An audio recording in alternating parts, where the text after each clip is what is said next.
Good morning. We're going to start in about 10 minutes and no, not 10 minutes, 2 minutes. We're going to start in 2 minutes. It's 8:58 and I just wanted to let folks know. And also this mic doesn't project in the room, but it's projecting online. So that's why I'm standing here holding it and speaking really loud. But yeah, so 2 minutes, come on in and get a seat. There's materials back there. Be sure to sign in.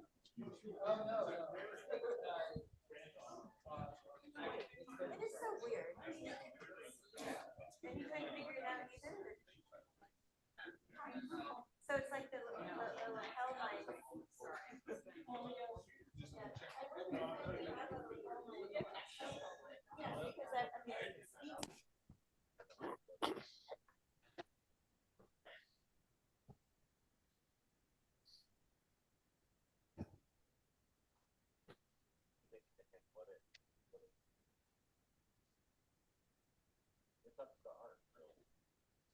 Speaking in here because I have to speak really loud for the room to hear.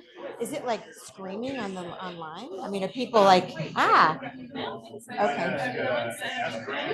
Okay. Yeah. Anyways, I just wanted to make sure because people are going to be talking really loud. Okay.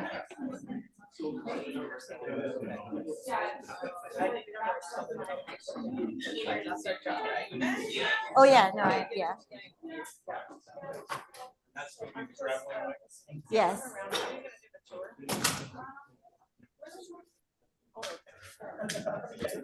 Do we have anyone from the tribes here that you know of? No. I have a light. It's a big room. Yeah.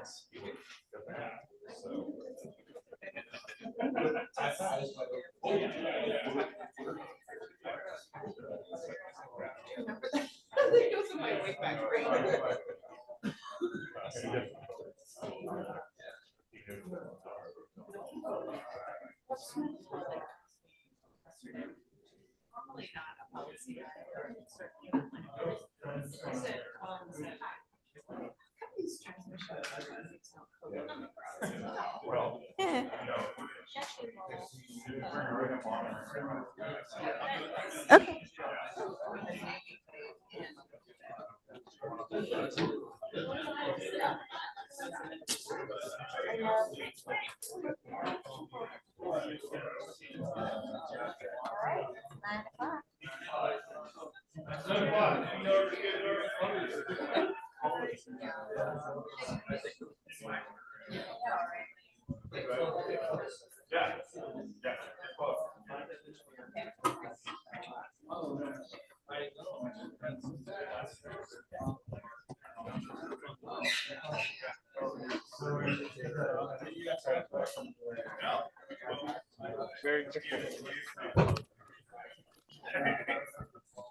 Are you on Zoom?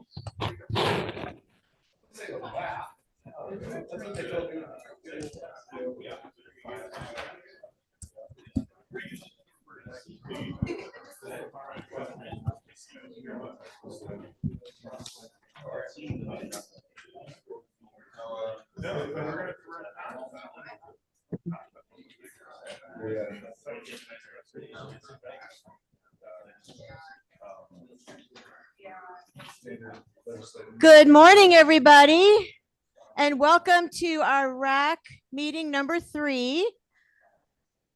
I'm Jamie Damon. I'll be facilitating the meeting today. And again, I'm holding this mic and it feels like a prop because it's not projecting in the room at all. It's projecting online.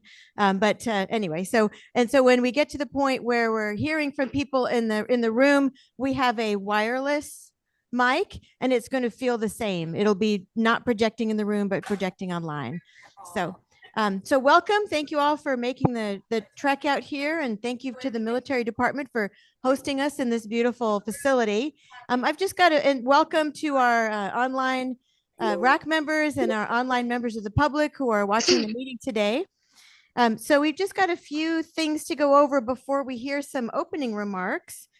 I just wanted to, for our For our online folks, we ask that people keep your microphone muted, and you'll have an opportunity to raise your hand for questions during the meeting, just like folks in the room. I'll go back and forth between people in the room and people online at the end of each presentation.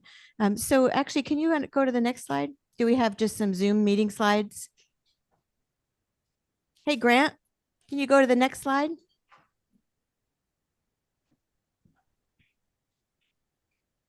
There we go. So for folks in the room, we've got a number of presentations. Hey, Mike, same thing as last time. People just raise their hand at the end of, hi, Steve, at the end of each. If you have questions during the presentation, for people online, you can use your raise your hand button, and we'll be watching in the room.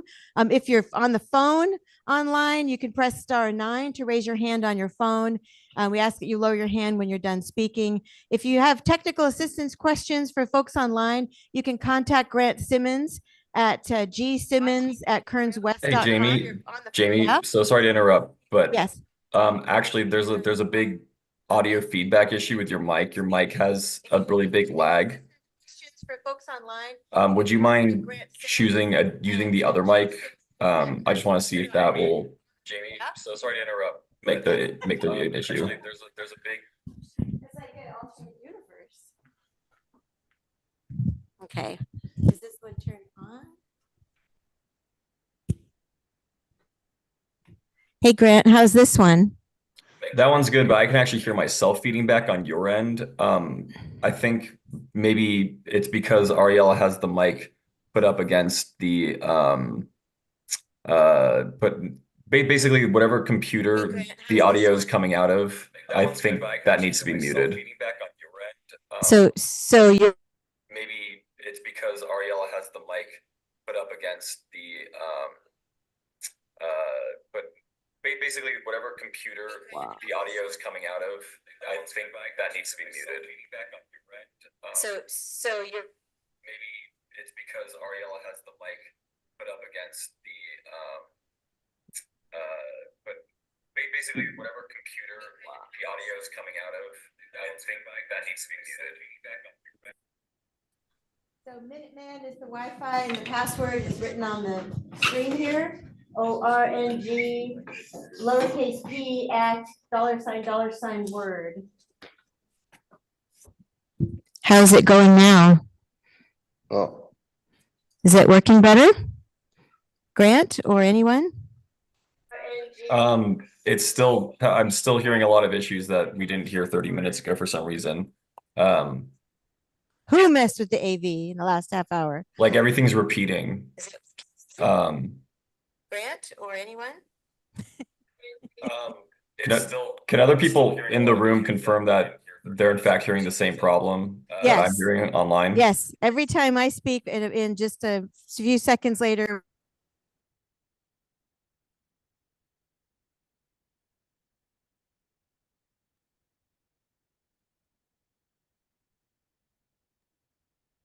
Now we don't hear anything. and now James doesn't hear anything. Oh, you just came back. There, now I'm here. Ariella switching switches, and Nick walking back and forth, play by play in the room, trying to figure out the AV. Yep, I'm speaking. How is this working, Grant? Are we coming through okay? Is this sounding better? Are we still repeating? Hey, Grant? Anybody online? Sounds good to Sounds me. okay to me It now. might have Which is been Grant's line because it sounds fine now. Oh, great. Thank you, Okay, Andrew. I think we're good James. now. I think I figured it out. Okay, all right. Woo! Proceed. Okay, so let's roll the tape back just a moment. I think we're all set. We went through all the logistics. Let's go ahead and go to the next slide. Hey, Grant, can you go to the next slide?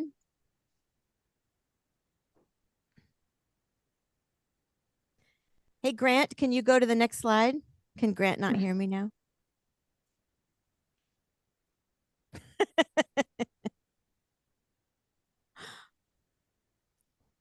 Grant, can you hear me? Can you go to the next slide?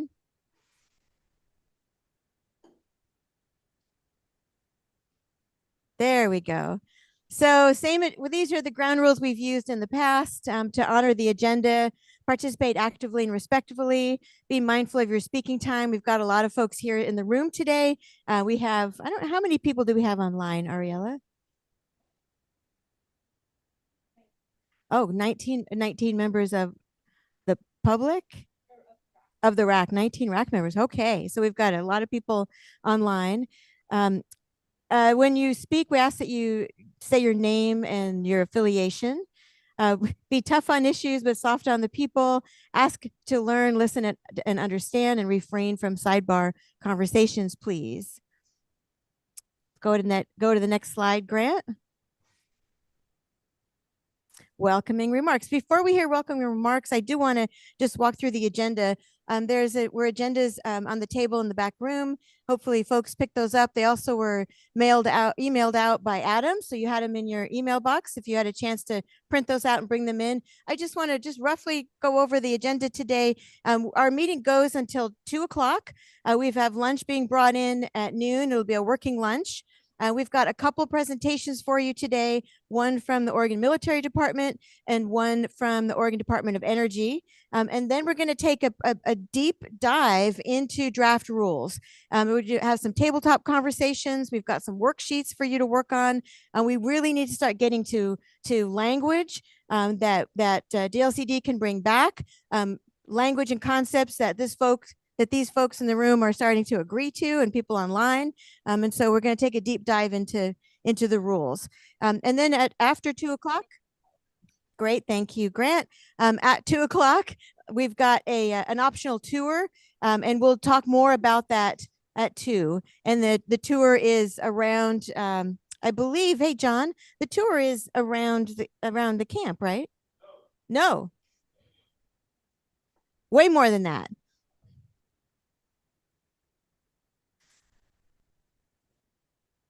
We don't have to talk about it now. We can talk about it. Yeah, it's a big tour, goes from 2 to 4. We've got some vans. We'll talk some more about that in a little bit. So I think that's just the big overview of the agenda and how we've organized our day. And hopefully our AV is working well. Grant or anybody online, if folks can just confirm that everything's still coming through good. Good, thumbs up from Grant. Good. And Commissioner Williams, sounds good. Thumbs up from Andrea. Great. Okay, good. So we've got some opening remarks. I wanted to welcome Commissioner Dan Doran to come up and say some words. Actually, I can bring you the mic. You can just stand from there if you like. Well, the reason why we need the mic is because the people online can't hear us if we don't use it. Perfect. Well, I've got to run, so I apologize right up front. And thanks, John, for the invite for sure. First of all, welcome to Umatilla County. I don't know how many people are staying here, but I think Commissioner Sykes would say the same thing as welcome to Morrill County. When you visit, it's always a pleasure to see you for sure. I know that a lot of you don't get out here a lot. So when you're out here, please take the time to really pay attention to kind of what we do have to offer in Umatilla County and all of rural Eastern Oregon. When it comes to solar siting, Umatilla County technically right now has several projects they're looking at. We're stinging a little bit on local land use laws right now, just to be blunt. This, as most of you know, the Oregon Supreme Court ruled in favor of FSEC and against local land use laws and planning for energy siting. So that the way that this legislation is set up with the acreage and the megawatts gives us a little bit more room, depending on the developer, to have those discussions. And it's going to be really interesting to see what the RAC comes up for the guidelines and where the foul lines are really established for this program. So I thank you everybody for their hard work on this, because the RAC does have a challenge ahead of it and a very short timeline. And I appreciate all of the efforts that are being put into that. And again, I apologize for having to leave early, but we have two of Umatilla County's finest here in Bob Walder and Megan Dovchesky out of our community development and planning department. So they carry as much or more weight than any commissioner in Umatilla County. I'll tell you that. So thanks again to everyone, and thank you. And thanks, you're going to hand it to Chair Sykes. Right. Thanks, Dan. Yeah, my name is Dave Sykes. I'm the commissioner in the next county over Morrow. So I want to welcome you to our region. Morrow County's has been impacted, as you know, by solar, and I'm not, I think we have about 1,500 megawatts of installed and proposed. Yeah, okay. I didn't want to get that wrong in front of this group. So that would be bad. So anyway, it's impact, we have it now in our present, and we're looking forward to it in our future. Right now, we're probably dealing with some innovative mitigation because some of these solar farms are going on high value farmland, as you know. And so we've been talking to several of the developers, and they're coming up with some good ideas on mitigation. And I've been working and listening to them, working kind of close with them. So it's an exciting time for that. And I hope they continue to, think, I don't want to use a well-worn frame as outside the box, but they are. So anyway, I want to thank you all for coming here and,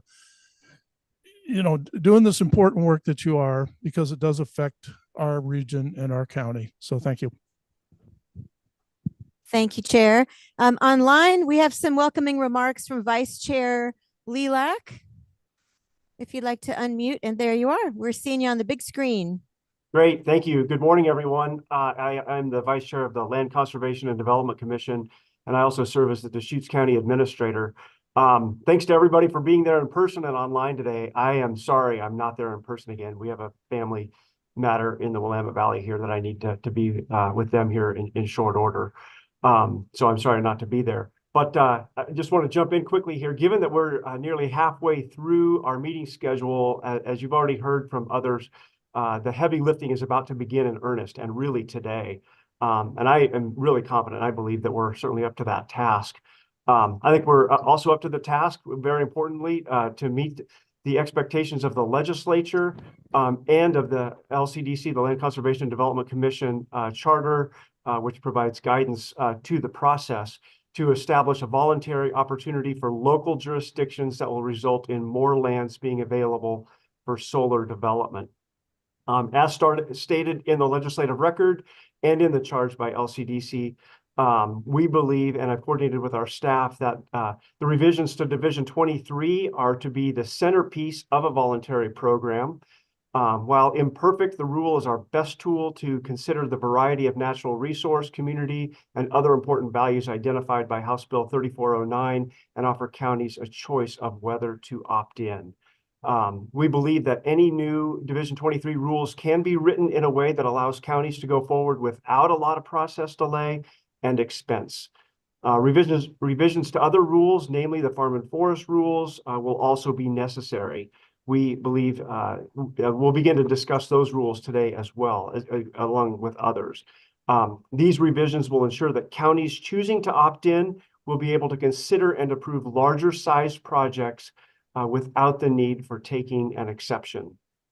Finally, a related matter is that my term as the Eastern Oregon representative on LCDC will end on June 30th. The governor has nominated Mark Bennett, former Baker County Commissioner, Administrator, Planning and Emergency Management Director, Rancher, and much more as the next Eastern Oregon representative on the commission. He's under consideration by the Senate now, expected to begin his term on LCDC July 1st. And then I expect that he will replace me as the liaison to this RAC. So this rule in my advisory committee. So thanks again to everyone for your hard work, your interest in this project, your contributions. I really, really appreciate it, as do all of my colleagues on the commission. Thank you very much. Thank you, Vice Chair. And I would like to also invite Representative Helm, who I believe is here online, to give some comments. Or it looks like we have Greg. Hi, Greg. Hey, good morning, everybody. Greg Mintz, Chief of Staff with Representative Ken Helm's office, state representative in the legislature. Long personal and professional background in land use. He chairs the Agriculture, Land Use, Natural Resources, and Water Committee. He'll be here to observe momentarily. It's an area of great interest for him. Appreciates the opportunity to participate. Thanks. Thank you, Greg. And I just wanted to check. I don't think we have any folks from the Umatilla tribe here today, but we wanted to give them an opportunity to speak, and I'm not seeing them. All right. Well, Nick, you want to say a few words about the facility? Yeah. For everybody on online, I'm Nick Kotz. I'm the Reese Training Center training site manager. Welcome to everybody that's here. This is part of our contribution to the community. Being a good neighbor, being a good community member is welcoming people onto the training site and providing you the resources and whatnot that in this beautiful facility for you to conduct meetings. So I hope this isn't a one-time deal. We invite you back anytime as part of the being a good neighbor, good community. So want to be more known more than just what the former chemical depot, but there are, the War Department did create 15,000 acres back in 1941. 7,000 workers constructed over 1,500 buildings on this site.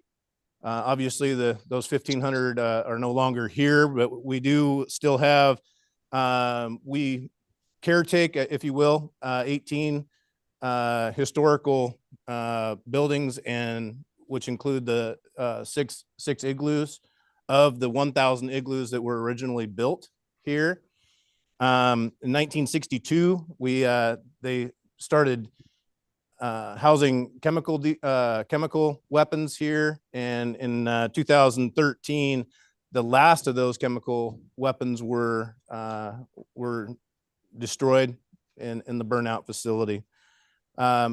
Throughout the entire time that the depot operated, there was one fatality, one fatal accident that was here. In fact, we just did a commemoration of the 80th year of the igloo blowing up. That explosion shattered windows as far as Hermiston, Pendleton. Pieces of the debris was found on the other side of the Columbia in Washington. Outside of this building here, just across the street, you'll see a commemorative piece of concrete that is a part of that igloo. So that's just kind of right now we still have 7,500 acres of that 15,000 belong to or is under the Oregon Military Department. And we are good neighbors of, again, a community of the Federated Tribes, work in Congress with them, in Congress with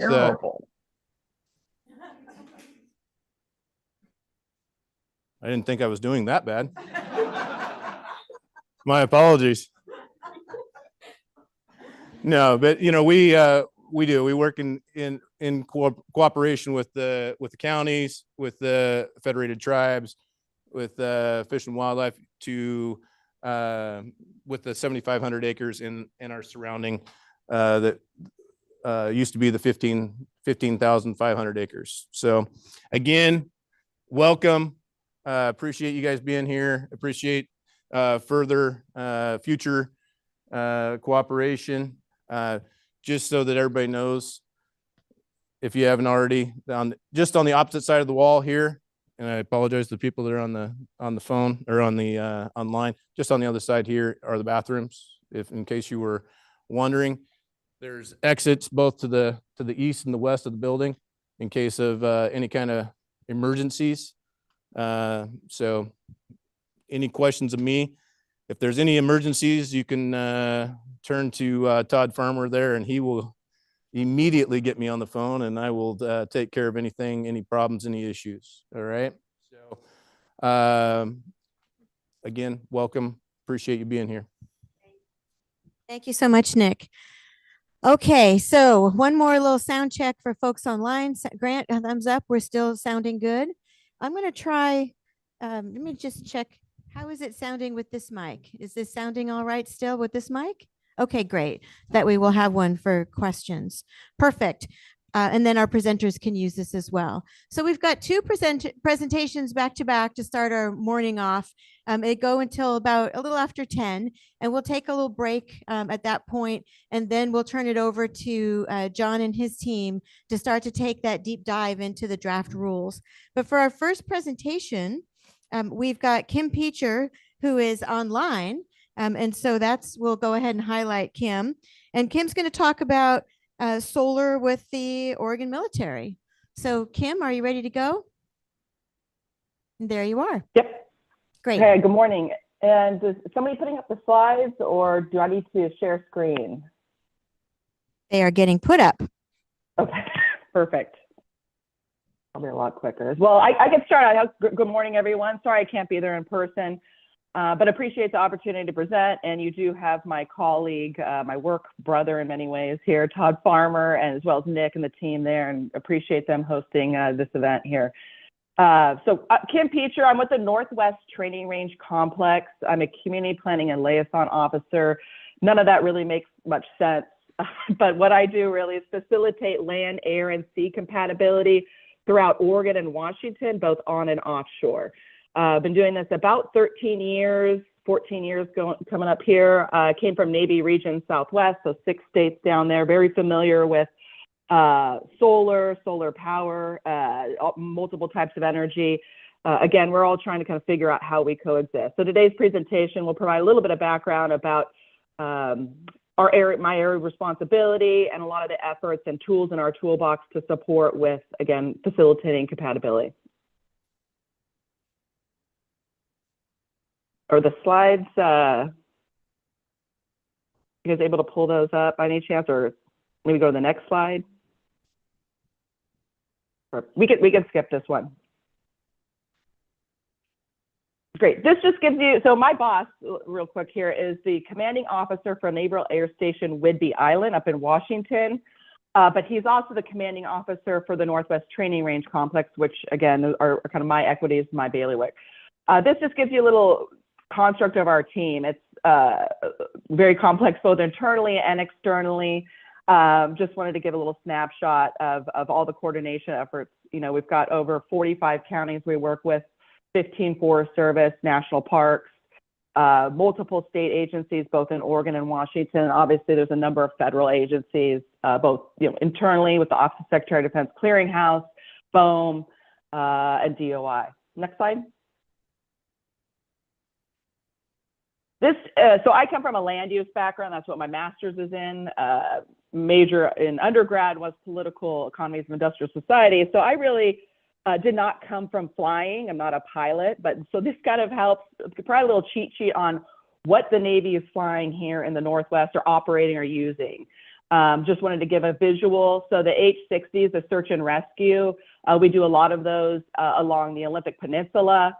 That serves both for real world rescue missions, but also training. And then our kind of primary bread and butter are the growlers. That's where we fly low altitude training to the terrain. Many of you are probably familiar with some of our routes that go as low as 100 feet AGL. So again, just a little snapshot on what we're operating and using in the sky and in the sea. Next slide. Again, search and rescue is extremely important. The probability of a growler going down is extremely small, but the probability of doing a rescue mission is almost guaranteed. And we do those pretty consistently throughout the Olympic Peninsula, supporting national parks. We do a lot of rescue missions there, Olympic National Forest. It's a really great team to have. We're trying to actually look at expanding in timberlands right now, primarily in Washington. But if needed, we do fly down to Oregon. At times for wildfires, we'll bring our fire chief and other staff down via the search and rescue. Next slide. Just want to give a little snapshot. I believe Todd brought the trifold brochures that show you kind of all of where the military operates. This is a Navy perspective. So that right side shows you the Northwest Training Range Complex equities. Those lines, that spaghetti that you also see in the trifolds, are known as military training routes. Those are our low-level routes for the most part. What you see on the map doesn't necessarily mean that's what we utilize. You'll see a few slides down, and you also see on the ground in your tour that Some of the renewable energy projects and transmission do exist where we have low-level routes. Again, our goal is compatibility. If that sometimes means we give a little bit to maintain what's critical. And really in today's environment, we have to take a pretty hard stance or defense to protect what we need. It's not necessarily about what we want. So we're trying to maintain our proficiency and our needed requirements for testing, training, operations, but at the same time, understanding that it is a compromise. On the left just shows you it's not easy to just say, okay, well, there's a renewable energy project in our military training route, just move your airspace to the left. That not only costs a lot of money and many years, but looking at this FAA map, it shows you that it really looks like a kind of a bad day in LA from an airspace perspective. There's not flexibility to just kind of move over and you know go to the left. In addition, there's no guarantee that another project will not pop up there. So as much as that would be nice to move somewhere where there's no people, no development to do our training, that's not really feasible today. And of course, if there's questions or comments, I know I'm not there in person, but happy to answer them as I go. Just if someone could ping me and let me know. Next slide.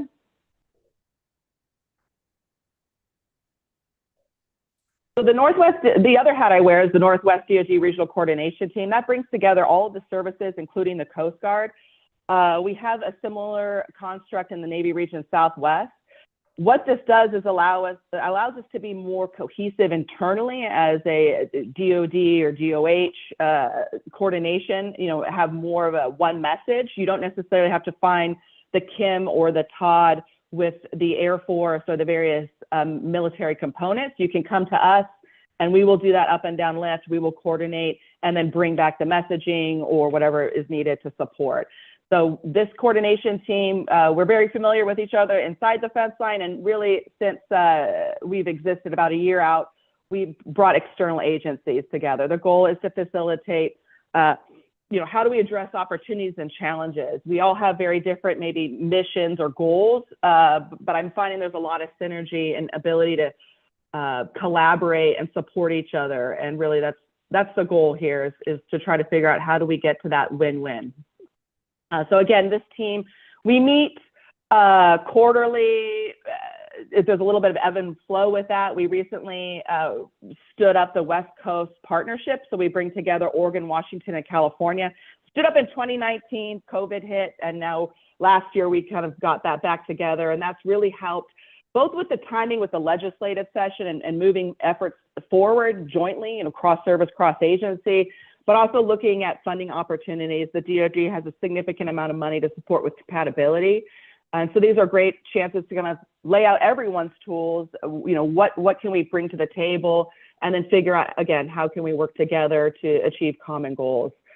The RCT, all services are talking together regularly. Again, it's ensuring that we're working with local, regional, state partners in a comprehensive fashion. So some of the initiatives right now, I think this is the 13th round. We're trying to get an international airport, given the 15 million passenger deficit in Washington state. So we're working very closely on that.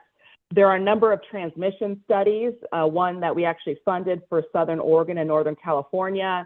We're looking at implementation of that and also support with the US DOE PNL transmission study. We're coordinating, pretty much trying to get our, you know, ensure that we're at the table for all transmission related studies, both on and offshore. Those have a tendency to have a high potential to impact our testing, training, operations. So we really welcome the opportunity to fund initiatives and support initiatives that look at compatibility. On offshore, we have 2 unsolicited offers, which are pre-BOEM task force in Washington.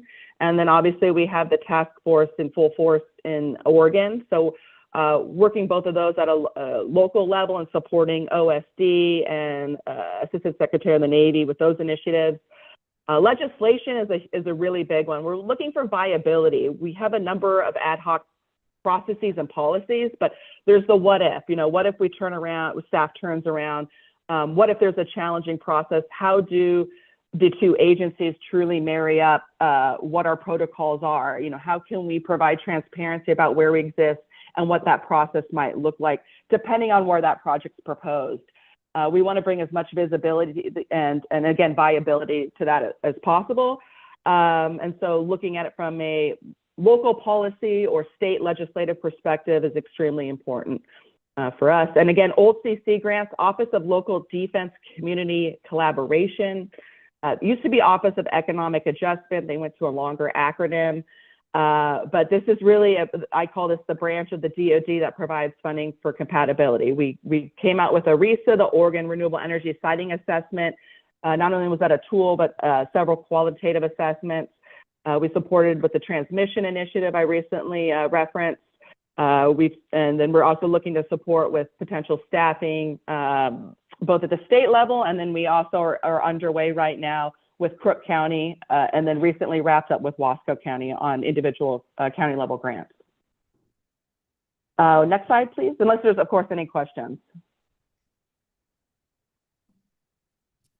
No, it looks good. And this, okay, great. Well, that hopefully means somebody's, I'm not talking in too many acronyms right now. This map here that you see with this color-coded spaghetti, that is also in the trifold that I believe Todd brought. This just outlines all services where we operate in the state of Oregon. And it's color-coded by floor. So the floor, if you can imagine a cylinder, the floor is the lowest we are authorized to fly, and the ceiling is the highest, and we operate within that corridor. And then there's a line that you see there that goes through the middle, known as the center line. So often we'll refer to projects as north of the center line or east of the center line. And when it comes to mitigation, if DoD is taking a hard look at that, we will look and see what flexibility we have within those military training routes. There are approximately, I'm going to exclude the Air Force here real quick, but there are approximately 4 miles on each side. That might seem like a lot, but again, if you have multiple jets doing training, and I think about 80% of them are learning how to fly, you want to have that buffer and you want to have that flexibility to fly. Air Force, you can see in the yellow there, those routes, the southeast, they look a little different. They can be, I think, about 2.5 on each side or greater. So that's why those widths look a little different than your typical ones outside of that southeast region. Also, where there are gray hash marks, that means there's airspace at 1,000 and above. We focused on 1,000 and below just because that's where we're seeing it from a renewable energy perspective. I haven't seen projects onshore yet, except for Europe, going above 1,000. Obviously, offshore is a little different, but we did want to still include those those shapes so you can kind of get a holistic perspective. In addition, you'll see that some of the routes look like they stop. We don't necessarily go into a parking lot or turn around at that point. That means we're going into commercial airspace. That map that was on one of the slides, that kind of the bad day in LA, that's where we're going into. So I just want to provide that comprehensive perspective there on our training. Again, my job always comes back to protecting the operator. How can we ensure that we have viability of our critical testing, training, and operations? Pick the battle to win the war. How do we maintain what we need? How do we support with early notification and deconfliction? And how do we do that in a kind of a viable way? And that really includes looking at what are the threats, what is the utilization, what is the flexibility to mitigate, where else could we potentially do that training or not? And then taking a hard look at what is our ability to again, prevent or mitigate those impacts. We really rely on those who have the land use authority. That is not us. So we rely on coordination from the counties and states in Oregon to help bring those projects to us as early as possible. So again, we can support with getting to that win-win. As far as tools in the toolbox, a lot of funds for compatibility, which can take a number of shapes. Wasco County, we provided funding to update their comp plan and zoning, and also integrate into their mapping tool. We're doing a similar effort with Crook County. At the statewide level, we've provided funding to look at transmission. We've provided funding for staffers to help implement various state laws or provide staffing support to county levels. it's a bit of a double-edged sword because it is such a creative and open-ended grant, but it also can be a little elusive and confusing. But I take advantage of the fact that it is so open-ended and there's a lot of opportunities. There's a lot of nexuses to the military, whether it's primary, secondary, tertiary, to support, again, with compatibility. Next slide.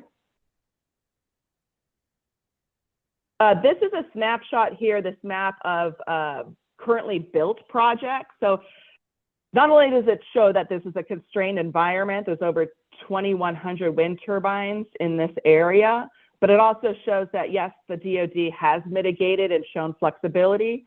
There's a point which we cannot be more flexible. I mean, we can't give up all of our low-level airspace in the entire, Western United States. And NORAD has now begun to accept risk to national security in this area because of the amount of clutter to the fossil radar. But we're still trying to make do with what we have and utilize what mitigation is at the table to, again, help these projects or ensure that we're not stopping these projects from moving forward. But again, wind in this area can be very challenging. Solar, not so much. At times, we do request a glint glare analysis when our airspace is 500 AGL and below. We are still seeing that there is glint glare with a majority of the projects. Again, that's mitigable on our end, but we want to have awareness, take a conservative approach and ensure that those pilots know to expect that. REPI is a program where we partner with the local landowners. We partner with Trust for Public Land, Northwest Rangeland, and the landowners in the Navy, obviously. And we're now bringing in the Oregon Military Department to preserve the working ag lands, preserve the water rights, and preserve the avoidance of impacts at 100 feet and above to the military, to our low-level airspace.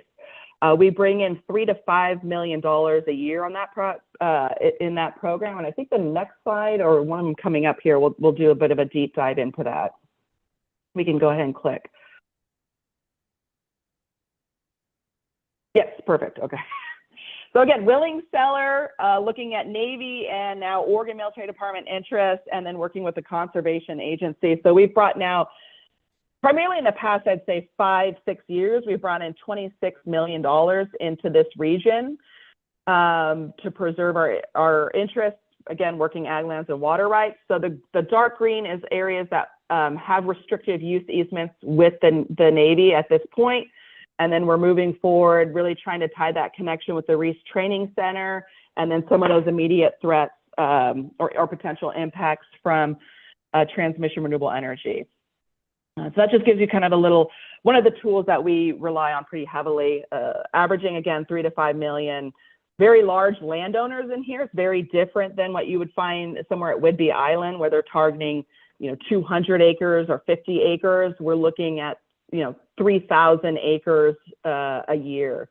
So some of these landowners, we do phase the projects, but one landowner recently got approximately, I think it's about $10 million for that partnership. So we're trying to now evolve, and we recently kicked off an Oregon Trail Indigenous Trails partnership with the national parks, the tribes, Oregon Military Department, Trust for Public Land, Northwest Rangeland, Oregon California Trails Association, and we're looking at how can we preserve the Oregon Trail using REPI funds. And it's really small on my computer, but there's a line. We have the Oregon Trail on the south portion of the Naval Weapons Systems Training Facility. Todd will probably talk about the land uses out there. We use it primarily for airspace. We have 6 sailors out there, but the southern portion is really preserved for the Oregon Trail and tribal interests. Okay, next slide. I think I've emphasized this one a lot here. Again, lots of funding to support with compatibility, whether that's legislatively, local policies, staffing support, and relates to pretty much anything regarding renewable energy and transmission. So pretty open-ended, and we've seen a lot of success both with the ORISA mapping tool, state funding for transmission, and a number of kind of collaborative opportunities been working here in the Northwest. Next slide. Oh, all right, that's it. I probably talked a little fast here, covered a lot. So hopefully some of that made sense, but I'm happy to answer any and all questions, if there's any. Todd, were you going to say anything? Oh.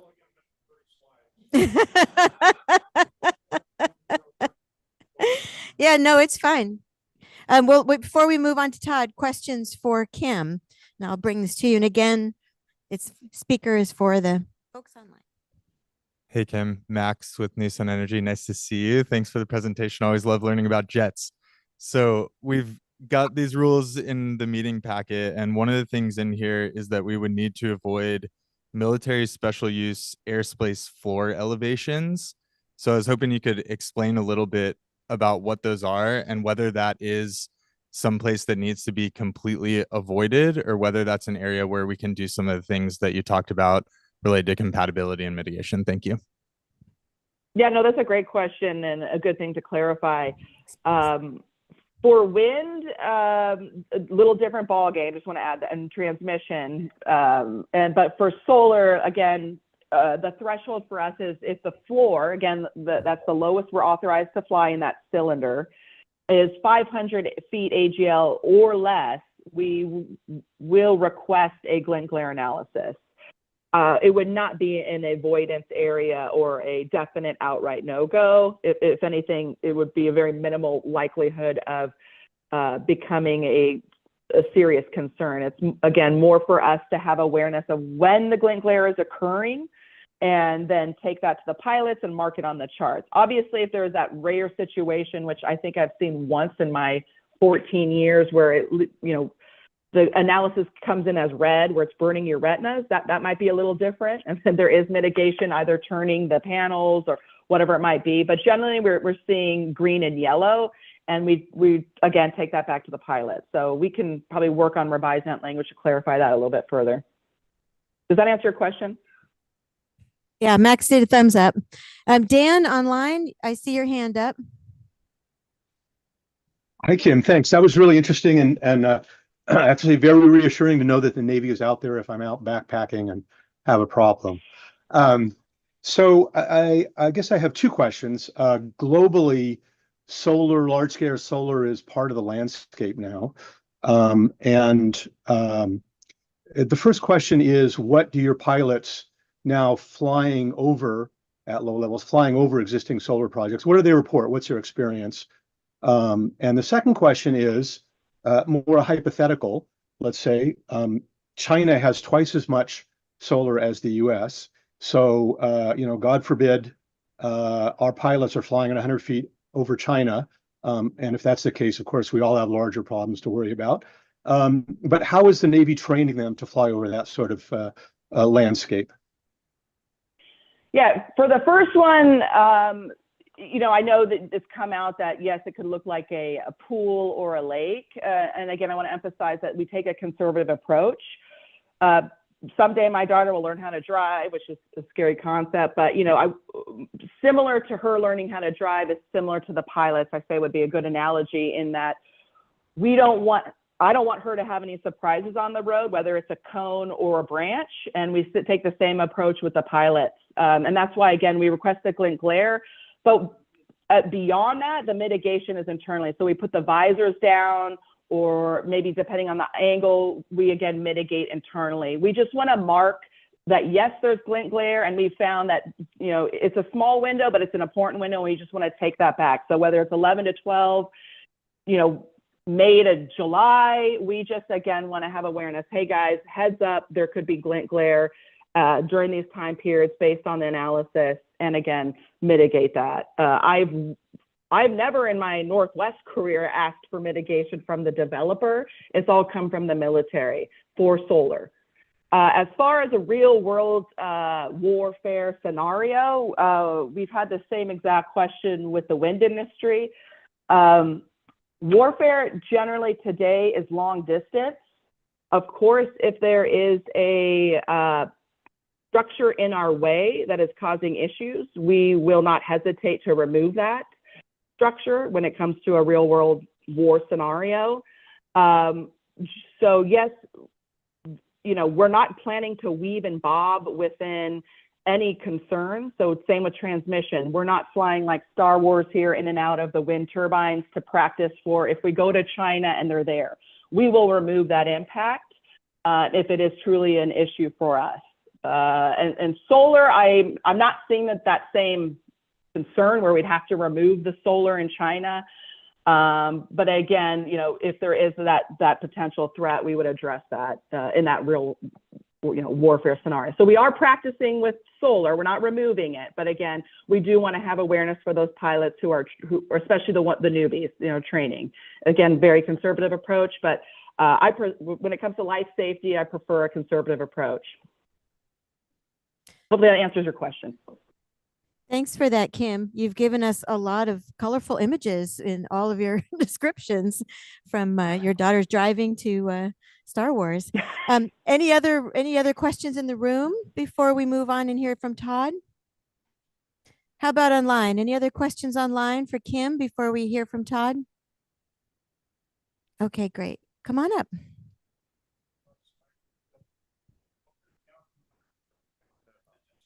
You want me to use this one? Yeah, go ahead. I'm going to use this. They said it worked out fine. And I can use this one for questions. Hey, Grant, can you please put the next set of slides up? How many minutes before I get the hook? 3? Oh, no, I can do it very quickly. Yeah, no, you're fine. Welcome. As Nick indicated, we're very happy to have you here.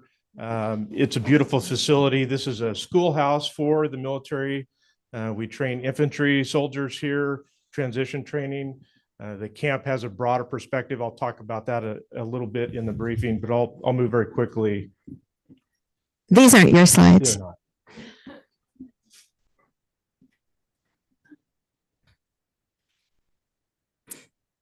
Go ahead and keep talking, Todd, while Okay. we get your slides up.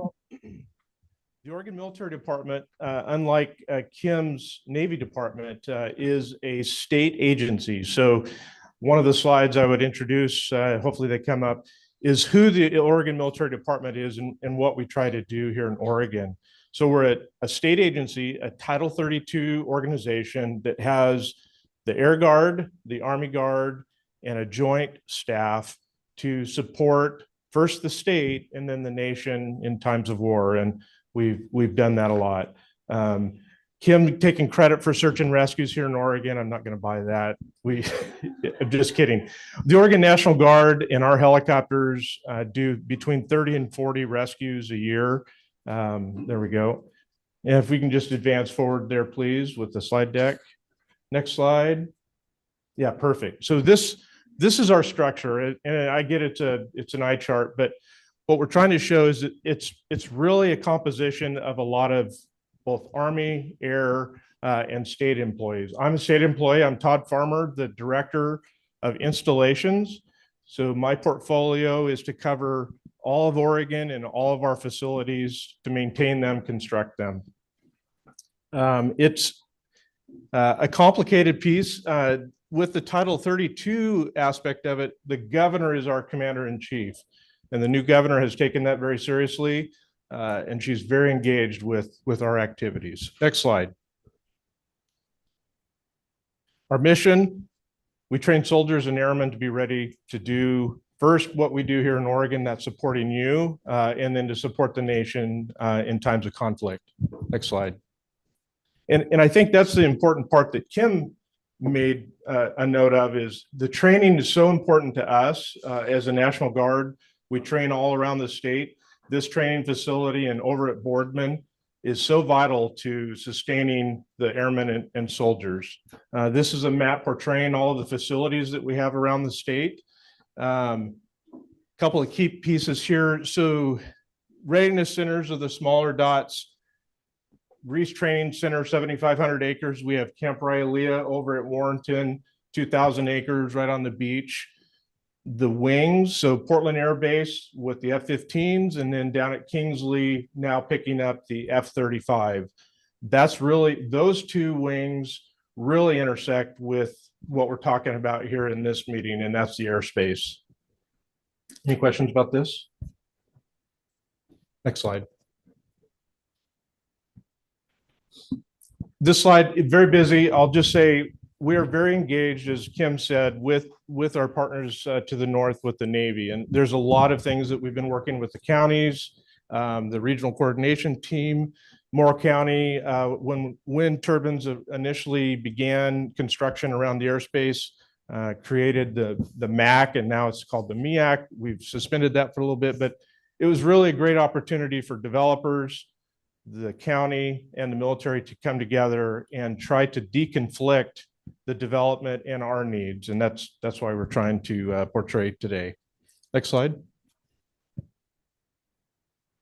Kim talked about the airspace. This is really specific to this region over Boardman.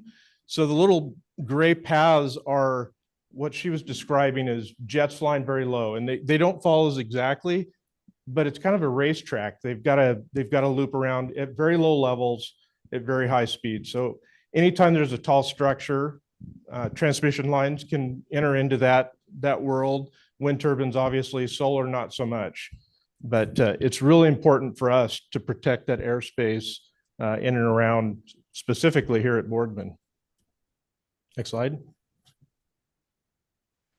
A little bit about this site. So the counties are here represented too. So our portion, that brown area, the 7,500 acres the Oregon Military Department has weapons ranges and this cantonment area with barracks. And we'll have eventually 1,100 beds available for soldiers and airmen to come and train here. We bring an economic benefit to the communities.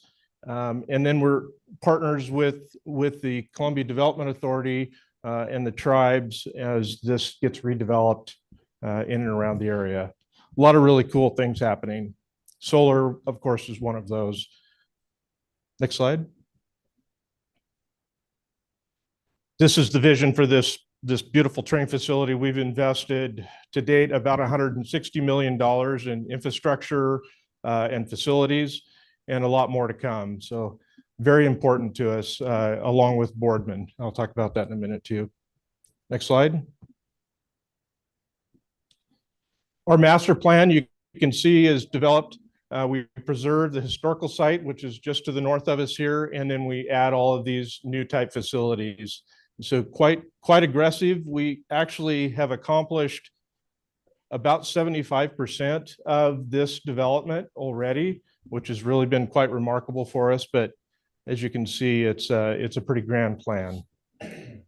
Next slide. Over at Boardman, so we're a tenant on the Boardman bombing range, Navy-owned property. As Kim said, they predominantly use the airspace.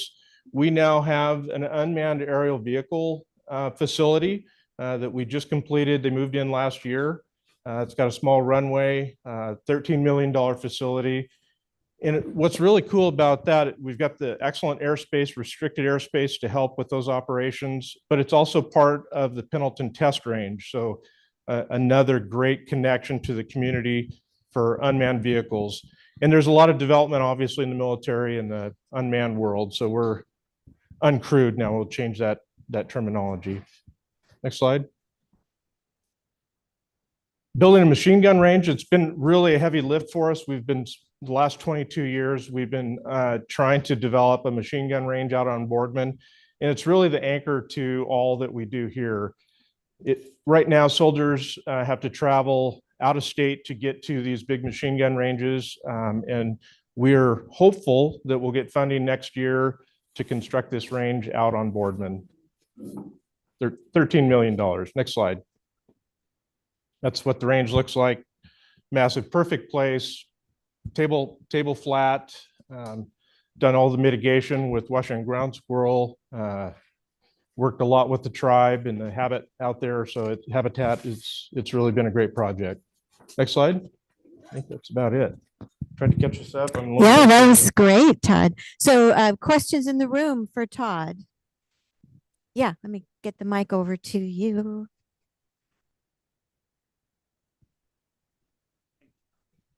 Thanks, Todd. On the redevelopment plan for the base area, what types of uses are being considered, and have you already done evaluations and analyses on compatible uses and applied the same kinds of criteria that we're struggling with here for potential locations of different types of development? So our development is pretty fixed. We'll have weapons ranges and the cantonment area for housing and feeding the folks. Working with the counties and the Columbia Development Authority, they're very receptive to protecting our needs. And so those developments are not going to encroach or impede our ability to train. Most of it's industrial and or natural areas. And so it really creates a nice buffer, which is very compatible for our uses. And hopefully our uses don't encroach on what's happening there. They obviously know what we do. We're very sensitive to the noise adjacent to us, but right now everything looks to be very compatible. We've got really good easements for utility corridors. All those things have been pretty thoughtfully planned out and are continuing to develop. Have you specifically done analysis for solar development compatibility? Yes, we specifically have a microgrid planned at Reese Train Center. We have submitted for a congressional mark for developing a microgrid with solar. It's only about 10 acres internal to our facility. The rest of it really needs to be preserved for training, for maneuver. Sorry, but No, one thing leads to another. Yeah. So your microgrid, is that an off-the-grid microgrid, and would that be an appropriate solution for other industrial needs around this area? So one of the things we work with Umatilla Electric right now, there's not, they don't have the capacity to buy ours back. So right now it would be internal to us for energy security, energy reduction, obviously. But right now we would not be able to sell it out. They're not prepared for that. But we are always looking for those opportunities. We have a number of facilities that do actually connect to the grid, help with the peak hours. We've got storage. A number of our facilities are connected back into the system. And the approximate size of that plant facility? I can't answer that. Other questions in the room?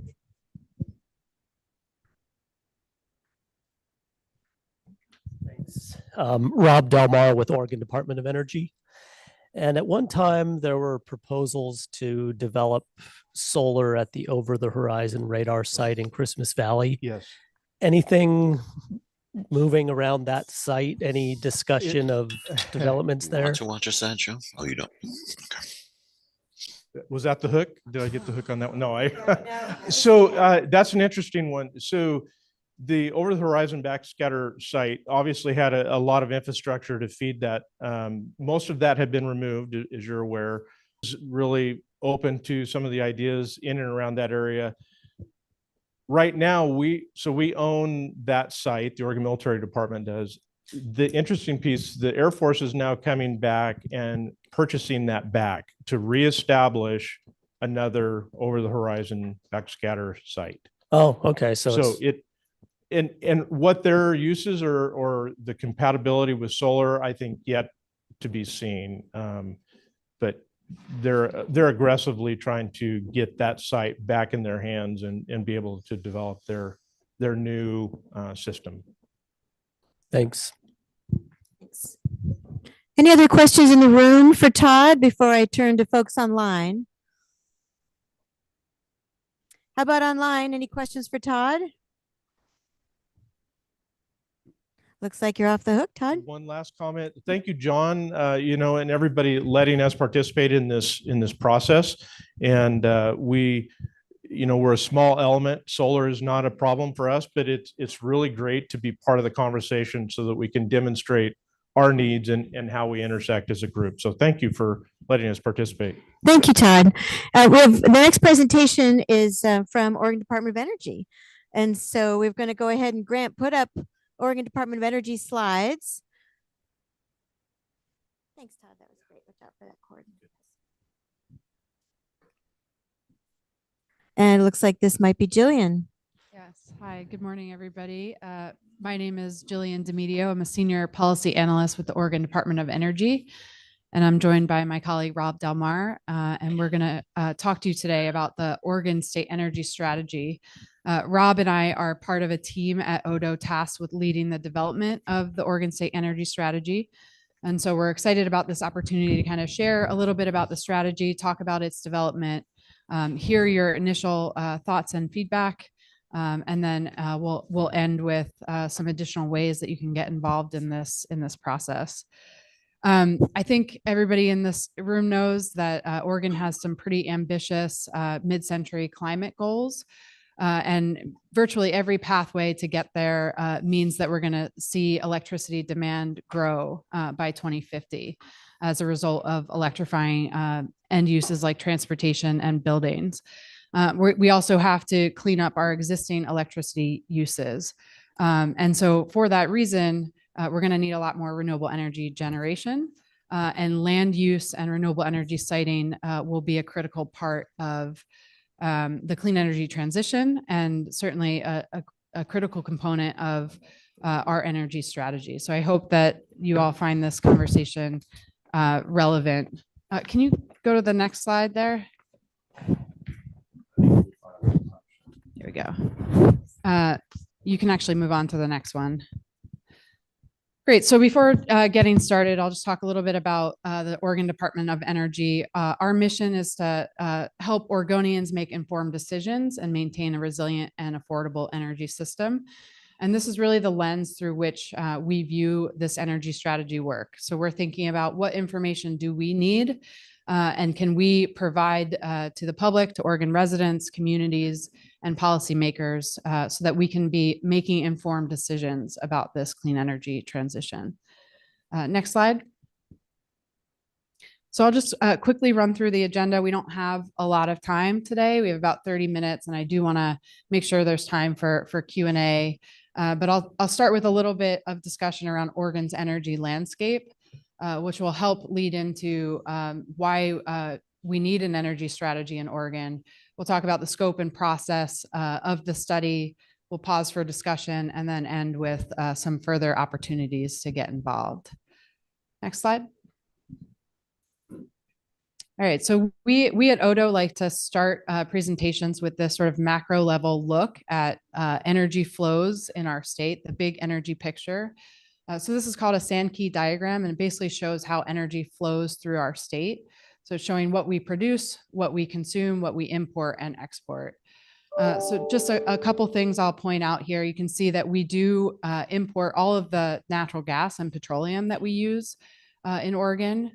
From the electricity side, and in terms of what we produce, most of that right now is coming from hydro, although wind and solar are growing every year. And we are still importing some electricity and exporting some electricity. So we are starting from a place of both importing and exporting electricity, and that's likely to continue through the clean energy transition. And the amount of each will really depend on the various trade-offs that we'll talk about today. Next slide. So this is another high-level look at the way that we consume energy in Oregon. So basically on the left there, you can see all of the fuels and resources that we use to power our transportation, commercial, industrial, and residential sectors in the state. So this is basically how we're approaching the energy strategy as well. So looking at the full energy picture, not just the electricity system, not just transportation, but everything. So you can see on the left, these are all the resources that we use and their relative mix and relative share in our energy mix. And then on the right, where those resources go. Of course, we all use energy in our daily lives. So the energy strategy really will touch all of us. And that's why it's imperative for us to hear diverse perspectives and sources of expertise to be effective in this work as we develop the strategy. Next slide. So this is a look at just the resources we use to generate electricity specifically. This data is from 2021, so a couple of years old now. But as I said, you can see that hydro is the largest percentage there, although coal and natural gas do make up about 50% of the electricity that we consume in Oregon. Next slide. By 2040, however, this picture is going to look a lot different. Some of you may be aware of HB 2021 or our clean electricity targets, which basically mandates that the investor-owned utilities get 100% clean electricity by 2040. So we will have to replace all that coal and natural gas with something. And what that something is kind of to be determined. Next slide. It's a very similar picture with our transportation fuels. So 90% of our of the fuels that we use are imported petroleum products, so gas and diesel. And next slide. Moving into the future, once again, this will be a very different picture. So the Climate Protection Program basically mandates greenhouse gas emissions reductions by 2050 for transportation fuels in the state. And I do want to recognize we're aware that this program is currently undergoing rulemaking. This slide is based on that original version of the program. So we're obviously watching that very closely, but I think it's pretty clear that the picture will look different in 2050. And in order to achieve those greenhouse gas emissions reductions from transportation, we're looking at battery electric vehicles, fuel cell electric vehicles. And so electricity demand is going to go up, and we'll need a lot more renewable energy generation to meet that demand. And really what I'm trying to illustrate with these last few slides is kind of this dual challenge of both having to clean up our electricity grid, our existing resources, while also meet with clean resources this increased demand that we see coming down the pike. There are various ways that we can do that, various clean energy choices we can make, but they all come with trade-offs. And so it will require a careful consideration of those trade-offs, things like land use, fish and wildlife impacts, resiliency, costs, things like that. Next slide.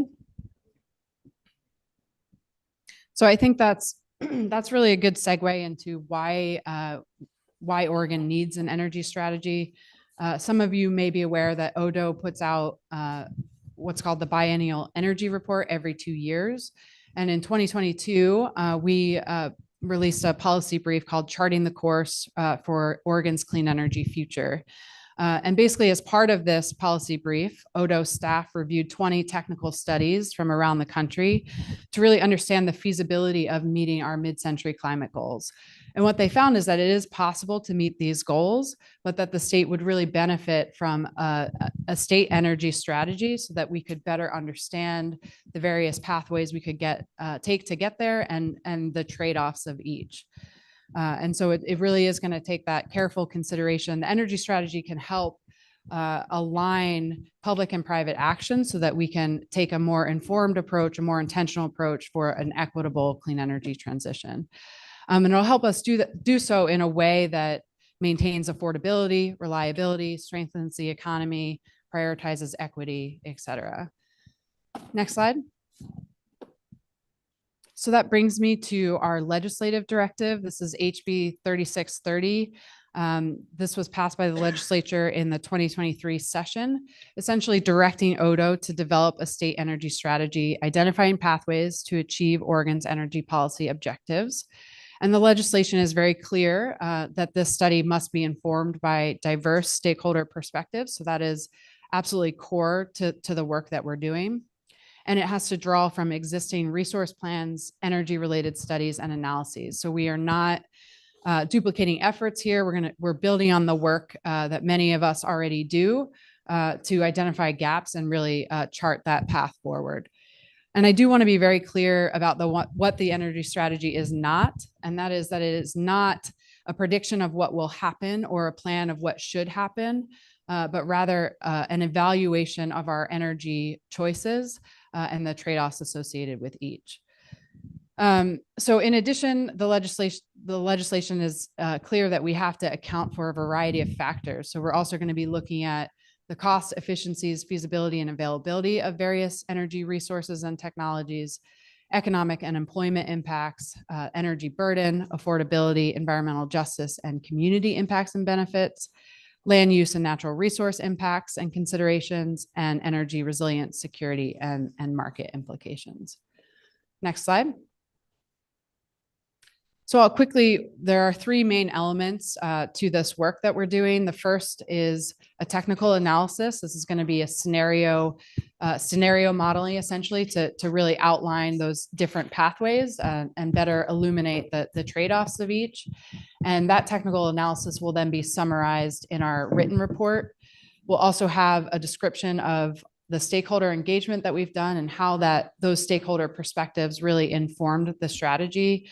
I do want to emphasize again that stakeholder engagement is really core to this process. It is essential for us to be effective. And then lastly, this third section is kind of a summary of policy recommendations based on what we've learned throughout this process. So based on not only the technical analysis, but that stakeholder engagement piece as well. And all of this will culminate in a report that is due to the governor's office and the legislature by November 1st, 2025. So we are at the sort of the beginning of this process in many ways. We are just kicking off our technical analysis, working with a technical contractor. And we also have just signed on a facilitator as well that will help us with all of the engagement that we'll be doing. So this is a really great time to get engaged, and I'll share some additional ways that you can get engaged at the end of this presentation. But for now, I'm going to hand it off to my colleague, Rob, to talk a little bit more about these trade-offs and then lead us in discussion. Thank you, Jillian. And my name is Rob Delmar, also with Oregon Department of Energy. I'm the solar technical lead. And next slide, please. Jillian mentioned that this will be an exercise that includes a scenario analysis. And so that means essentially building a very complex model that's looking at the energy that we use now, the energy that we're likely to be using in 2035 and 2050 and looking forward, and then how do we make that energy comply with the clean energy standards that we got in House Bill 2021. And so building that model and determining which scenarios we should be looking at is where we really start talking about balancing these trade-offs and working with stakeholders to determine those scenarios. And so really we're looking at land and water, equity, economic development, reliability, and resilience. And within all of these, there's a cost component. Obviously, if cost were not an issue, you could just go do it right now, build whatever you needed to make it happen. But all of these have cost implications, land use implications, and that's where we're really seeing overlap with this advisory committee and why we would like to bring the discussion here today. So next slide, please. Here's just a few of the questions, and we've got another slide of questions to kind of kick off this discussion. But as we kind of steer the ship towards this clean energy future, there's a lot of questions that we have to look at, and cost benefit analysis is a big part of that. Obviously, there are not unlimited funds to do this. The scale and pace of the change, it's based not only on what we use today, but a fast, an accelerating use of energy that we're seeing in the state, and whether it's electrification of vehicles and buildings or the data centers and AI, it's not just that we're trying to meet today's energy use, it's about meeting the mid-century energy use. And that transition, we know that the usage of that energy is going to accelerate. And so how do we keep up with that acceleration and meet the climate goals?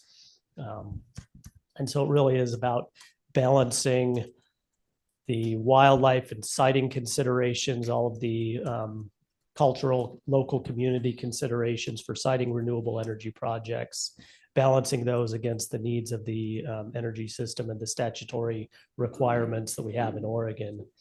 And we just want to make sure that that transition occurs in a way where we minimize local impacts. Hopefully we don't put those impacts disproportionately on disadvantaged communities, which has been a problem with the energy sector historically. And so we've got this whole framework of how we're going to get there. And that's what the state energy strategy is really looking at. Next slide, please. For the land use and natural resource assessment part of this, we heard earlier about the ORISA siting tool. And this is the renewable siting assessment. This is a mapping tool that is housed at Oregon Department of Energy, but was actually funded with military funds. We heard of it earlier this morning. It is a place where a lot of these energy related GIS layers can live and be overlapped for essentially studying different pathways. It's already a very useful tool with a lot of layers in it. And we hope that with community efforts, and especially as we look at community energy resilience, things like that, that we can use the ORISA tool as a foundation for additional mapping of energy concerns in the state. And then as far as the land use for different scenarios, we're really looking at, solar in-state or out of state. We're looking at wind, onshore and offshore. We're looking at some emerging technologies like enhanced geothermal and hydrogen storage and things like that. So we've got a kind of a portfolio of options that we'll be looking at and balancing the land use impacts with those different scenarios.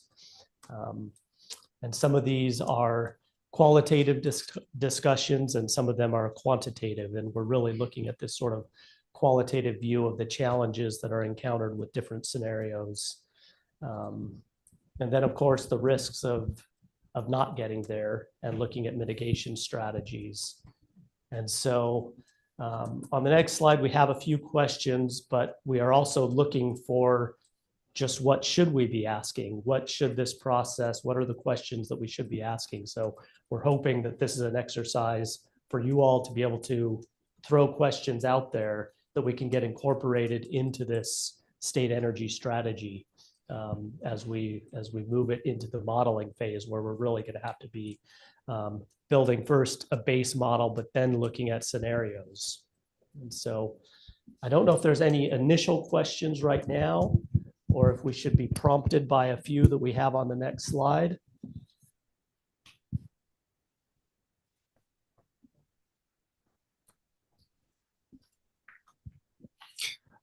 Thank you, Andrew Mulkey from 1000 Friends of Oregon. I just have a quick question. In these modeling scenarios that you're going to be doing, from my perspective, it seems really important to at least have options or have some sort of presentation of what might be in state and what might be out of state in those scenarios. And I was just wondering if those numbers will be in the final report, because I think some of the, I guess, documents that you mentioned earlier, like the biennial reports and other documents that, they'll say we need 30 gigawatts by 2050. And it's not always clear, is that in state? Is that out of state? Is that overall? So I was just wondering if those types of things would be apparent in the final output of the modeling and the presentation. Yeah, thank you for that question. I'm really glad you asked that, because the statutory guidance for both the state energy strategy, but also going back to House Bill 2021, there's no specific mandate for in-state development. And so that is, especially since you just brought it up, very much one of the things that we're considering within the scenarios. And you mentioned this, 30 gigawatts of new energy that's being brought into the system, which is a number that's very much in the ballpark of what a lot of the models are showing for replacing the energy that we would otherwise need from fossil fuel sources. And so, yeah, that's one of the big questions. And when we look at in-state versus out of state, we have to recognize that if we push development out of state, it's also pushing those environmental impacts to other states where they may not care as much as we do here. And so if we're worried about habitat, we're worried about farmland, if we can take a broader picture, maybe we some folks may say, let's do it in Oregon where we know how to do it right. Or some people might say, not in my backyard, let's build it in Idaho. And that's one of the questions that I think is going to be recurring in this process of the state energy strategy. So we don't have an answer for it yet, but it's certainly something we can look at in the scenarios, understanding, once we understand how much we need, then considering how much gets developed in state versus out of state. Thank you. It's on. Okay. Thank you. Oh, okay. Thank you. Tamara Mabott, Morrow County Planning Director. I wonder if you've considered incentives for developers. We hear a lot of information from developers that their project is helping to meet Oregon's RPS, but there's no connection there, right? So, and I think that would be a very difficult marketplace issue to interfere with, right? For example, requiring that a certain percentage, for example, of the renewable energy project be made primarily available to the grid in Oregon. But I wonder if you've considered any incentives that would incentivize developers to primarily sell in Oregon. And I understand that the grid and it's very complex, but yeah, anyway, thanks for that. We have had some incentives in Oregon, and at Oregon Department of Energy, we would not be the place where incentives are born. They come to us from the state legislature, and we may or may not be asked to run them. And the most recent one that we've seen for the large scale developers was the Oregon Solar Development Incentive. And that one actually went through Business Oregon. And it was 0.5 cents per kilowatt hour for 5 years, and it's over. And so now we are essentially in an environment where the only incentives are the federal tax credits for these projects. And so that's another question, especially if we decide that there's value to siting them in state, and there's the initial economic development that comes with those projects, and the no longer needing to export a certain amount of energy. If there's a recognition of that value and also a recognition of a shortfall in the market, then I think there would be continued justification for state incentives. And that is something that I think the state legislature will be looking at. And ultimately also the House Bill 2021, by establishing those targets, hopes to create some market forces that the utilities are going to have to be forced to buy it. And so does that help to prop up the value to a level that makes projects go? And so far, it's pretty thin. Thank you for that. Just a quick follow-up question. You're the smart economist, and I've wondered if you've done a cost-benefit analysis to calculate the amount of green landscape that you're displacing with solar, and how that might factor into Oregon's green energy plan and climate change.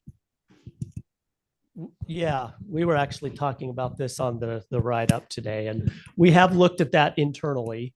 And we were actually going on the same number that we've heard, around 30 gigawatts. And interestingly, that's how much wind they built in Texas with a purely market-driven force. Obviously, it's a different environment there. Transmission's a whole lot easier, and their market is different than ours. But it tells us that it's not out of reach. That's a number that is feasible for renewable energy development. And if you look at that much solar, I mean, obviously it's a big chunk of land. And as you zoom out, it gets smaller and smaller. And it's, for an agency like ours, we thought the only way we could really convey that in a way that wasn't just outrageous was to take that square and plop it over Portland. Because as soon as you put it in, Eastern or Central Oregon, it's like, whoa, we can't do that. But we have looked at that, but we don't have a definitive number yet. We've looked at it for offshore wind as well. And solar is interesting in that when you look at that footprint, it's actually relatively energy dense as a resource. It's more energy dense than wind, and it's also more energy dense than hydro if you count reservoirs behind dams. But it's also got very high impact on the land that it's sited on, because with the turbines, you can farm around them. And so these are some of the questions that local communities, I think, are looking at. But yeah, we've looked at that, but it's not something we've published. It may be something that we develop as part of this strategy as we zero in on the numbers. Yeah. So I'm going to take two more questions in the room and then go online and then come back into the room. So we've got Elaine and Michael, and then online, and then we'll Mike and Stephen.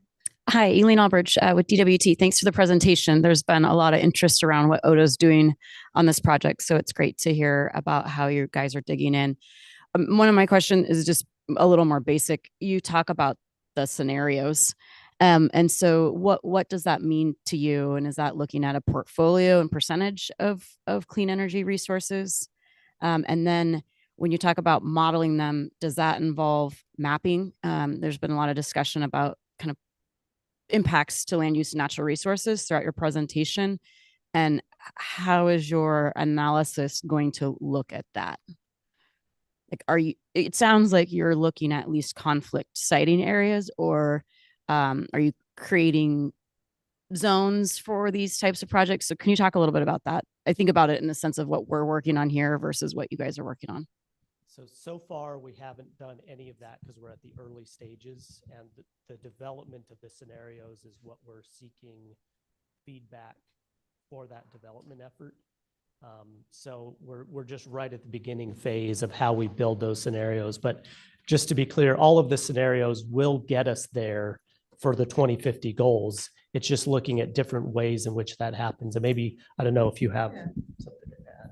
Yeah, I'll just add to reiterate what Rob said. We are looking for feedback from stakeholders to kind of come up with the big questions that will help us develop the scenario. So some examples might be, what if transmission was severely constrained, and kind of look at how that changes the costs and benefits in a different scenario? Or what if electrification happens much faster or much slower than what we predict in our sort of reference case, and see how that changes? So that's how these big what if questions are how we're determining the scenarios.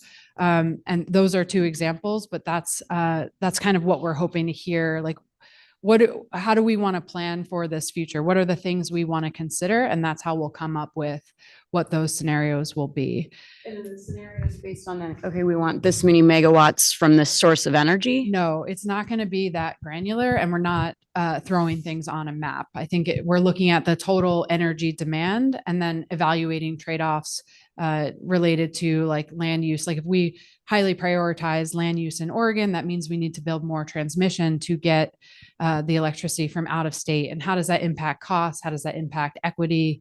Things like that. But we're not, stating that we need this much of this exact resource and this is where it needs to go. That's not what it's more about. Understanding the trade-offs with different scenarios that maybe have a lot more in-state solar versus a lot of out-of-state resources, and how does that change the picture?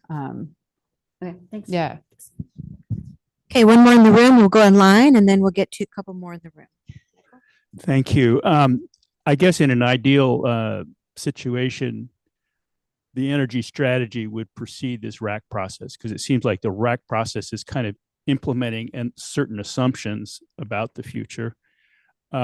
So I guess my question is, how do you suggest the RAC move forward, not knowing what the state strategy is yet, not having developed that state strategy? And then if you could also address, at one point you mentioned that one of the points of analysis is market implications. Do you think that the state is willing to affect markets to achieve certain goals, or is it just analyzing what various scenarios might mean for various market implications? Yeah, so your first question is around how this process will interact with the RAC. I'll have to admit, I'm not super familiar with exactly what you guys are accomplishing here, but that was one of our questions that we actually prepared for this group. which is how do you think that the energy strategy could inform the work that you're doing? If there are certain things that the RAC is trying to accomplish and other things it's not going to accomplish, how could we sort of complement that work? So I would push that back to you all to let us know how we can make sure that we're being complementary. But I don't know, Rob, if you have anything to add. Maybe on the second part of the market. And right now there are no plans that I'm aware of for any sort of work in the market.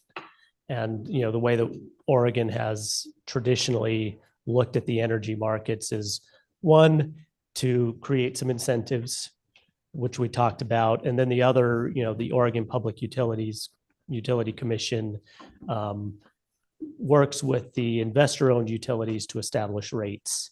And ultimately, the cost of this transition is going to have to be borne by the ratepayers. And so just how much cost can be put on the ratepayers versus, you know, maybe there are some state funds that come in to support certain parts of development. And ultimately, if you look at the long picture, often the rates become stabilized when you get to a certain level. It becomes a long-term good investment, but there's a climb to get to that point. And so Oregon's not a big enough market to manipulate much of a market presence in the Northwest or along the WEC, the Western interconnect with the grid. But we recognize that getting to carbon-free is not money-free, that it's going to affect rates, and that those rates are ultimately the purview of the PUC, and so we won't be involved in that part of it. But we will be involved in a cost benefit within the strategy and the modeling. So let me check with folks online. Any questions for Jillian and Rob? Rob, right? Okay. Not seeing any hands up. I know we've got 2 more questions in the room. Hey, James, did you want to ask a question? Oh, you turned your camera on. Brian. Yes. Okay, actually, go ahead, James, and then But Brian. go ahead, Brian. Go ahead. You're good. All right, go ahead, Brian, and then James. Yeah, I was just looking at Jillian's, I think it was her first graphic where it showed for like every unit of energy used, there's 2 or 3 energy units wasted. And with that in mind, are you looking at energy storage as a future component in the future for helping out with grid and equity and expansion of the electrical system, if you understand? Yeah, thanks for that question. And that is something that is pretty compelling when you look at that diagram that I didn't point out today, is just how much energy is wasted in the system that we have. And yes, absolutely, we'll be looking at storage. We're also, energy efficiency is still the first fuel, so that will be a part of it as well. And I'll also say that transitioning to some of these other cleaner sources are more efficient.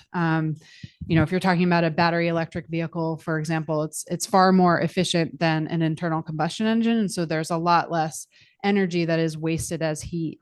And so that's another way to sort of get at that waste energy. But yeah, all of those technologies will be considered as part of the strategy.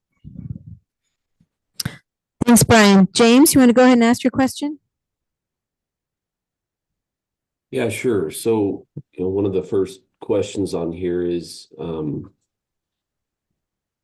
it's more, I'm hearing more that you're wanting the RAC to kind of to share what our thoughts on this in terms of forming an energy strategy for the state. The second question here, the second bullet point on the generation staying in state, I think is really critical for us to really think about. I've heard numerous times in the past when we talk about our goals for where we get our energy, it all needing to be renewable. And then I hear people say, well, that doesn't necessarily mean it's all going to be in Oregon. But the problem is with that is that every state around us is in the same situation, and they're looking to implement the same strategies and goals. So I think the idea of saying, well, it's not all going to be here, maybe it'll be in another state, while they're in the same hole of trying to ramp up and transition to renewable energy, we have to be looking within our state. If this is our goal, this is where we need to actually implement these plans. So I think it's going to be critical for us to not assume that these build outs are just going to magically take place in other states where we have no control over that process regardless. So it's just something for us to highlight here and to remember that our strategy should include the assumption that we're going to have to do this build out and transition largely here locally within the state. And that brings you to there was a really good point made about the ratepayers carrying the brunt of this transition. I think this goes into your third bullet point in terms of the implications of that energy transition. I don't think it's going to be easy. And I'm noticing, seeing how much of the state actually is dependent upon other things other than just hydro, such as natural gas and coal. I think the state should set some priorities in terms of what energy that they want to transition to, as well as what type of energies they want to transition away from sooner, say as coal. So if we're going to move away from coal, why are we pushing at the same time so hard on natural gas if it can carry the system for a period of time and for that transition to actually take place? Just some thoughts here,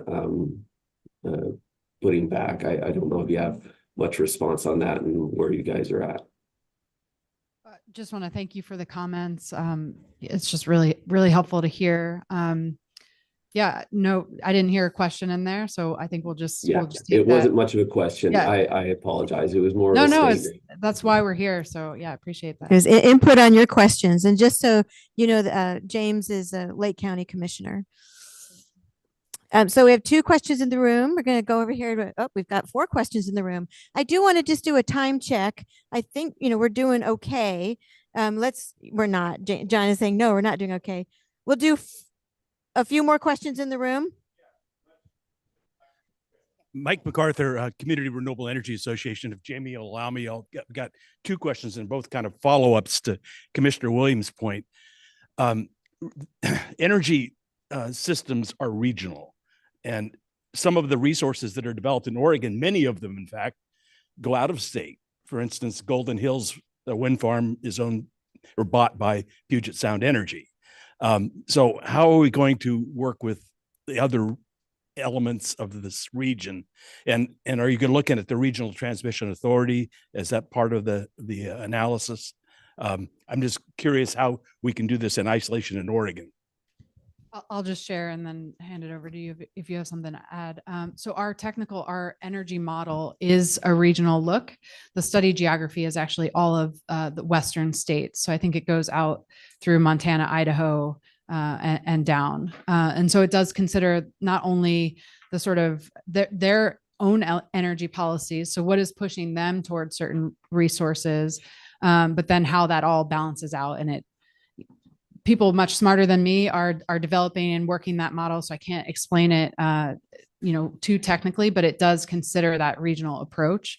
And it will optimize for, cost and other things, considering those other states. Yeah, Mike, that's it's something that we hear quite a bit with renewable development. Puget Sound Energy or Seattle City Light investing into Oregon projects, and we're citing them here. Why isn't it used here? And those are the market forces where we have no real leverage. The developer goes out there with a project and is looking for a buyer, and that power purchase agreement is what makes that project go. And if they can get more money from Seattle City Light than they can get from Pacific Power in Oregon, then that's where they go. And so it's a really interesting question, though, and it shows just how regional this is. And, we do have this broad study areas, and as James Commissioner Williams mentioned, a lot of the other states have their goals and some of them don't. Like Wyoming would probably love to sell us a bunch of expensive wind if they could pull that off. And, you know, we've already seen projects in Idaho. There's the Jackpot Holdings solar project. I think it's 150 megawatts, and they're selling it to Idaho Power at less than 3 cents a kilowatt hour. It's cheaper than gas. And so, but it's the early days of solar. Now, you know, we see prices dipping in the middle of the day, and there's like the storage brings extra value. So we're just starting to see how this is happening.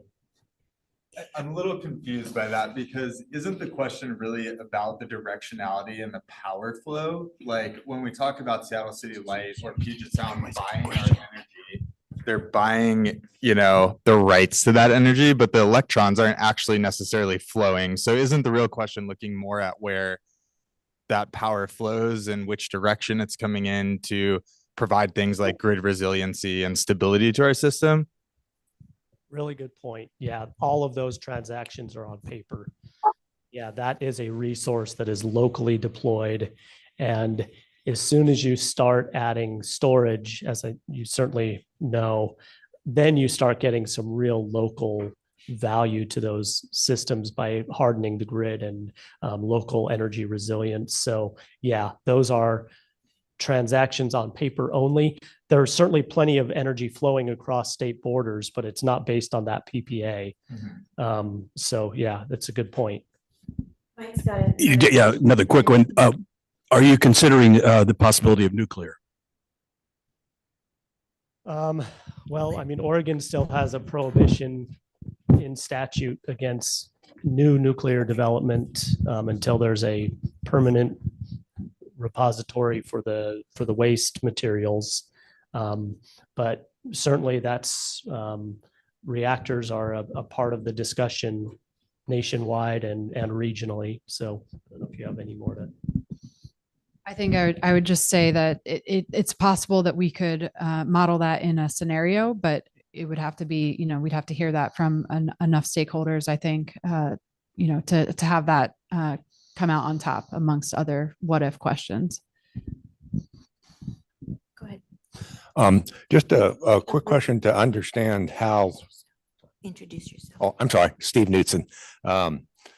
Quick question to understand how you're organizing. I know you're early in the organization process of the state strategy, but the Oregon Public Utility Commission's going to probably play a very big role in actually implementing the strategy through the integrated resource planning processes, the approval or allowance to put projects in rate base.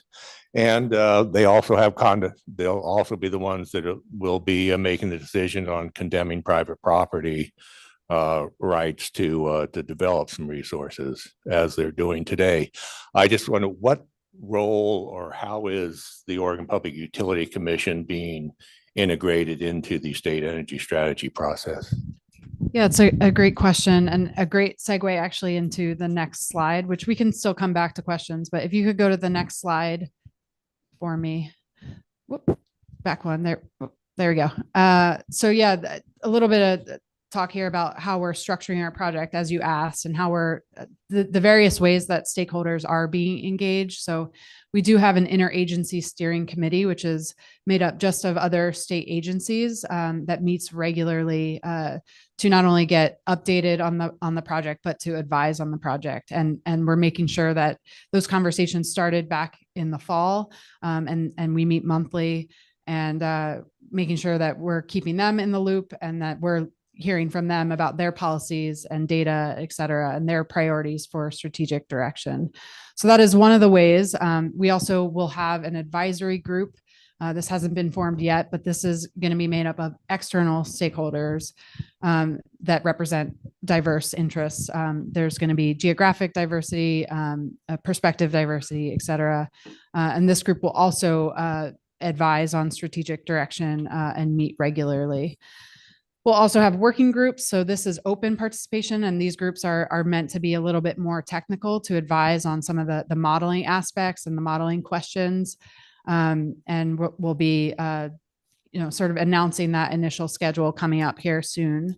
And then if you could go to the next slide, just in case this answers any other questions, there will be a number of other engagement opportunities as well. So we're going to be hosting a number of public information and listening sessions. So the information sessions are really meant to provide updates on kind of where we are with the project. And then the listening sessions will be separate, and it's an opportunity for Odo to just kind of sit back and hear from the community and from the public on priorities and concerns.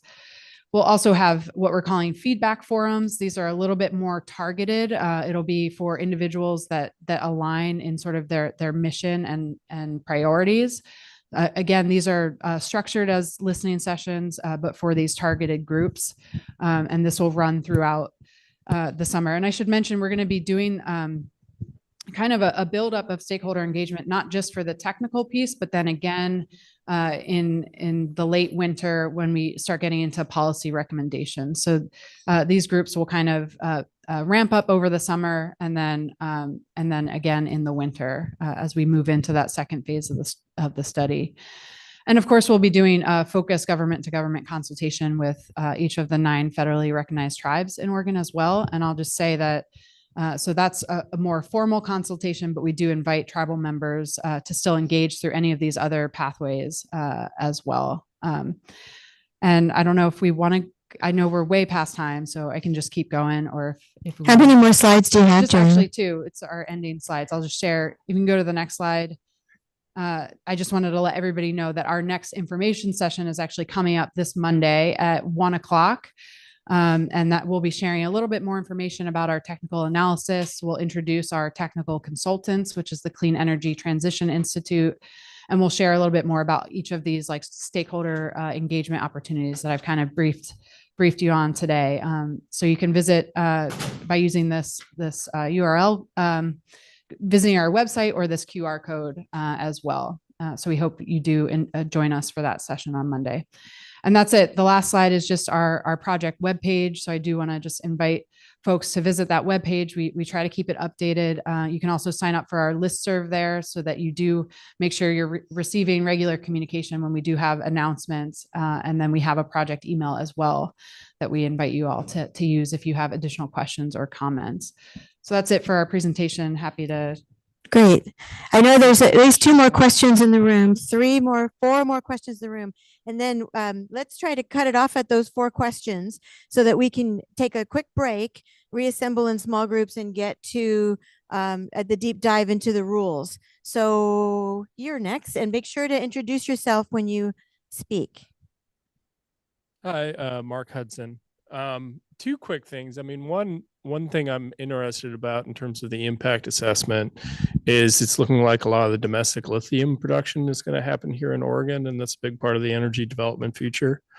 But the other thing, when it comes to community impact equity framework, there's a big focus on the impact from commissioning new energy infrastructure, but a lot of the impact I expect will come from decommissioning old energy infrastructure, as you talk about towns whose economies one way or another has been predicated around that, legacy contaminants, that kind of stuff too. And I am a little curious as to how that's fitting into this picture, this analytical picture. Yeah, I think that's a great point and a great question. I know that for looking at sort of the energy burden to certain consumers and economic development, a lot of that will be handled through more of a qualitative analysis and discussion in the policy section.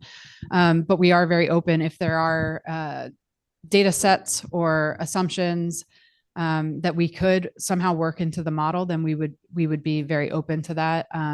But we can't sort of work everything quantitatively into the model. So whatever we can't that we hear as a big priority, we'll be looking at qualitatively in the discussion.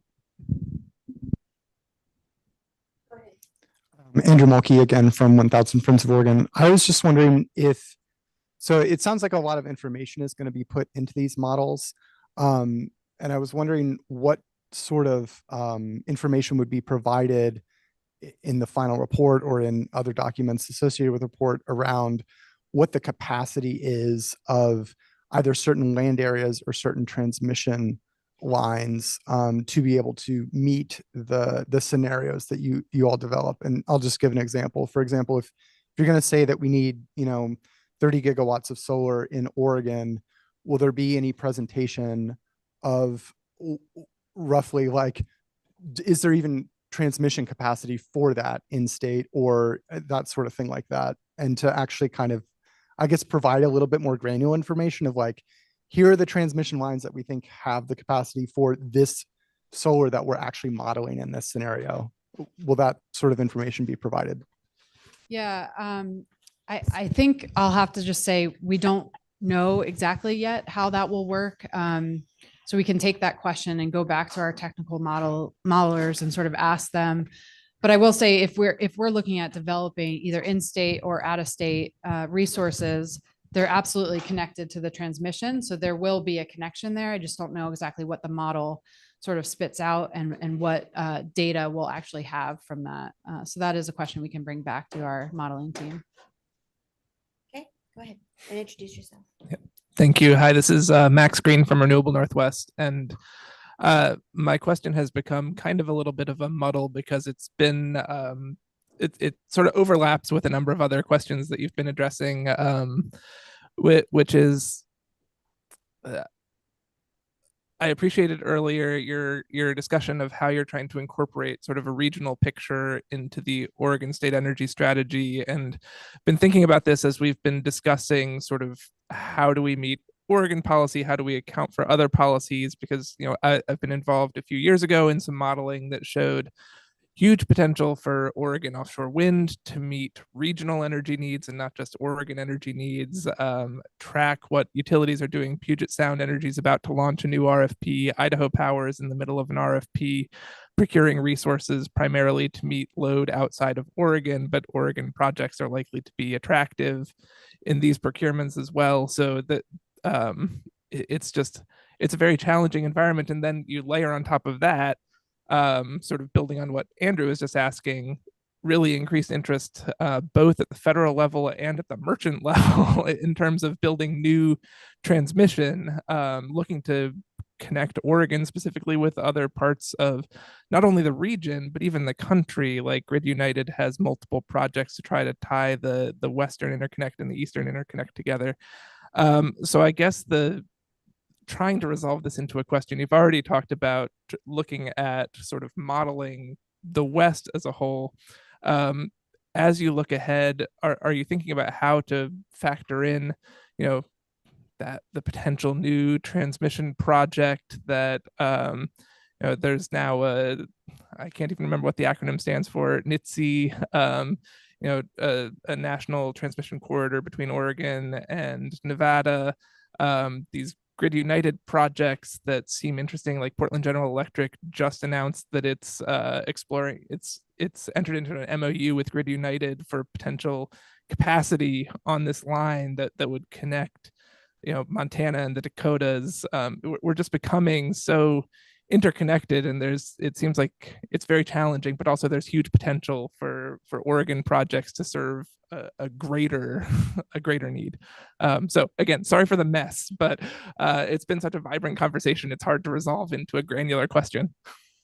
And what you mentioned about like specifically the proposed transmission project connecting Nevada up to the Northwest. When we look at these transmission build outs, we have to also think about what would be the likely end result. And the likely end result of that one is probably Nevada solar into Oregon. And so if there is for local development, that's probably not the project. It's probably flowing north and not south as far as what solar is consumed in the state. But it becomes really clear when you talk about, offshore wind. How do you get it from the South Coast to the load centers? And that's clearly a project there for transmission. There's some capacity, I know, on some of those lines, and you can move some around, but yeah, certainly transmission and how it gets employed regionally for getting these resources around is a big question. We just don't have answers. So thanks, Max. All right, Max, you've got our last question before our break. Okay. Thanks. Max with Nissan Energy. Thank you both so much. This is fascinating. I really appreciate you addressing the question about environmental externalities. And I have a lot of questions and comments, but I'll try and keep them short and I'll follow up with you later. So since we're talking about permitting today, I'd like to understand a little bit more about why the strategy won't be looking at kind of the geographic distribution of resources and, you know, understanding how the department is looking at the permitting regime in terms of how many things gets permitted versus how much actually gets constructed, and like putting out kind of goals for, well, if we need 30 gigawatts of energy and that's 10 gigawatts of solar, we need to permit 40 gigawatts of solar because only 25% of permitted facilities actually get constructed. And then I also have questions about transmission market assumptions and modeling, but I'll ask you guys separately. Thanks.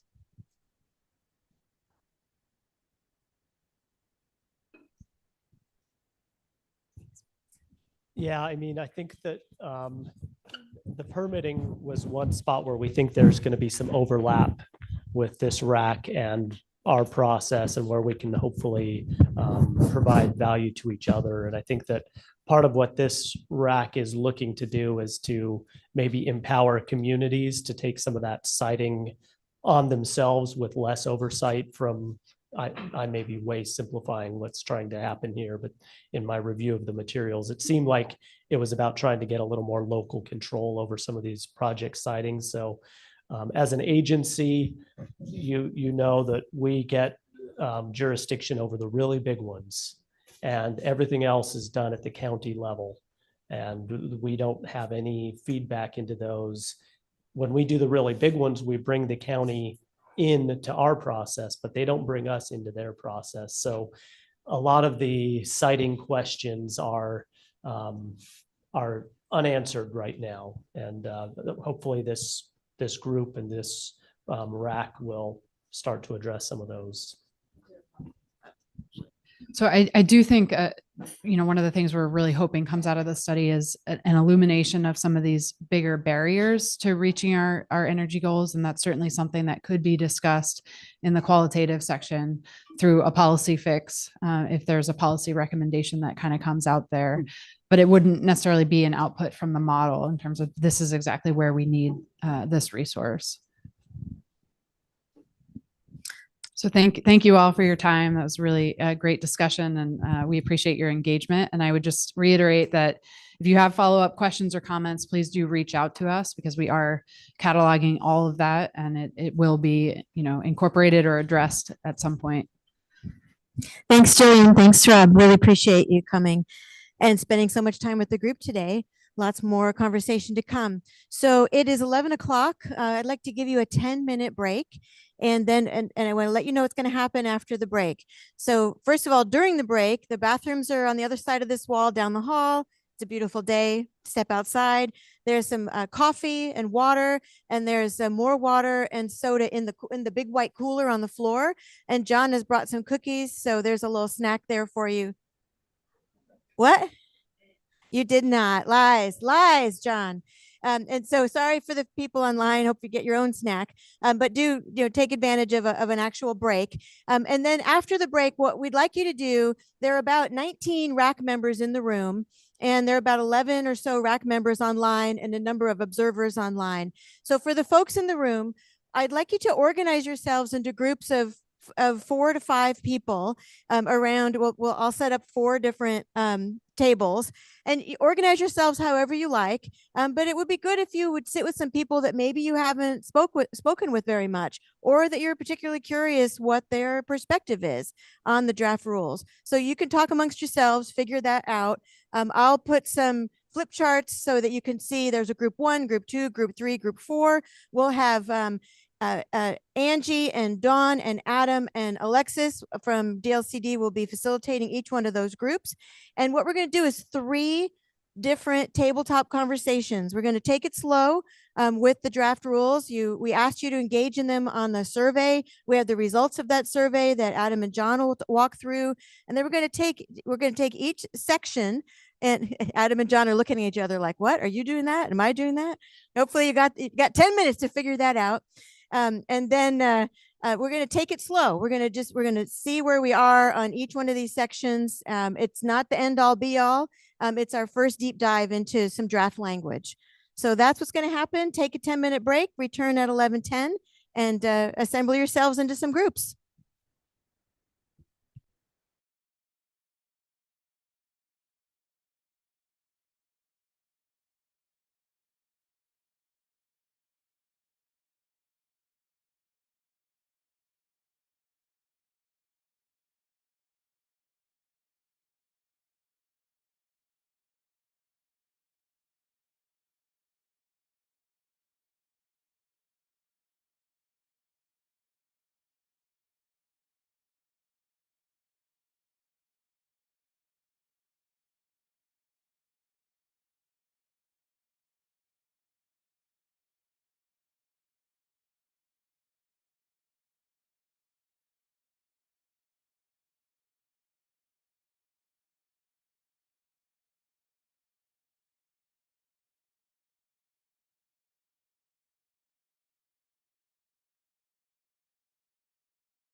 Okay, I'm gonna run to the restroom real quick. I got stuck.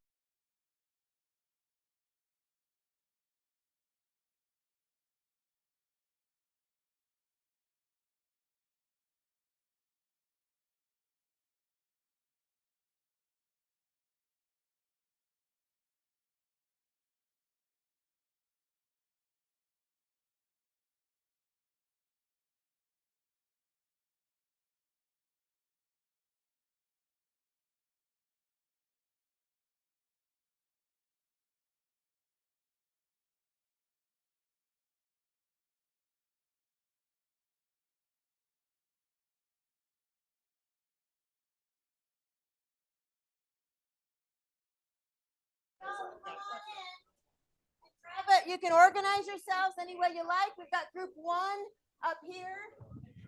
Group one up here. And maybe Dawn, you can take group one. Okay.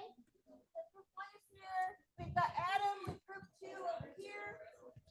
We've got Alexis with group three in the back corner. And this will be Angie's group four with the flip chart over here. So look at your group membership.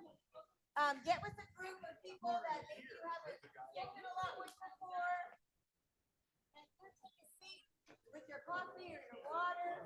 And for folks online, I'll explain it to you in just a minute. So Dawn's going to take group one. Angie will be group four. So everybody get around your table. How are you? Good to see you, Bill. Hopefully you're with people maybe you haven't spoken a lot with already. Max, where do you want to go? Mike, where do you want to go? That's not a group. You can look around. You can go to 4, 2, 3, wherever you want to go. Only if you want to. You want to go with Dawn? Yeah, we're looking for 4 or 5 people in each group. Is Rob wondering where he's going to go? Yeah. Yep, it's all the same topic. Just to, maybe Alexis's group. Yeah. All right. That was good. Excellent. All right. That first task done. Yay. Look at that. We can always count on John for that. Yes, that was John. So let me explain what we're going to do. And for folks online, thank you for your patience. You can see Gordon is there. So the acoustics in this room are really terrific. And so what that means too is that it's going to get really loud in this room. And Ariella, you can mute this room, right? So that you can, okay. So Gordon and Ariella are going to be with all of you folks online in your own space so that you're not hampered by the acoustics in this room. But you're all doing the same thing. So on your table, there are these little worksheets. If you didn't pick one up as you came in, I put some extras on the tables. And so what we're going to do is we're going to spend from really for the rest of our time until we have a little presentation potentially on other rulemaking efforts. Okay, we might scratch that. But this is the bulk of what we're going to be doing today. And so what we've done is we've organized the conversation into 3 small sections, as opposed to having you talk about everything all at once. So before each section, either Adam or John, probably John, I think. So John's going to give a little bit of information about, what the agency is looking for, what the agency, kind of trade-offs that they're considering, big questions for you about subsections of the draft rule. So for example, the first round, each round will be about a half hour. The first round, we're going to talk about sections 1 through 5. We hope you won't spend a lot of time on section 1 and section 2, but we do want to hear what you have to say about those as well. And then we're going to take a pause. We'll kind of do a flash round of some input from folks. And then you'll hear a little bit of a presentation from John about the next group of topics, which will be sections 6 through 14. And then you'll have a conversation for about a half hour. We'll take a pause, hear some flash round observations, and then John will give you a little bit of information about the next round, which will be subsections 15 through 19. So that's how we're going to do it, kind of slowing it down. And again, this isn't the end all be all. This is our first kind of deep conversation about these topics. What we're looking for from you is your facilitators are going to walk you through these worksheets, and we want you to fill out the worksheet too with your name and who you're representing and any notes, and any notes to us about each one of the sections. So what we're looking for is, so your facilitator is going to say, okay, subsection 1, introduction, do a quick thumbs up, thumbs sideways, thumbs down about that section. And what that means is thumbs up is, that's fine, it's good, let's move on. Thumbs sideways is, I got a clarification question or a minor edit. Thumbs down is, this is a non-starter. This introduction does not work for me.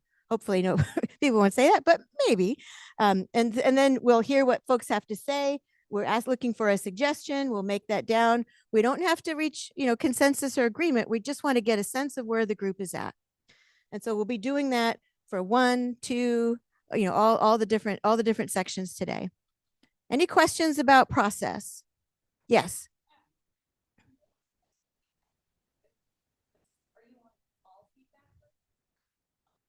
This isn't the only conversation we're going to have. So it's a starting point. It's a where are we at on this? So if you have substantial things to say about a piece of about section 5, for example, you just might want to say thumbs down. I've got a lot I want to share about this. More than we have time to share here. That's information for us about how we organize our time at the next meeting. Does that make sense? Okay. Yeah, Max.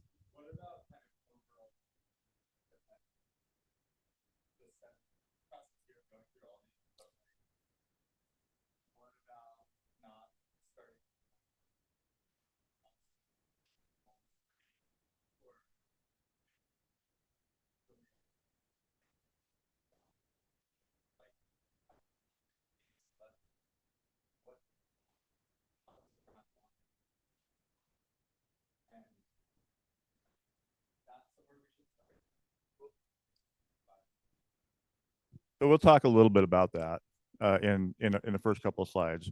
Our position, Farm's position, is that we stay the course. We believe that we have that as a duty to respond to the legislative record as well as a charge adopted by LCDC. But we do need to get into those other rules. We'll have to revise them to accomplish the outcome that we're seeking. And so we believe there's been very specific direction as well as expectation on a couple of things. One, that it's voluntary for counties, and 2, that the Goal 5 rule is the centerpiece of this work. We think it's our best tool. I think it's the best tool that we have to use, but also that the purpose or a very important element is that we increase the amount of land available for consideration for larger solar sites at the local level. And that in order to do that, to the extent we carry out some of the things in the Goal 5 rule, that the Division 33 or Agricultural Rule and Forest Rule, there will need to be commensurate revisions there too to make sure that can happen. And there's not a, you don't get an opportunity in one rule only to run into a barrier in another rule.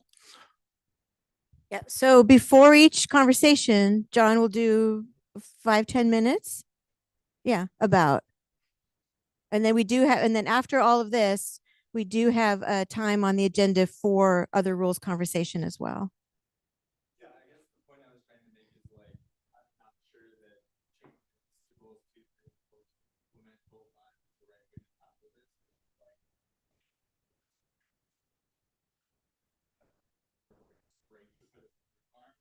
Then should we just allow it to be built Goal 5 process? And then shouldn't the Goal 5 process be more complicated where we need but like we have all this restriction that kind of in the middle. That seems to me to be, I'm just from a high level. That's a fair point. Right, fair point. And again, we're operating how we think is express direction from both the legislative record and our own LCDC charge. The LCDC adopted that charge in November, and you testified, Matt, you were there. You know, so others probably were too. So we believe this is our duty to follow. We think that there are ways, and we will pursue and explore ways, you know, that we get to a expedited or a reasonable approach, something implementable, and that harmonizes the various rules and goals. So that's where we're at, and that's where compelled to do otherwise. Again, we believe that it's very clear the expectation from our commission and based on the legislative record. Let's look at that a little bit. Is it Goal 5 and Goal 5 rule are the centerpiece of this work, and that they're complemented by looking at the other rules. And so that's, I mean, we probably have a lot more time to spend that. I appreciate that. I'll talk to Jack a little bit about it. I appreciate very much his comments. But I think that's what we have to say right now. Yeah, and Gordon, I see you really looking intently into the camera with a furrowed brow. Is there anything that He doesn't know what I'm going to say. Is there anything that he's like, what did you just hear? Is there anything that you want to add or clarify about what John just said? Well, I'm in the next room over, just getting so I could have been there. Anyway, yeah, I think John's hit it on the head. We are, you know, I mean, looking at the commission direction was definitely to start with Division 23.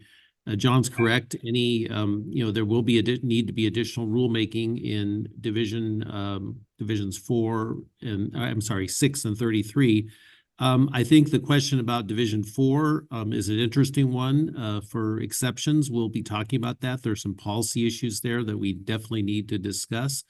And also the other point is that in terms of process, we want to make us a proposal that does not involve a lot of delay because counties need to do a lot of work. We want, and I think we want to talk about that when we get later into the rule about a way that the Division 23 rules can be expedited to allow a county to move forward quickly in response to an individual application, as well in addition to instead of or in addition to going through a standard, you know, or through the Goal 5 process, which we understand the concern about that would take some time and effort. Okay, are we ready to try this? See how far we can get? Elaine, you had one question. Can I just ask, maybe follow up for Gordon? So I think what I just heard him say is that a county could use this Goal 5 process on a project-specific basis. If someone was going to come in with an application, they could concurrently seek a CUP and a Goal 5 inventory, like a PAPA, Goal 5 PAPA. That is squarely on the table.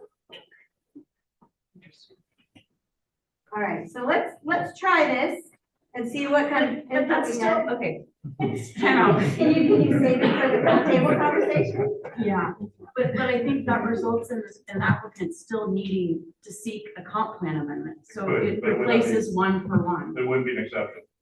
Great, but okay. So flag it. Yeah. Okay. What happens if no counties adopt this? I think that's a pretty loud indicator of what counties feel about it. And maybe an indicator of what counties feel about utility scale solar. You know, that's an interesting point, because I know I'll give you an example. The agritourism rules, I'd say half the counties in the state of Oregon haven't chosen to go there. Yeah. So then how do we meet the legislative directive? Well, if I could say the legislative directive, I think it's very clear that this should be voluntary. That's not what it says. No, it says shall permit or require. So, but the record itself says voluntary, and the LCDC charge says voluntary. The statute and the legislation does not name any goals or rules. It says create a process considering these wide variety of things, including public participation and input from communities. I'm paraphrasing. Go look at the language, right? So I know you guys. I know. We're having a conversation because of how serious it is and how important it is, and I appreciate that. I feel my blood pressure going up because I mean it's fight or flight. It's hard to do consensus driving. Yes, it is. But this is what we had to have. This is what we have to have. Right? This is the type of conversation that we have to have to reach a positive outcome. And I beg you guys, Guys, please be patient. I know you haven't. You've been so good. And trust the process. And we believe it'll produce results for all of us. That's where we're at. Okay, so Gordon's here. Gordon. I have nothing else to add. Oh, okay. Back to your room, Gordon. So again, this isn't meant to be the end all be all. We've got conversations in Madras in July. We've got conversations in Online in September. In September, we've got several more meetings. We've got TAC meetings to consider. We just want to get a better sense of where everybody's at, where we've got some agreement, where we have some areas where we really need some deeper conversation so that we can organize the next couple meetings around those deeper conversations. Andy, some clarification from you? Yeah. I keep calling you Andy, but is it Andrew? It's Andrew, but we can call him. It's like we're like, Yeah, something that starts with the neighbors. I think it might be helpful to share my perspective. I don't know, because I know that there's from the developers, from what I've seen in terms of conversations kind of floating around on email, and obviously the concerns that Max and everyone just shared. I understand that there could be issues related to the specific pathway or the specific process in which a lot of these criteria are put. And I just think from my perspective that I think those can be addressed, and it's just important. And I think they'd be present really regardless of what pathway we chose. I think if you go through a goal 3 pathway, I think counties still have to adopt that into their rules. And there's a lot of counties that have chosen to say, we have stronger goal 3 standards than what these rules are. So, but I think that regardless, from my perspective, the conversation here today is like really looking at the guts of what's in here, because I think the guts are going to be relatively the same no matter where you put them in the law. And that's really the conversation that I think is trying to be started here. So that's just from my perspective. That is what we're trying to get started. All right. So John, you've got a little bit you wanted to share in addition to start off this section of conversation.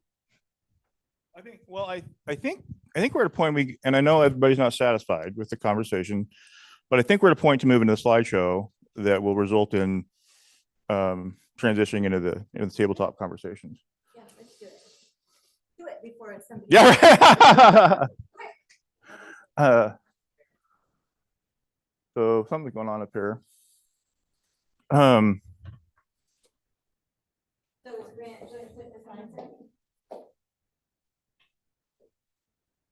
He said his phone is going crazy. Hey Grant, we need you to put John's slides up. There they are. Okay, good. So that is as good a starting place as any. Which is we're going to you're going to see these slides again. You've already seen them before. You're going to see them again. And the purpose is we think I find it useful to kind of look back at some of this language is to refresh thinking and also to help understand why we've kind of done some of the things that we've done as an indication of a possibility of what things could look like. So the language that we've shared does not represent the department's recommendation. We do have some recommendations on rule construction and order of operations, but the language itself should be best understood as a reflection of how we think it could be, not what we believe it should be. So it's a starting point, right? Real quickly, this is a minority part of a really long piece of legislation, and it speaks to, among other things, which I forget that my PowerPoint or my pointer doesn't show up on this. Looking at other resource lands and feedback from neighboring landowners, but then really identifying characteristics of lands in Eastern Oregon best suited for counties to encourage and individualized solar projects. It doesn't say all of Eastern Oregon, it says those lands best suited, but we know where they are. We're getting a handle on where those are. And then talks about land suitability for contributing to the state's energy goals. I find this interesting because I feel a real strong intersection between what we heard from our friends from the Department of Energy and the work that they're doing. And then B and C, I think, are informative to how we've portrayed or structured subsections, really subsections 5 and 6. But let's go ahead. Let's go move forward. Next slide, please. So here's our meeting schedule. We're up there at the top right now. Great time to be in the Columbia Plateau. Beautiful day. Blew really hard yesterday and the sun's shining today. So you can kind of see why this is a hub of renewable energy interest. We'll be in Madras in 6 or 7 weeks. Next slide, please. And again, we've kind of gone through meeting 2 in Burns, and here we are in meeting 3. We'll talk about the updated outline, Division 23, and a draft outline to Divisions 4, 6, and 33, and then hopefully see a greater level of progression as we move into meeting 4 and 5 and 6. Next slide, please. So we've seen this before, right? This is the threshold table on the right-hand side, you know, and moving those are the ceilings, right? On the right-hand side shows the largest thresholds available for local jurisdiction. Above those thresholds in any of those land categories, you go to the Energy Facility Siting Council. Again, I'm going to drill that in. I've probably already memorized, but again, that's the terrain. Those sizes and below are the terrain of local government jurisdiction and the applicability of LCDC rules. Next slide, please. So this is kind of getting at the question we spent a little bit of talking about. And you know, why Division 23 is a preferred pathway is really based on predicated our understanding of what we believe are pretty clear statements in the legislative record and from our own commission that emphasize it's voluntary and that it has to do with Goal 5 and the Goal 5 rule. The segment in the middle, I think, is equally important, you know, which says this is also on the legislative record. This is just snippets, right? They say a lot more than this, but these are what we wanted to really emphasize. Is it's about finding land for renewable energy projects. You know, this is about finding land for renewable energy projects, finding land for renewable energy projects. That is not lost on us, and that's what we believe we're positioning counties to be able to do as they see fit, in a way that's more expeditious, perhaps efficient, maybe is a better term, than what we have. This will not be the last piece, right? This is not going to replace everything else and be the only way to do it. It will be another opportunity to add to the 2 or 3 opportunity, one being FSEC, opportunities that exist right now. So this will be a complementary opportunity that hopefully helps folks, you know, be rewarded for going to sites that have what they need to be successful, as well as avoiding some of the things we just soon avoid. Next slide, please. So now we're getting into the text of the rule. I'm not going to spend a lot of time with these pieces, but again, introduction. This is where we're getting started. You know, we have used some language. We're trying to emphasize the finding opportunities and reducing conflicts, kind of direction, motivation, and as well as to emphasize that these rules, as they would be written, are special.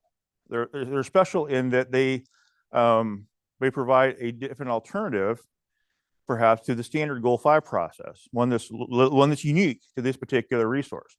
Next slide, please.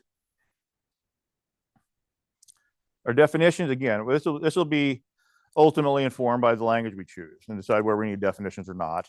And we might decide, I stuck in electrical transmission, and I apologize for not, I thought about putting in the corresponding rules, but my Lord, that'll be 1,000 pages.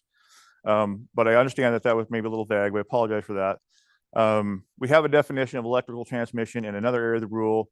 We may or may not want to use that. I don't know. It felt like a good idea at the time, but I think that's true of all of these things. These can be adjusted as we see fit, and as we feel is necessary. You know, B, you know, relying on the definition of what a photovoltaic solar power generation facility is, as it currently resides in Division 33, seemed like a good thing to do.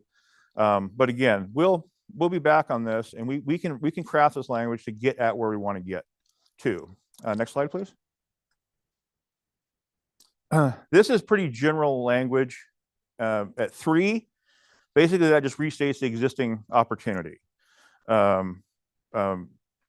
Counties can, if counties want to go through and update their plans and programs, zoning ordinances, implementing ordinances, they can go through the standard process. Or that's 3. Or in 4 is where we start wading into the unique elements of where we are kind of excited about being where we think we can go. And that would say that rather than using the standard process, you can do this process. This process is then therefore articulated in subsections 5 through 15. Next slide, please. So here we are at the quality, quantity, and location element. And this corresponds, we think this corresponds with the one plain language of the legislation, which talks about things like, as you remember, resource capability and proximity to transmission. That's not all it says. And site characteristics. We feel like we've tried to capture those here. Maybe we haven't got it right? And we're not representing or recommending this is it in all, but we think this is a way to get at it. We can make some adjustments. 5 miles may not be the right way. If we plug these numbers in on A, some of Eastern Oregon would not be included. We can adjust that to make sure all of Eastern Oregon is included if we think that's the right thing to do. And then the slope of 15% or less, that felt like the right thing to do. And these 3 things, we believe, we've heard, that these are the things that are needed for a successful project.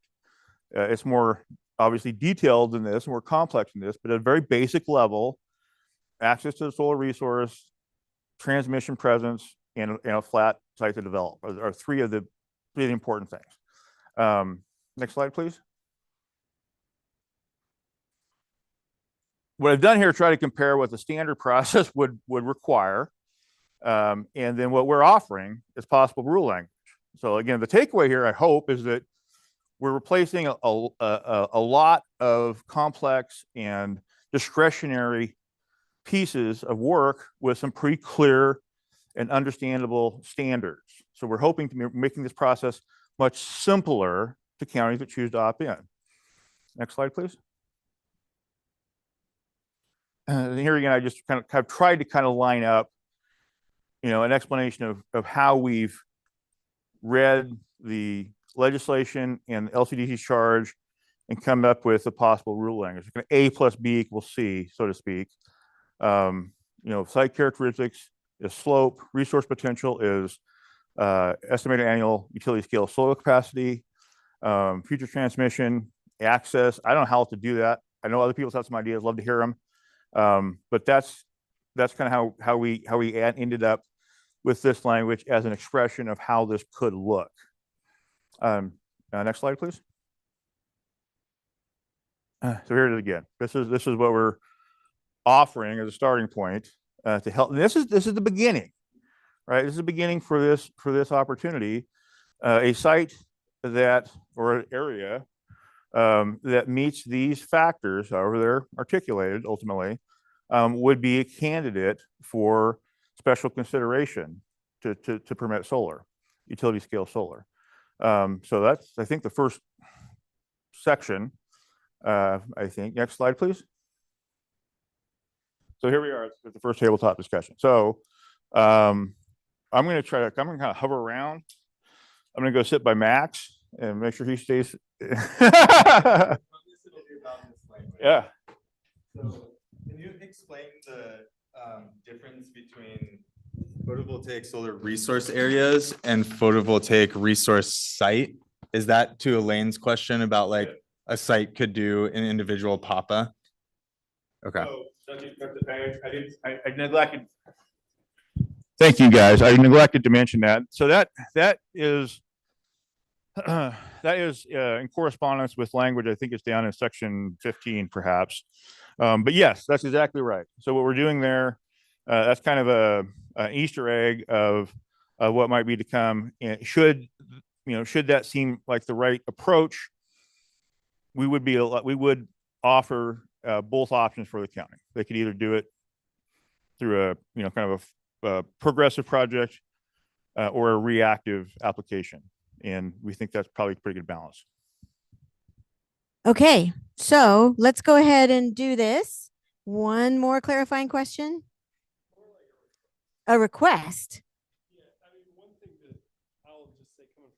Perspective that has hampered past efforts is actually understanding what the rulemaking context into the geographic realities. And so just between sessions, if we could have iterative mapping, kind of that looks at, okay, we came up with this last session. What does that mean? Kind of thing would be real helpful, I think, in the understanding. Okay. Yeah, do make a note of that. Okay, are we ready to do this? Actually, I don't want to ask that. Let's do it. Let's just do it. So I'm going to check in with all of you at about 5 after 12. I'd like us to be able to stop and get lunch at no later than 12:15 so that then we can move into the next section. Lunch is being set up as we speak. Yeah. And for folks online, Gordon, for people to express their thumbs up, thumbs sideways, thumbs down. If you're in support, it's a thumb up for your emoji. If you have a question, it's a hand raise. If you have a clarification or a minor issue. If it's a non-starter or you got major concerns, it's a big conversation, then it's your surprise face emoji.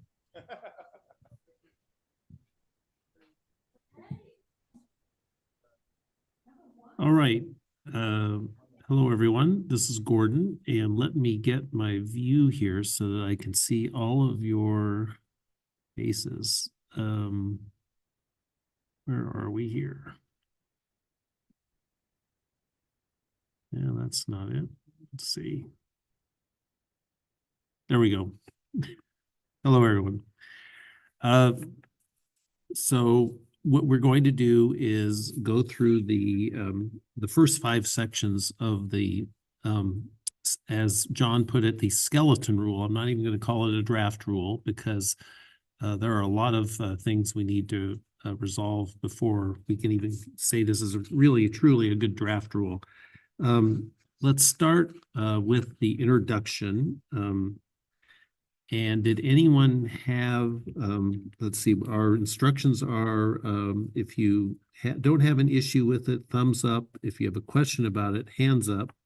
And if you do the surprise emoji, then we've got some problems. So let's start with. Can you, I know it's hard because now if you put it up, you can't see us, but I can't see the language if you don't put it up. Okay, well, all right. Do you have, okay, let's see. Do you have the language, do all of you have the language separately on a piece of paper or? And I guess I can know. Why don't you put it up and put us in a gallery view? Let's We see. raise our hands, then we come up. Okay, how do I do that? Let's see. And if we don't like it, can we use the thumbs down emoji? That seems easier than trying to figure out which surprise I agree. I actually agree with that one. Well, let's see how, I don't know that I even have access anymore to the, oh, Grant is putting on, there we go. Thank you, Grant. All right. Well, let's start with going back to subsection 1. We need, they'd like to see the language online. Yeah, that's what I was gonna ask it. I actually didn't ever get this. Is it available? This language?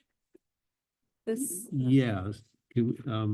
the meeting packet. I can send the link in the chat. Okay. But this worksheet I don't have access to. Okay. I'm sorry, everyone. We're figuring this out. You can ask Adam if he sent. I didn't see it in my email. Okay. I think it would be easier for everyone if you did look at your the packet that was sent to you separately from me putting it on the screen, because if I put it on the screen, I can't see all of you.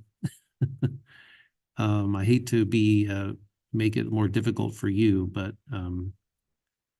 well, let's see. I'll go put it in the chat.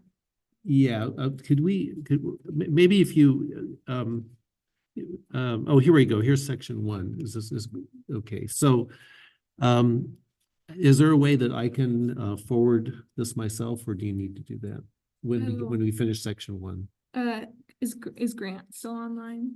Grant, are you with us? Grant, what's the next slide? Oh yeah, I'm here. Okay. So yeah, the next.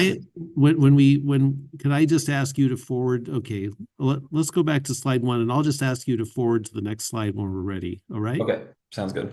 Thank you. All right. So here is slide. Okay. Sorry for the glitches here. Here's our introduction. Now let's start with that.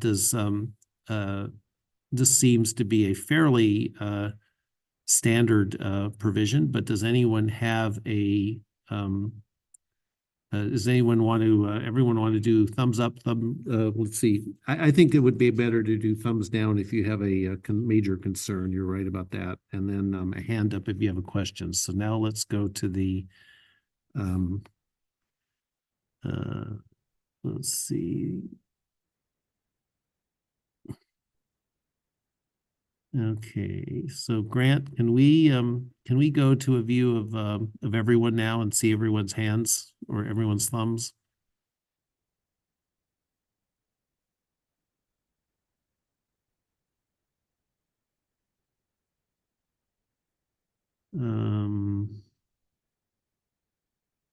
Okay, I'm not seeing any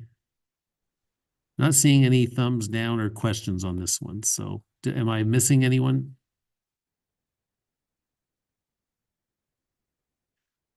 Okay, well, let's go on to section 2. Grant, could you put section 2 up on the screen? Okay, and here we have definitions, and I don't know if we can get all the definitions on. Let's see, do we have them all? There are, let's see. Yeah, we do have them all. There's 4 of them here. So on this one, we have definitions of, I think this is a fairly basic provision. John hasn't given us all the language, but he's referencing other rule language that we already have. And the definition of the photovoltaic solar resource areas are really, it's what's significant pursuant to a later section of the rule. And the rest of the language is kind of a more flowery stuff, if you will. And then we have a specific location within the resource area. And I think those are key because we will later be getting into the idea that, you know, photovoltaic solar resource area consists of a bunch of photovoltaic resource sites, but we do want to have a provision that allows an individual applicant before or in lieu of those resource areas being actually formally designated by a local government, that the local government could consider an application on an individual site that, as a practical matter, met the criteria of the resource areas. And now, once again, we're not yet into what those areas are, and that's a very substantive question, but this is kind of more of an issue with how the rule's formulated. So does anyone have any questions, concerns? Greg, you do have a question. Yeah, hi. Thanks, Gordon.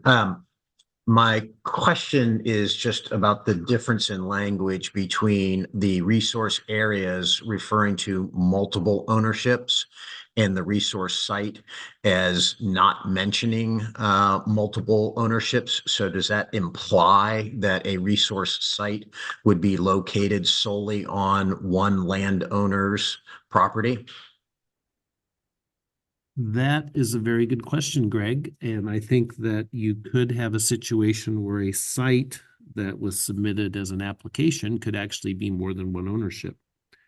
And so I think that is a interesting question about rule language that we can look at, and because I don't think we want to necessarily preclude a future applicant from being a single owner. It may be that a solar company has put together 2 or 3 or 4 different owners or more into one application. So we will look at that. Appreciate that comment. Lauren, you have a question, your hand up?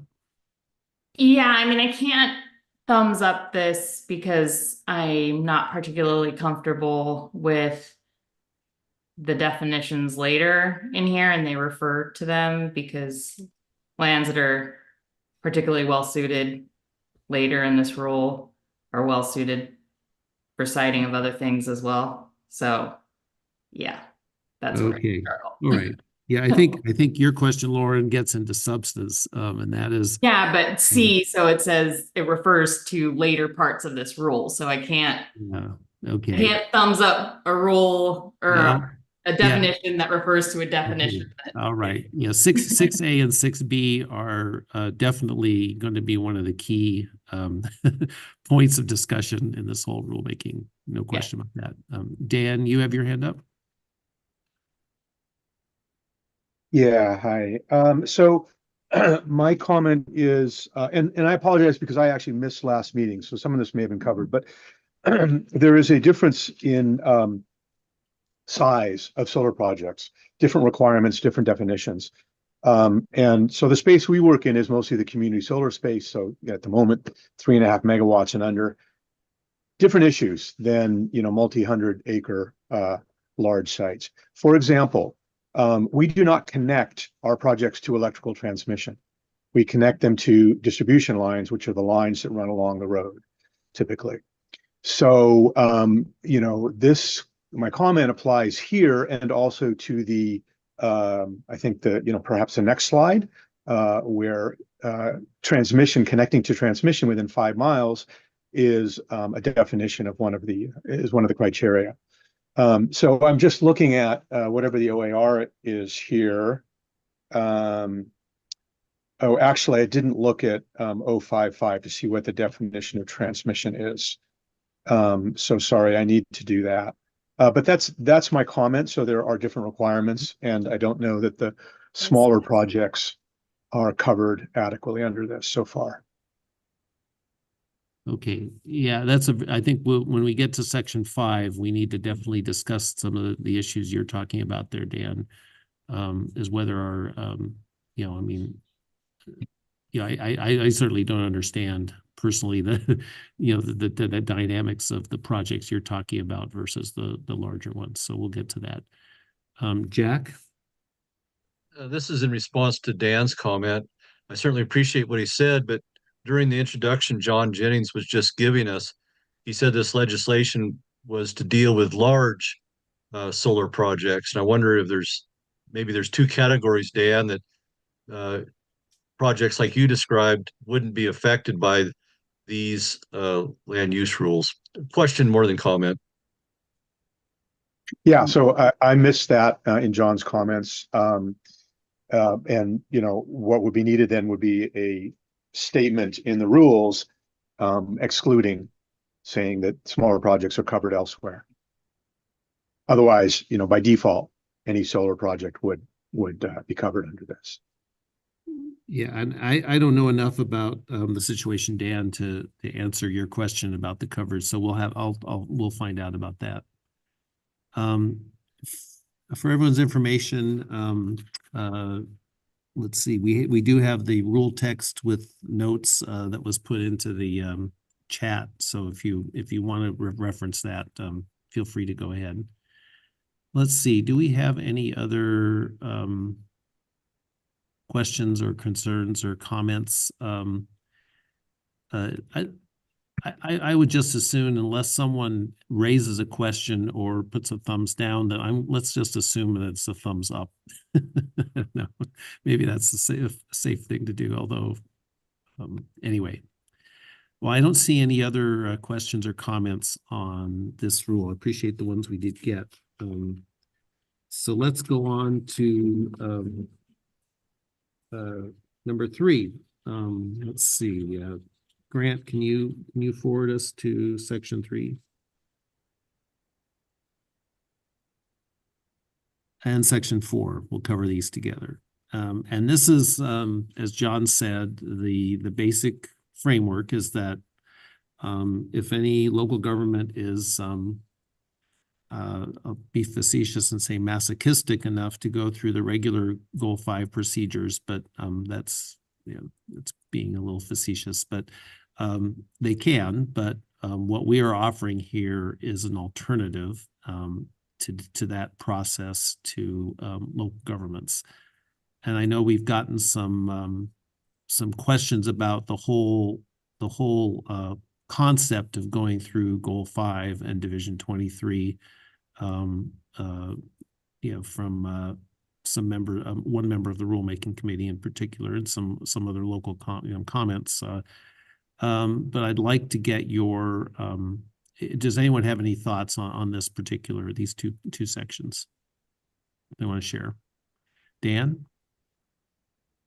Yeah, thanks. And hi, Dan Hubner. I'm with the Oregon Department of Forestry. For those I haven't met before, I'm a GIS analyst with focus on land use issues. I just had a clarifying question on this one with respect to the difference between areas and sites from the previous bit. So in section 3 here, if the counties decided to go through, the masochistic regular process, are we envisioning that that would be a process to designate areas and sites, or is the area thing, that area mapping designation, that's what we're talking about with this Goal 5 overlay process, and then the standard process would be just for considering site applications? And so that's clarifying question. I wasn't sure about that. Yeah, I think the way we have the rule, and this would apply both to the regular Goal 5 method or the one that we're providing here, would be that the local government, and I think that based upon what Elaine Albridge mentioned in her comments, I think we'd have to look at whether the designation of a well, let's just start with the under the existing program. If a local government were to say receive an application for a new, under Goal 5, a solar voltaic site, they would have to amend their comprehensive plan, or they would, if they decided to do it on a legislative matter and look at an entire area, they would do an amendment to their comprehensive plan. And so that would be their option. I think what Section 4 says is that the local government would instead use the process below to either designate the solar resource areas pursuant to all the things that we're going to be talking about in terms of reducing conflicts and all that, or before or in lieu of them doing that, if they got an individual application for a specific site, they would judge that based upon the criteria set forth in the rule and make a decision on that. I think what Elaine Albridge was pointing out was that, does that also involve a comprehensive plan amendment? Clearly, a local government doing a big area would be a comprehensive plan amendment, and that's some work. There's you have to give notice to the state and there's procedure there and time, versus perhaps an individual application someone could turn in tomorrow based upon after the day after the rules were adopted.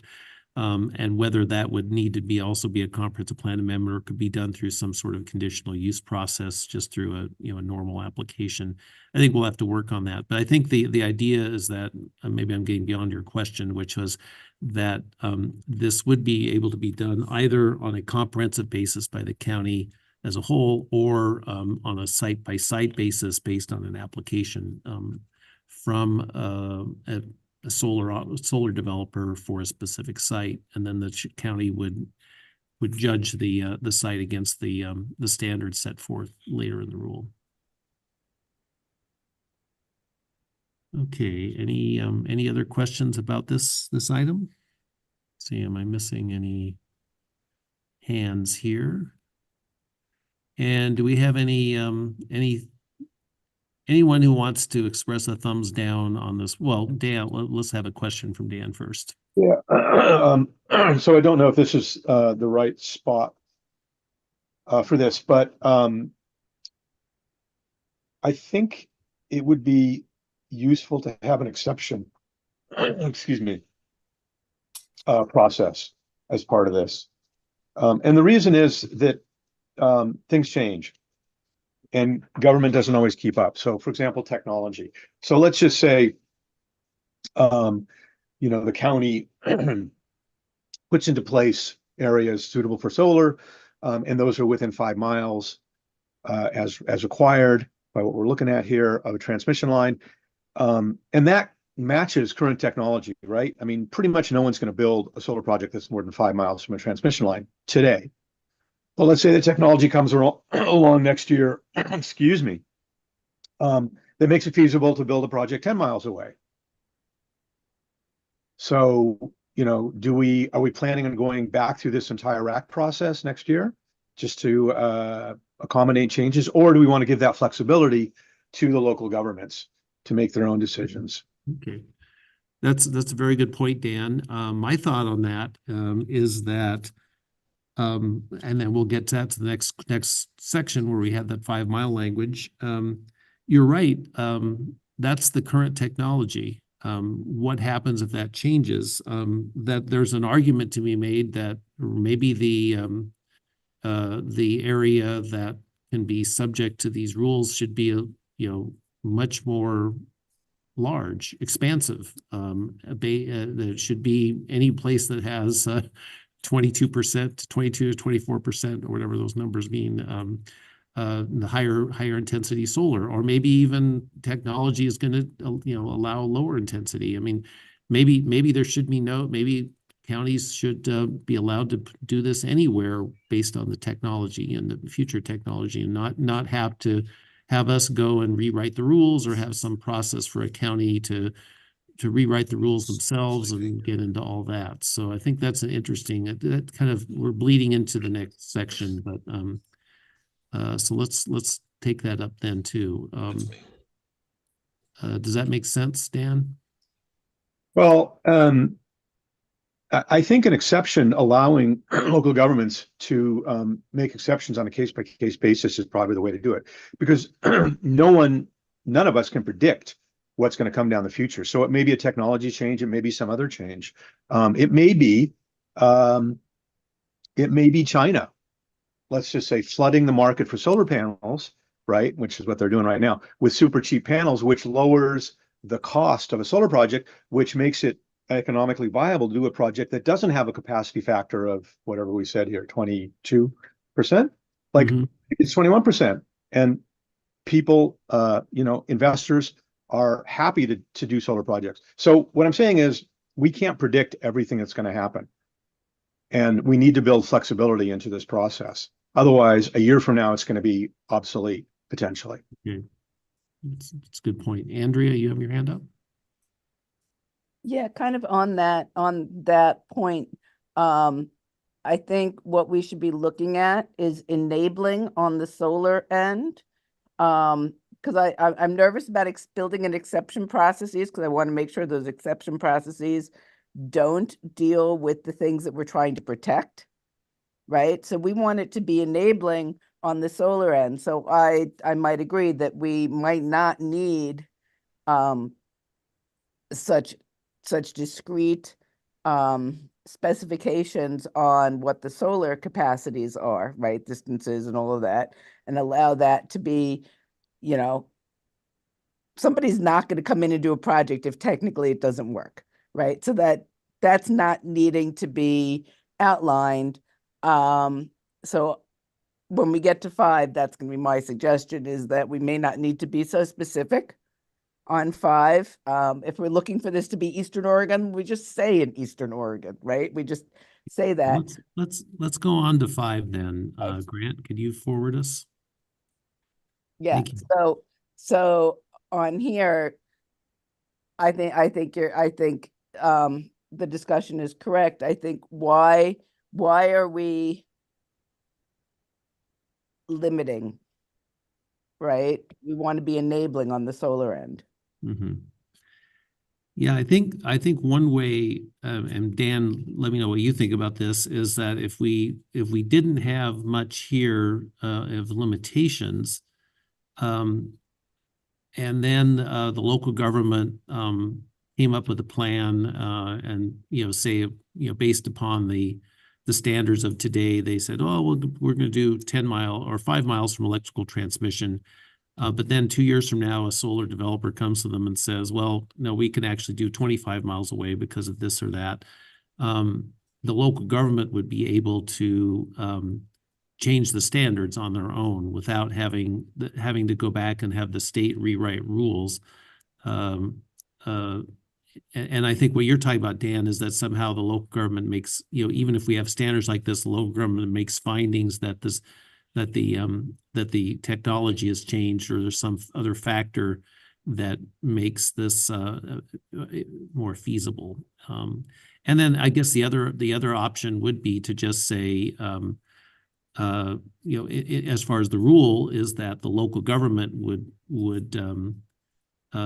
could say it's we could say it's all areas of the local government or under their jurisdiction or could qualify, and the local government can make a decision as to where and if they want to limit it to certain areas based upon standards that they're given. I don't know. Does anyone have any thought? Okay, we have 2 hands up here.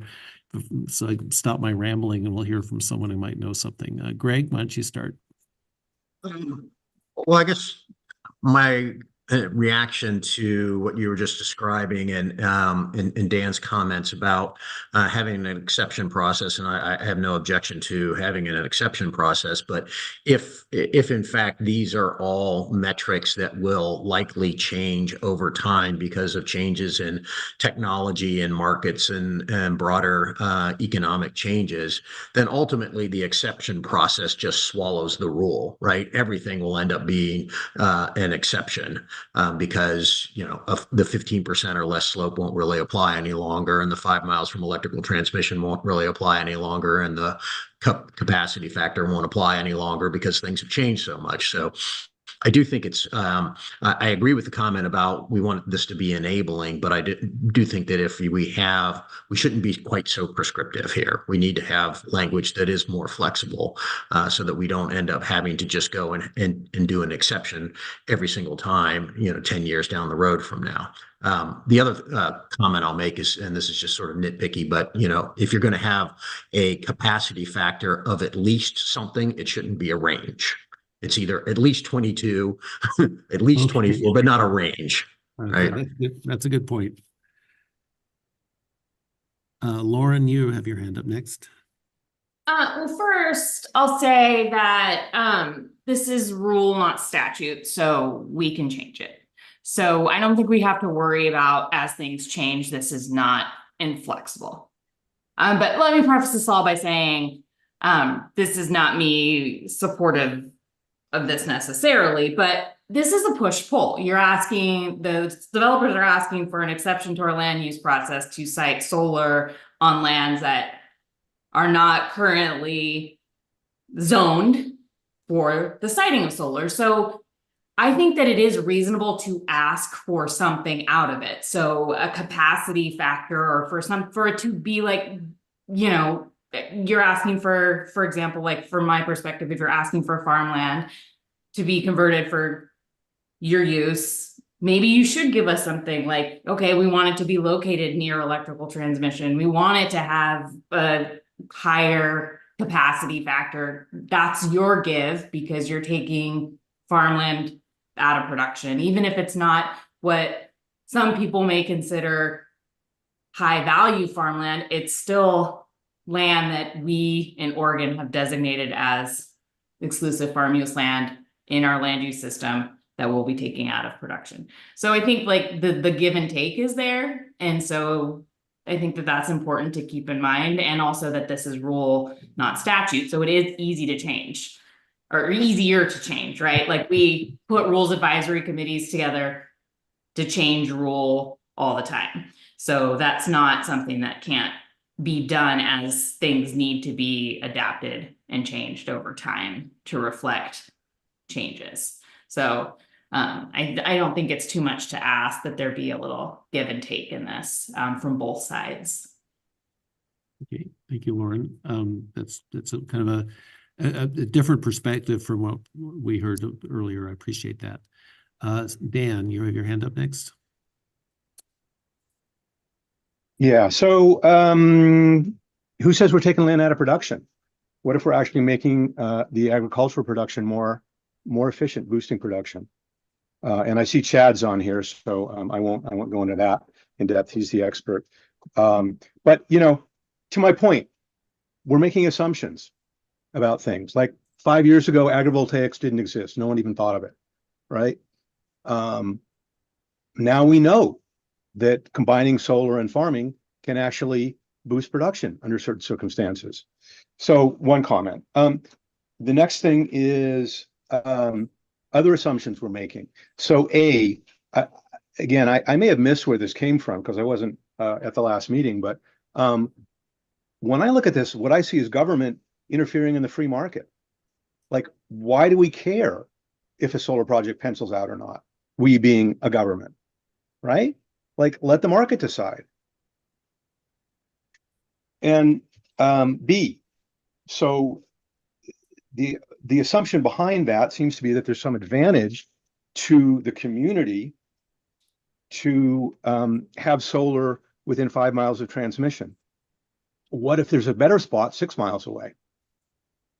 Let's just say, what if there's a spot that's completely hidden, in a valley? And lunch is here. Okay. And so if you want to wrap up your thought and okay. Well, we'll go get some lunch and we'll come back and I'll do a check-in with facilitators about where everybody's at.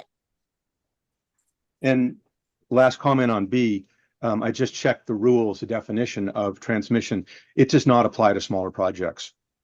Okay. So that needs to be addressed somehow. And it's not just the sort of projects we're doing at the moment. You may be familiar with CBRE. So lunch is out the door to the left. And we'll continue in just a minute. Second.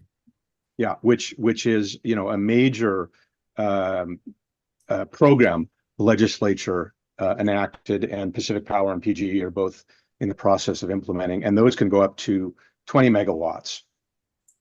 Okay. So that's, and those are not connected to electrical transmission lines. Those are connected to distribution lines, so lines that run along the roads. Okay. All right. Well, thank you, Dan. I'm not particularly hungry, so I can continue for 5 more minutes. And you are all on your own. So we have Andrea and then James. So Andrea. Sorry, I had to unmute. I'm going to go back to the intent of this legislation. The intent of the legislation was to enable us to get more solar on the ground where it makes sense for it to be. In my view, I mean, the important job for us is to say, from a land use perspective, where shouldn't that be, right? Like, what are the places we don't want it? And to enable it to go in faster and easier other places. So to me, again, I'll go back to, I don't think we need to be expressing what the solar needs to be for that.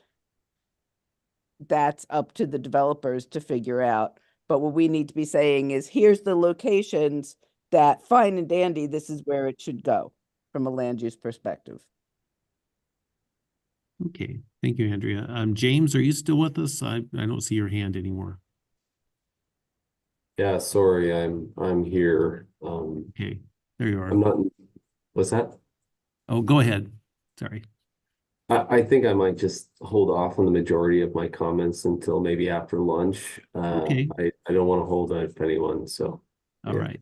Thank you, James. And Jack, you'll be the final one before we break. These 3 qualifiers seem a little bit ham-handed to me. I guess I'm okay with A. I think others made a good point that 5 miles seems arbitrary at this point. And then the slope, I think that the developer, back to the free market, should decide the slope. We can do this in a way without a threat of erosion, I think.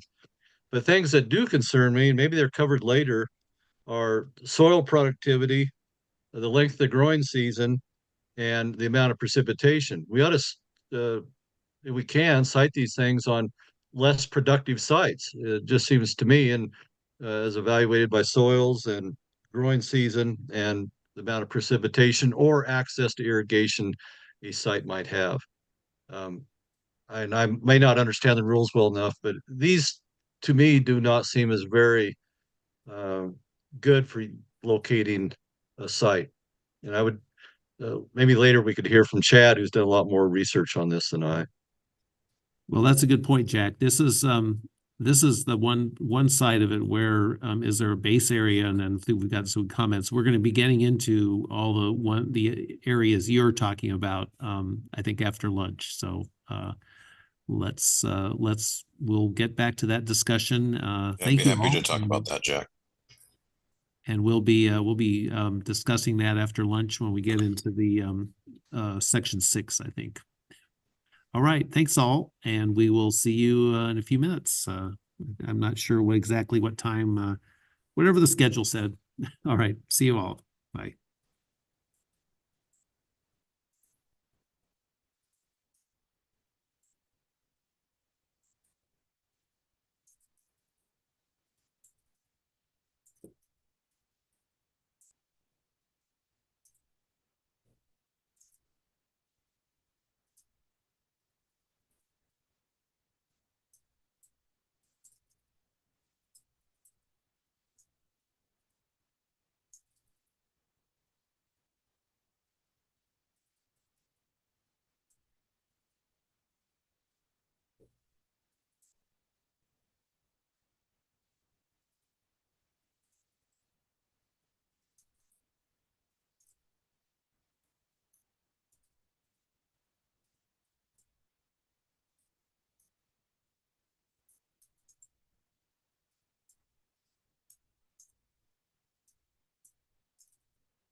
who I know we're all here.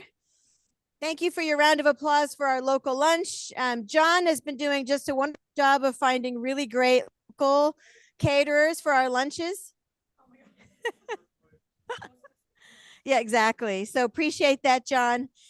So before we move on, so just so everybody knows, I mean, this conversation, this is what we're doing until for the rest of the day. So there's plenty of time to talk.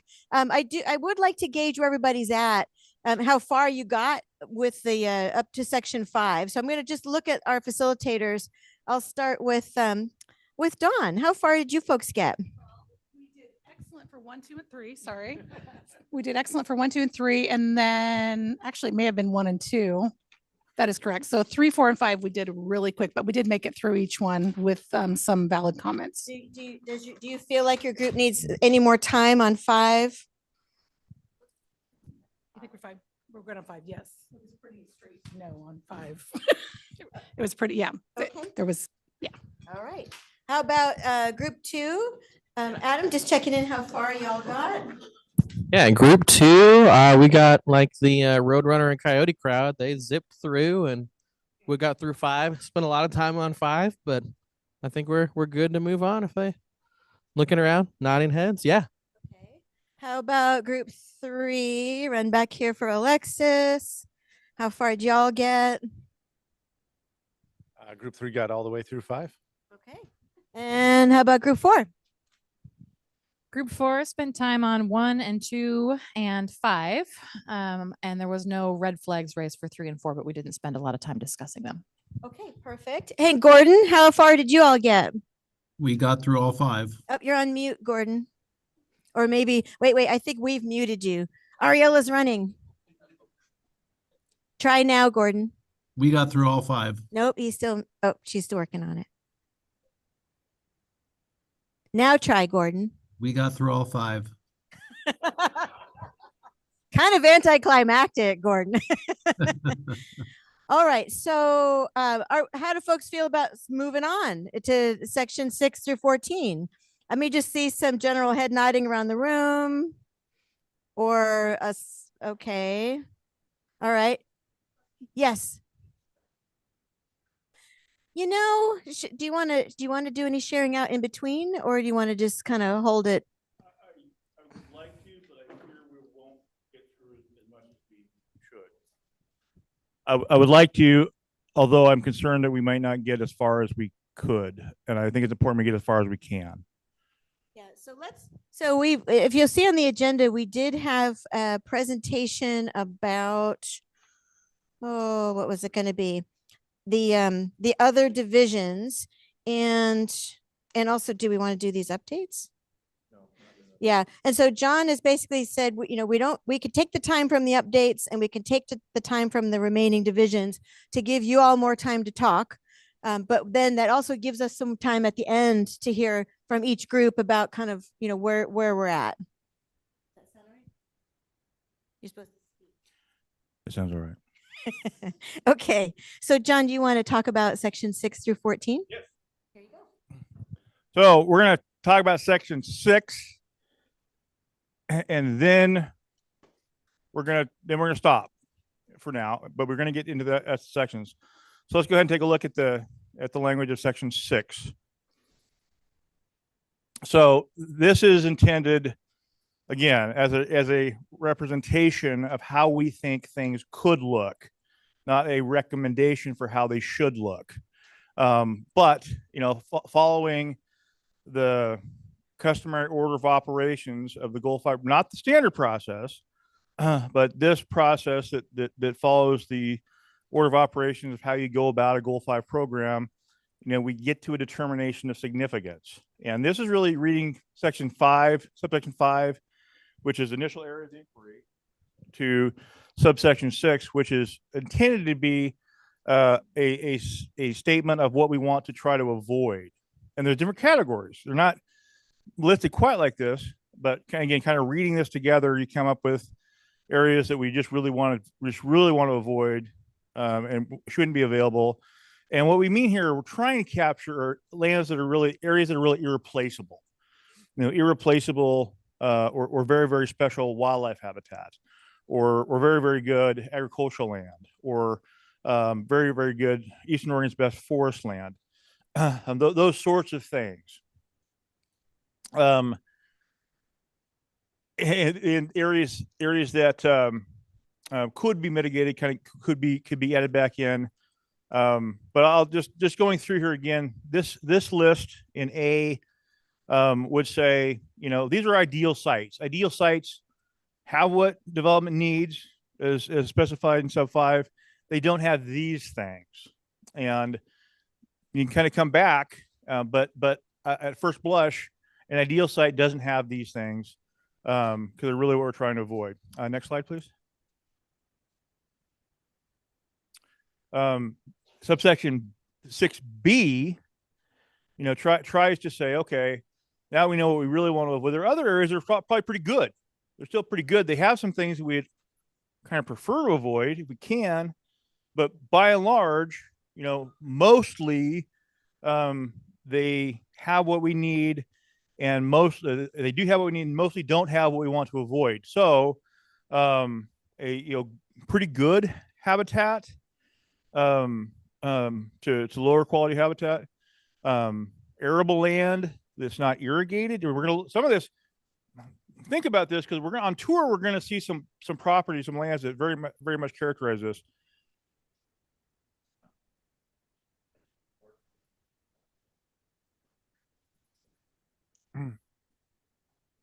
So, where's our military people? Todd? Kim, you want to do that? So that's an area we need to decide whether we include or not, or how we include it. Do we need to talk about it anymore?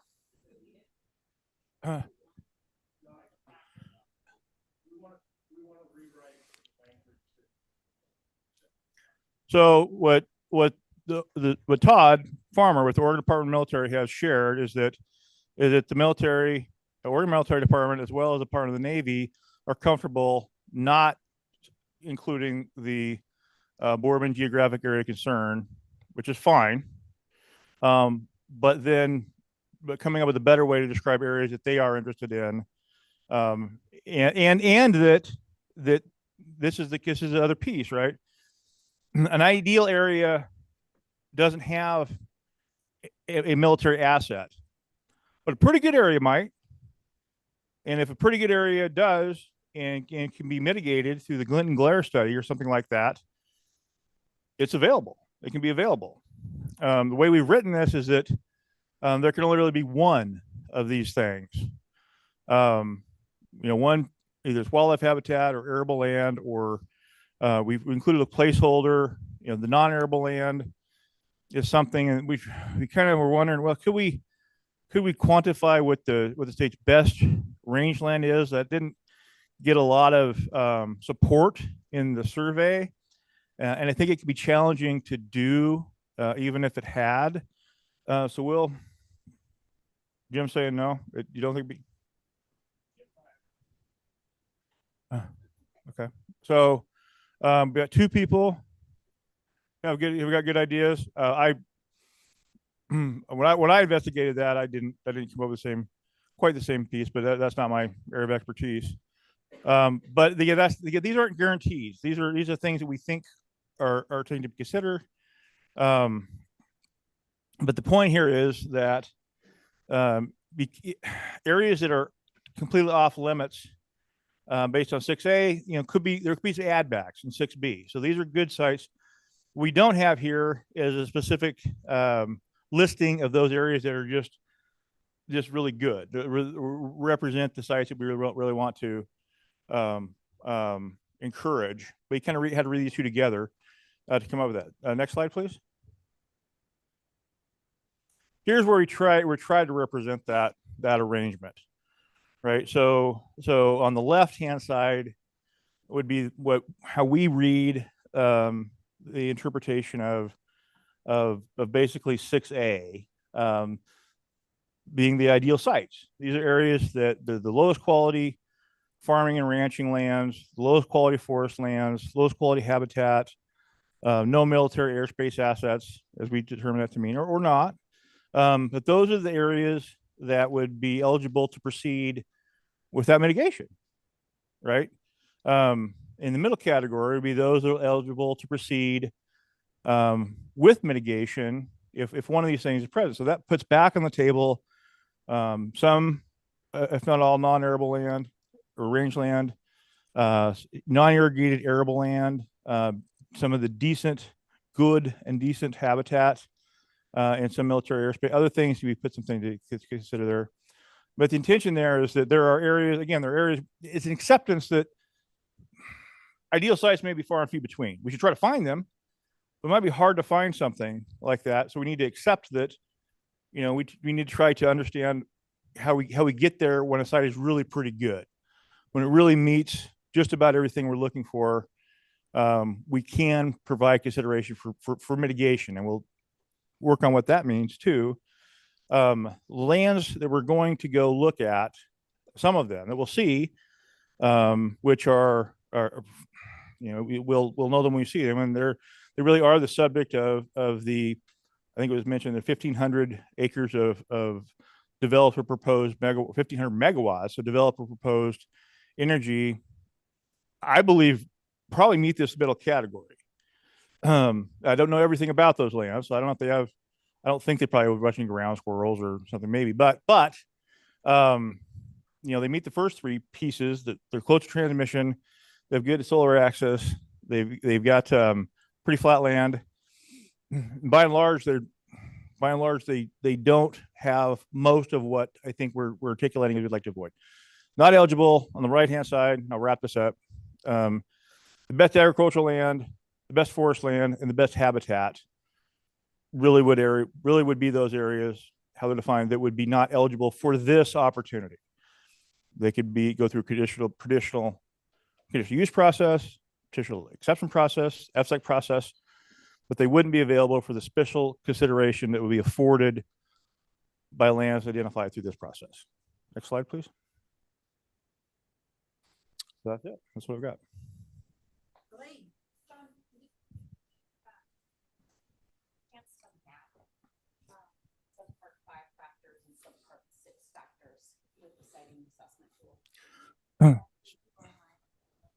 Sure. It's a question of did DLCD get an opportunity to map subpart 5 and subpart 6 factors using the siting assessment tool to get an idea of what would be potentially available for inventory?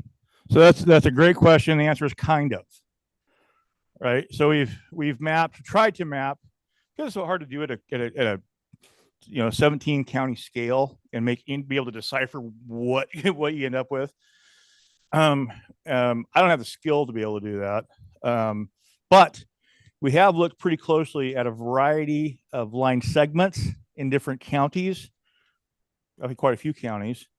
And our guesstimation, it's a guess, but it's an educated guess, that lands, that would fall into the first area of inquiry, are probably millions of acres.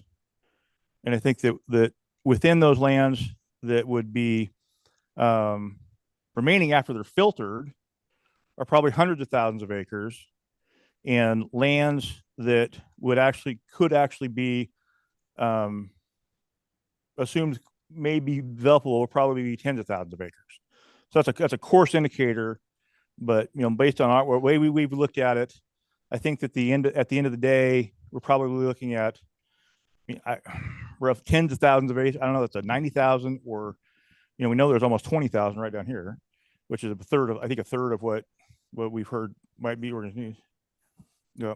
So the answer is we know not quite, but our estimate is it's quite a bit, probably tens or dozens of thousands of acres. John, now, I don't know if that could be expected to develop, but that's, I think, what we'll end up with. Lauren's got a question online. Oh, Gordon, do you have something more to add to that answer? I was just going to add that we are having our GIS person in our office work with us to get more details, because I think that's a key question, is what this looks like on the ground, and we'll get as much information as we can back, certainly before the next meeting. And for folks online, there was some head nodding in the room on that one. Lauren, go ahead. Yeah, sorry, I couldn't quite hear what the answer was for how many acres and which column he was talking about. So I guess for me, the question would be twofold. One, the number, for me, it would be interesting to know, one, how many acres would be eligible to go through the process. So I guess the left column, but two, what the potential, and I don't know how you would figure it out, but it would be helpful to know what the potential impact, if those acres were developed, to the agricultural economy from taking those out of production, even though they're not the most productive acres, but they wouldn't be served by dealers or other agricultural businesses that serve farmers. So I think I would like to know, if they're taken out of production, how would that impact the broader agricultural economy of a rural community that is, if it's an agriculturally based rural economy, taking those lands out of agricultural production, would that have an impact on that economy and the other farmers that remain? So thank you, Lauren, and thank you for your consistent participation in this work. It's great to have the Farm Bureau involved. I think again, what I would try to express the answer to the first question: how many acres can we expect really to be, to be left, or after the filters are applied? I think it's quite a bit. I think it's probably tens of thousands of acres across all the counties, probably tens of thousands of acres, even accounting for, some counties are predominantly owned by the federal government. So they're not, this is an area which is mostly deeded land in the vicinity. But again, I think, looking at the segments we've looked at, that would be my estimation. Second question about the ag economy and the impacts to agriculture are exactly what we want to talk about when we talk about mitigation and how we consider that, and can we come up with an arrangement? And we're getting to where we have a couple examples. We don't have a lot, but we're getting to every couple to try to understand that and how we properly offset any impacts. So, Mark? I was just going to add to Lauren's comment. There's a total impact, but there's also a concentration impact. Because I'm less worried about tens of thousands of acres spread out over Eastern Oregon than I am if they are where I understand like 70% of the transmission capacities in Lake County and the upcoming B2A corridor, which is a different picture too. So that's part of why the interim mapping, I think, is going to be really important too. And so these are good examples of things to note on the worksheet, to raise in the small group, about, not just what you think about what's on this printed page, but also tools or questions or information that will be helpful. It is, and I can't resist by saying that we've talked about the Arista tool a couple of times. I'll mention it again. These maps, most of these maps around the room that were provided were used based on that tool. Anybody can get on that tool. We have a little tutorial that we offered kind of in I think it was January, February. It's pretty simple. Anybody that is really interested and inclined can jump on that tool and do some of this themselves. You might have to do some interpretation, add a couple of things together, but it's available. So you can do a little bit of that research. I'm not suggesting that you have to, but if you want to, there's something that can be done. All right. So one more question from Dan, and then we'll get into the small groups and look at this next set of sections. Dan, go ahead. Yeah. So sorry if I missed this at some point, but these rules don't apply to community solar or CDRE projects. So is there a specific call out that exempts them from these from our process here? So it depends on what it depends on what is meant by those Dans. They could be. Well, they're defined by size. So the legislature defines community solar as under 3.5 megawatts and CBRE is under 20 megawatts. So if those projects, I don't know if there is a special call out or special exemption. To the best of my knowledge, there's not. But I maybe I'm missing something. Our land use program does not recognize a distinction in that way. So the current, what I've seen so far, that's why I'm asking, because what I've seen so far currently would not allow those projects. So I think counter to legislative intent. Well, I don't know if that's. I think it would depend. You know, if I think you're right. I mean, this is probably a different emphasis. You know, rather than a smaller community solar type project, these are larger utility scale projects with an emphasis. But I think to the extent that a project was proposed on high value farmland, it would be subject to the regular rules that apply. So it's actually, sorry, the transmission line rule that rules them out. They don't connect to transmission lines. So I don't think they need it. Maybe the simple answer is then I don't think that a utility or community facility, solar facility project needs these rules. I don't think they're being built to account for them. So I don't think we would say that they can't happen. They may not fit the model for this opportunity, but I don't think they need this opportunity. I mean, that's what I'm asking. So is this an optional thing for solar projects? So if they're under a certain size, then they can choose another approval route or permitting route? I think that you need to call that out. So this is optional. It does not replace any of the existing opportunities. It would be additional to those existing opportunities.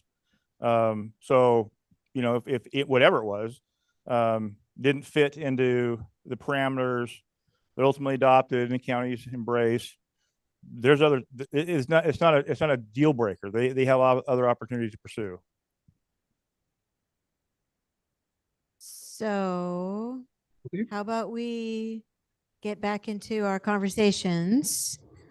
Let's go until about 1:30, I think, is what we're going to need to do. And you'll notice that there's little notes in your worksheet about things that need more detail and discussion. Don't worry about talking about those. So right now we're asking you to look at 6, 7, 8, and 9. And then we're trying to reserve some time to talk about 15. Yeah, and I would, yeah, okay. I guess I would encourage you to spend the majority of the time talking about 6. 6. We can talk about 7, 8, and 9. Those are a little more like process types of things. Okay. But I would really, I think it'd be most valuable to get some feedback on 6. Hopefully we can get to the other pieces too. Yeah. But that would be my priority if we can do that. Okay, so focus on 6. I'll give you a time check at about let's see, we want to go to 1:30, and so I'll check in at about 1:25. Same process, just your initial reflections, thumbs up, thumbs sideways, thumbs down. You feel like it's good. You've got some questions or clarifications, or there's some serious conversation that needs to occur, and maybe offer some highlights about what those might be. All right, off you go.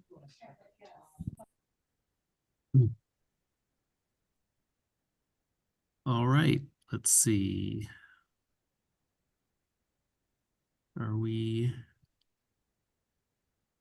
Okay, Grant, looks like started our screen sharing for us. Can everyone hear me? All right. Okay, let's start with, yeah, let's spend our time on section 6. That's really, I think I would open it up to, let's talk about the general concept of areas that are not eligible, areas that are eligible with mitigation, and we can talk about, and not getting into what that mitigation level is at this point, just the concept of if it can be mitigated, it's okay, and if it can't, it isn't. And then areas where they're perfect for this, well, as perfect it can be, and there's no mitigation necessary. And so John described those three categories. Lauren, you already identified even for, it seems to me, even for areas that are that John identified as having no impacts, that you think there might still be some impacts. But you have your hand up, Lauren. Let's start with you. Yeah, I mean, I think it is important that we look at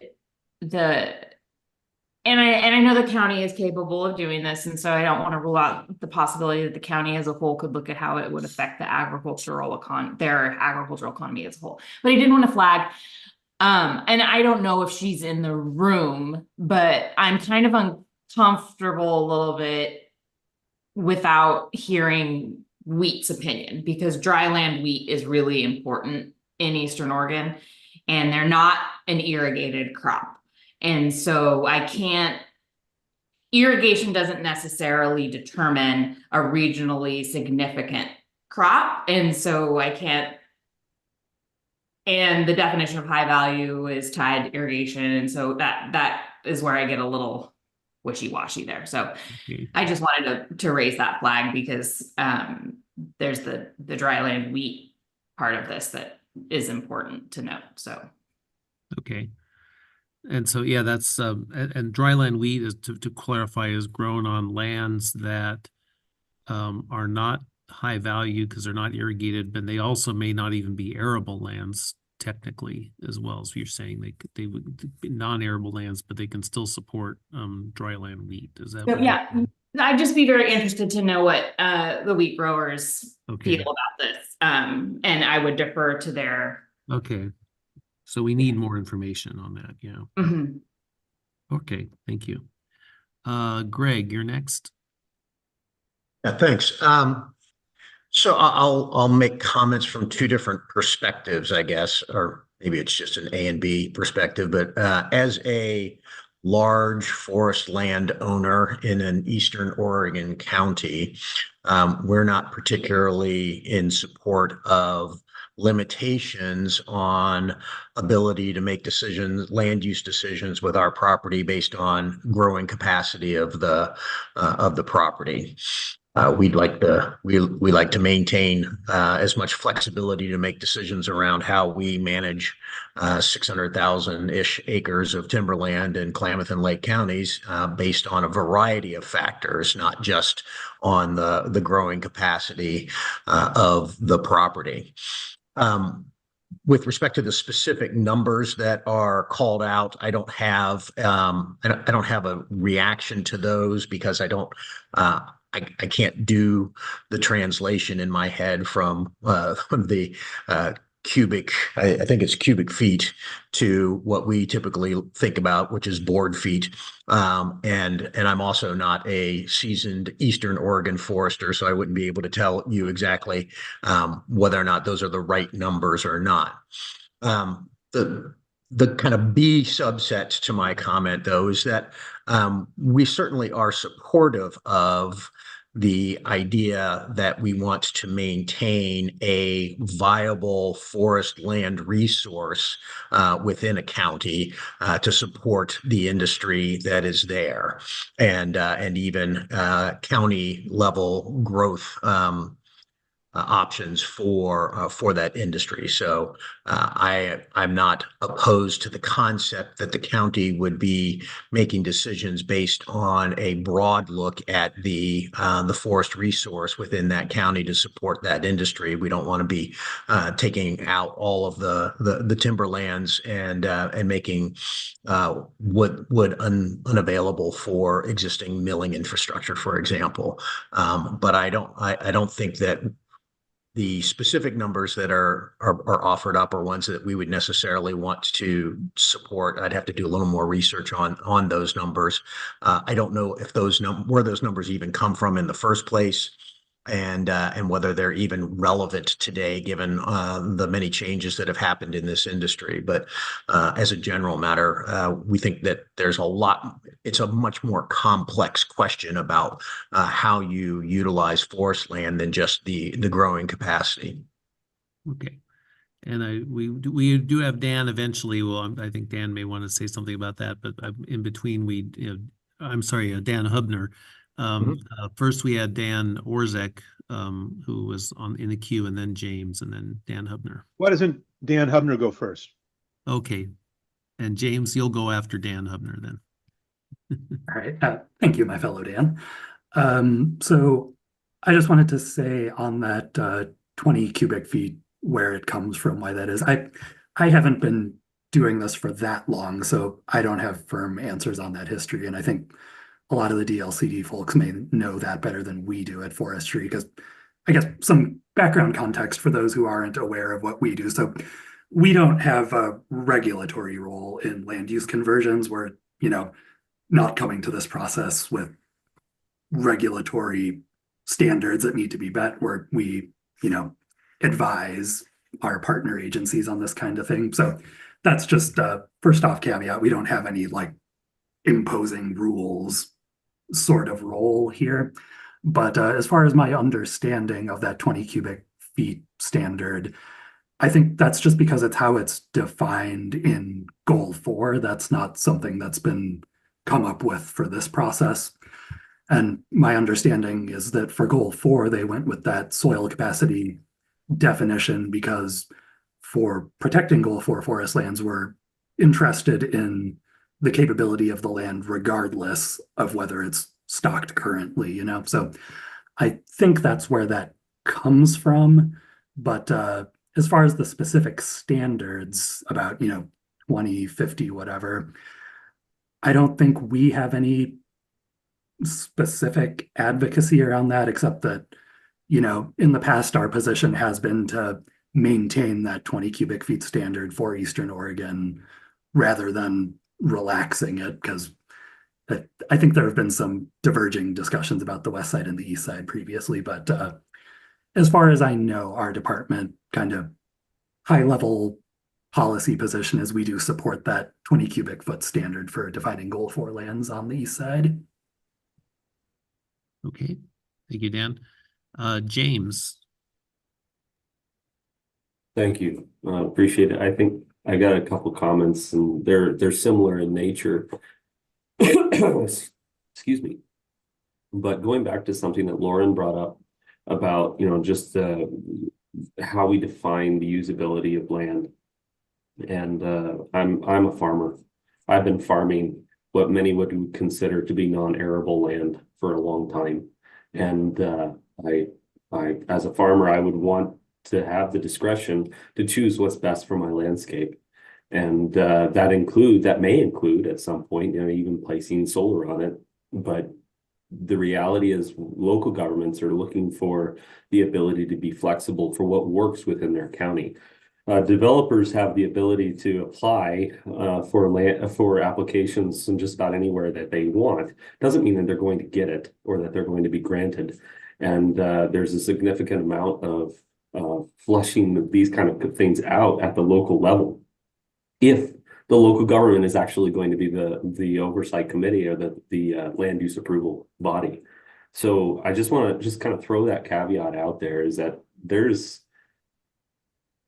if you've been to one county, you've been to one county, and no one in this rack is going to be in that meeting with me when I approve a solar application in Lake County. And these are individual discussions that may work for one county, but they do not work for another. But we want to provide as much opportunity to the landowners to diversify as we do to just the free market in general.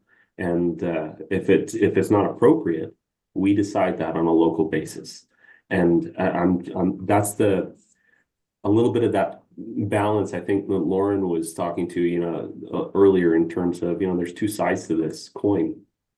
The other thing is, and it goes right back into the Goal 4 element in the forestry, I really appreciate Greg bringing that forward, because it was something that was really just burning on my mind in terms of, I was a lumber grader before. I looked at board feet. I didn't look at cubic feet and how that's actually defined.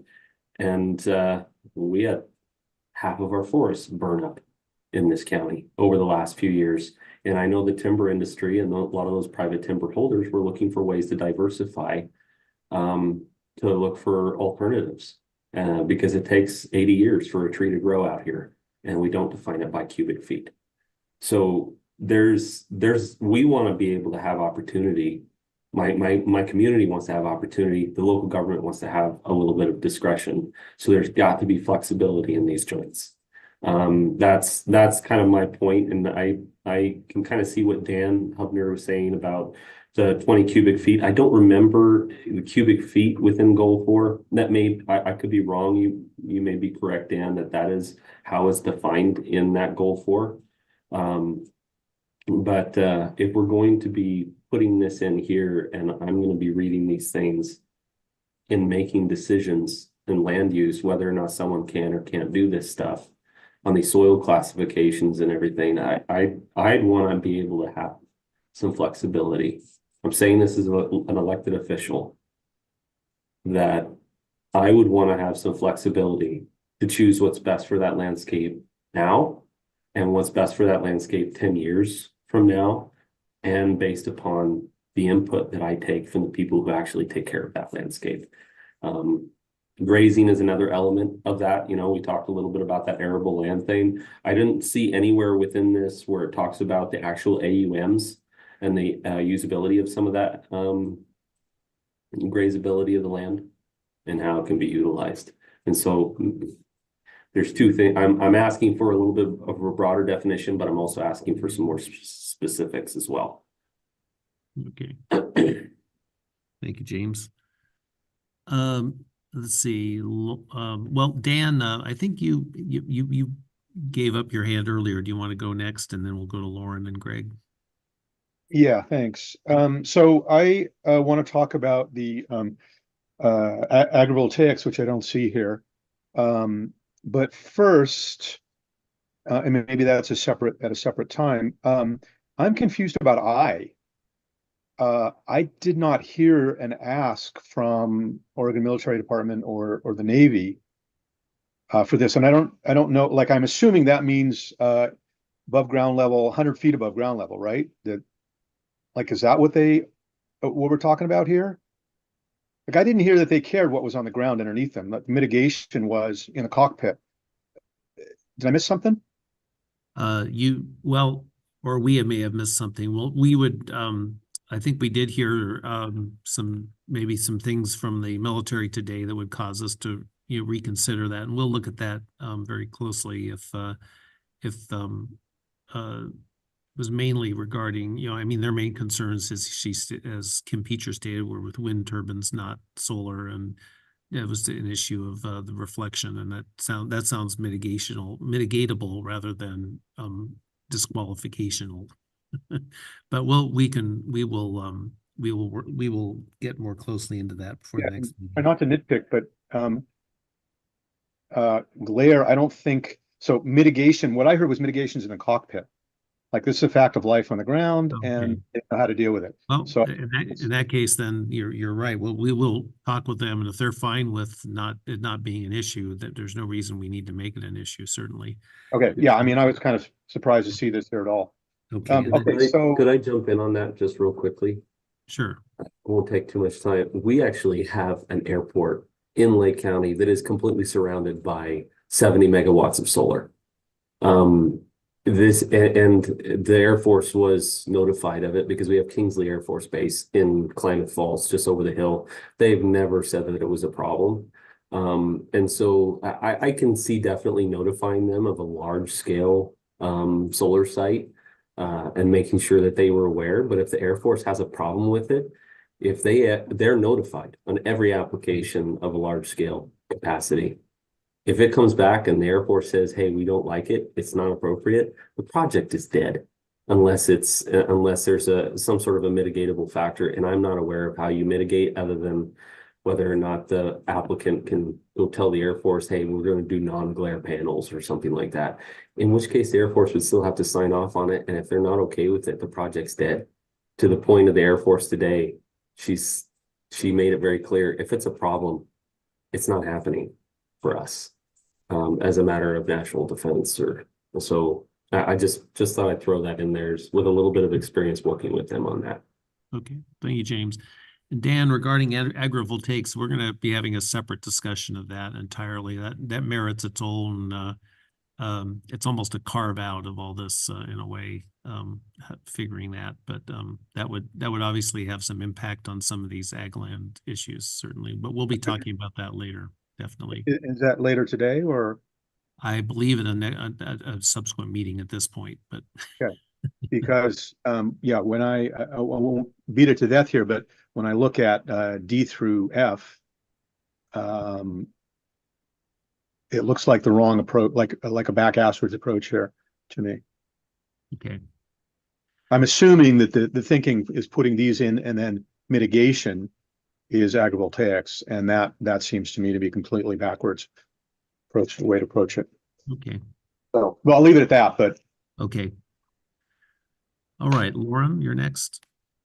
I was going to say that from the topic of what I was talking about with the regional with ag and then the regional with forestry, it may be worthwhile exploring some language that would allow the commission to take into consideration regionally significant factors related to the natural resource economy when looking at this. And they could outline those in their decision so that they could really focus that in their decision. So if there's something that's specific to their region, they could outline that and say, because of X, this is why we're making this choice or whatever, to really hone in on those very specific, you've been in one county, you've been in one county, this is regionally significant to our natural resource economy. So X.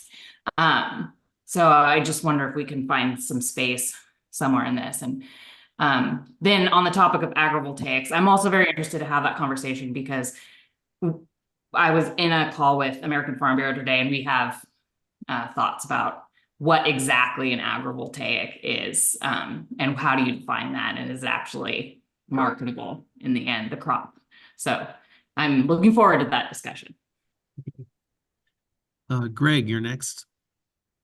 Yeah, thanks. I just want to kind of amplify on a point that Commissioner Williams made, and that has to do with fire impacts on forest lands and how we view the potential for alternative land uses like solar as a way to support continuing to keep property in forest cover. And I'll give you a specific example. We were heavily impacted in 21 by the bootleg fire and had about 100,000 acres of our property burn in that fire.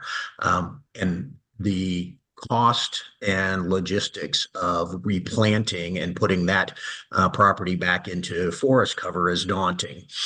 If we had the opportunity to place a few hundred to 1,000 acres of that property into solar, the revenue that would be generated from that would go a very, very long way to our ability to maintain the rest of our property in forest cover.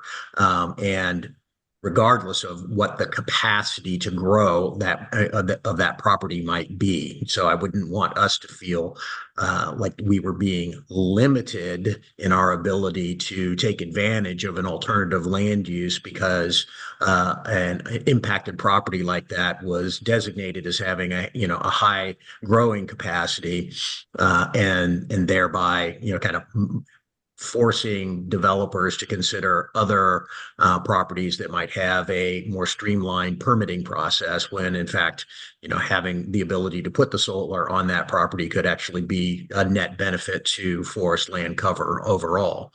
And then the other point I just wanted to make is that in terms of forestry, especially east side forestry, the term of a solar project under the agreements that we've looked at is somewhere around the same length as a single rotation of timber. So, in some ways we see it as, akin to a long-term part of our long-term harvest planning for our property.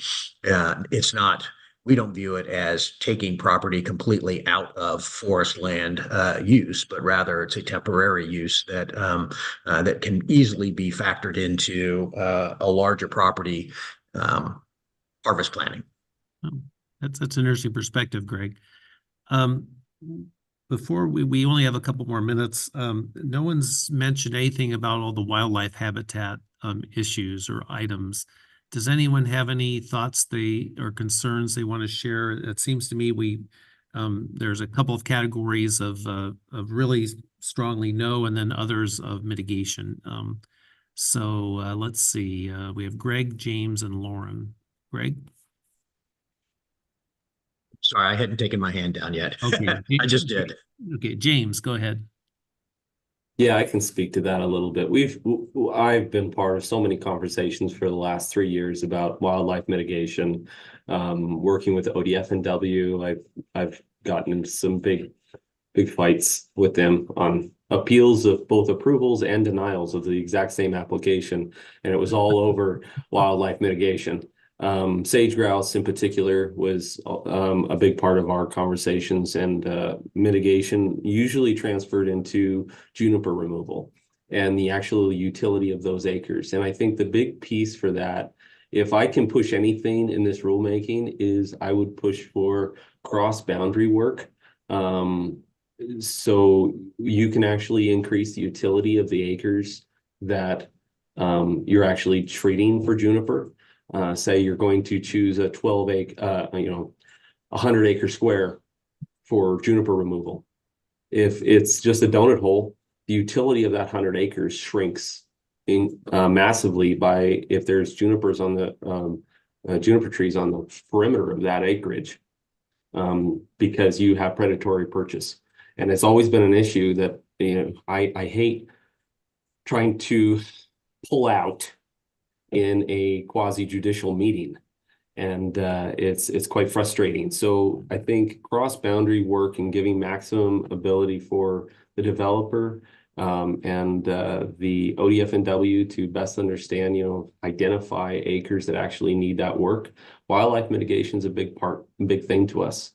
And as commissioners, it's one of the few things that we have true full discretion over to implement, in terms of calling for 2-to-1 mitigation or 3-to-1 mitigation.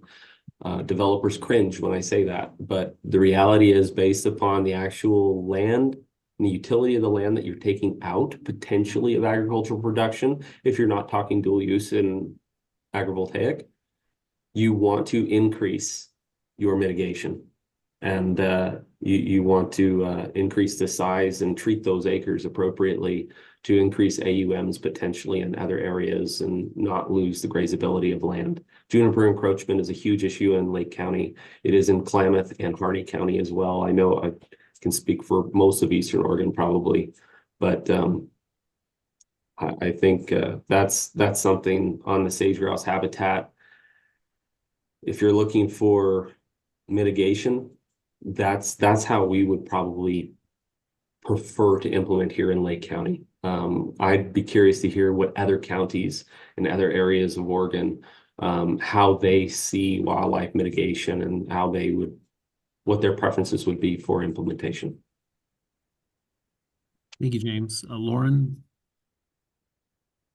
So I'll say on the mitigation piece, I would be interested. I know that Amy from the Hunters is from the Oregon Hunters Association has been very active in that, and I'd be interested to know her opinion. From the farmers' opinion, we don't want the wildlife displaced onto our lands, and these projects are fenced, and it displaces wildlife that have to go somewhere, and we don't want them in our crops. And so our farmers get very concerned when large solar arrays go in and then they're fenced to keep the wildlife out, and then deer and elk come. They have to go somewhere, and we have fields right next door. So this is something we are concerned about, is wildlife displacement and what happens to the wildlife that gets displaced off of large solar arrays. So Thank you, Lauren. James, back to you. I just had a question. Can you define the term cross-boundary mitigation? So it gets into it. That's a really good question. I appreciate that, Gordon. I should have parceled that out a little bit more. And thank you, Lauren, for bringing that point up as well. That's been an issue of contention among some of our landowners here in terms of, where are these wildlife going if you're going to move them off of this section. where let's choose some mitigation areas that are not necessarily next to a state highway where all the deer are going to end up, being hit. I've seen that in applications. I've also seen wildlife corridors cutting right through the middle of two different applications with about 100 feet for about a quarter of a mile, where, it's just basically a death trap for animals, and it causes huge issues. Seen that in applications. I think cross-boundary work for me is working with federal partners and other large landowners. It's usually the feds. Quite honestly, I know that gets into a hairy area, but if the state is going to adopt rules, I think it would be great to have something in there where it is our hope that you can, when you implement mitigation, that you can extend the utility of that mitigation as far as necessary, even onto, say, federal land. I have a lot of acreage that borders federal ground, and I'm trying to see what are the stopgaps in implementing those treatments on these landscapes. We do cross-boundary work in Lake County. We've done it on both private and federal land through our watershed committees and so forth. When they get these grants, we can implement these treatments. I think we should do the same with mitigation, and we should encourage it, and the state should have at least, if not a rule, guideline, recommendation that this is what good mitigation looks like, that you're actually following landscape boundaries and not just property boundaries, so that it's better for the wildlife, it's better for the landscape, and that's something that is really percolated to the top of some of our conversations, because we just end up pigeonholing our entire landscape with all these little treatment areas, and it's not conducive to sage grouse. It's not conducive to the deer and the other wildlife. So trying to implement mitigation from a broad 10,000 foot view where you can treat a whole landscape and watershed. And also, ODF&W doesn't like to say, they've used this term, mixing apples and oranges. For instance, you put solar, say, on a landscape in this at this altitude in this area, but so therefore the mitigation has to be a like area. Well, I don't know if I would necessarily agree with that being the priority. In fact, if I had a Bootleg fire and a Bratton fire and a Watson Creek fire and a Cougar Peak fire, and I could go on just over the last half decade, where I lost all this area, I'd want to treat some landscapes, maybe even some river and stream corridors to prevent erosion, and do some upper watershed management. And if someone's looking to do a solar application in my county, I think that they should help treat my landscape in the best priority need. And I'd like to implement some of that mitigation on, say, 10 miles of river and stream corridor to complement the entirety of that watershed that even benefits, landscapes even down below, complementing wildlife habitat and elsewhere. But they get into this concept about mixing apples and oranges. Oh no, we're only touching this type of acreage, so therefore we can only treat this type of acreage. And I just don't think that that's the appropriate way to look at the landscape. That's what that's how I would probably broaden my and define cross-boundary work. Okay, thank you for the explanation, James. Well, I think, does anyone else have any last words before we go back to the big group? And like I said, this is an absolutely key area for our discussion. And I mean, a lot of the other things we're talking about, procedure, is this is really substance here, this section. And so it's very important. And so as you have additional comments, I appreciate the ones we've had, but if you do have additional comments, please send them into us in that table. We really want to hear how this should go in this area. Is there, just real quick, is there a reason why Boardman geographic area under J is actually called out specifically for Boardman? I can honestly tell you, James, I have no idea unless someone else does. No, it's Oh, okay. hey, you guys, can you hear me? Yes, we Yes. can. Okay, that's a military boundary, Kim here. Sorry, I've been in and out, some metaphorical fires, but I can speak to that. And I was talking to Todd Farmer. I think he's in a separate breakout group. That area is an area identified as a concern for the DoD, but I think as far as thresholds are concerned, we will need to revise that. I mentioned this in my presentation. Our threshold concerns are 500 AGL and below, so only where there's airspace with the floor at 500 and below. So that area is about 205,000 acres. That was just to communicate, hey, we have concerns, but that's primarily for to communicate to wind farm developers because you've got the fossil radar being impacted. Our MTR is built into that, but again, I think for this, we would want to amend that threshold to only be 500 and solely as a trigger for glint glare analysis. So really kind of dumbing that down a bit, if that makes sense. Can I ask a question on that, Kim? Yeah. I really appreciate that. So in other areas, say, I'll just hypothetical Lake County, for example, we have no wind. Right. We have no windmills of any kind, but let's say the Air Force wanted to do a radar site here. Would they need to call out our specific area in terms of an area of concern within the rulemaking, or isn't that just something that the Air Force would comment on as the concern arose? So the radar, so there would be no new development. I just want to make sure you said radar. Whatever's built is built. Nothing's going to change. So in Lake County, I think it would be the low level airspace would be the trigger. Again, that 500 feet and below. So, you know, we've gone to the point where counties do send me everything. You know, they're amending a road, they're building a fence, but to actually have some thresholds, that would be where we would want glint glare analysis. So we would want to have that memorial somewhere. It's also less daunting to say anywhere the military is. So I'd say that's a pretty refined, clear threshold. Does that answer your question? I think so. Maybe you and I Okay. could maybe talk offline at some point, and I could narrow down the specifics of my question, because I think it's probably more Lake County specific and kind of in my region that I was curious, just in the implementation of windmills.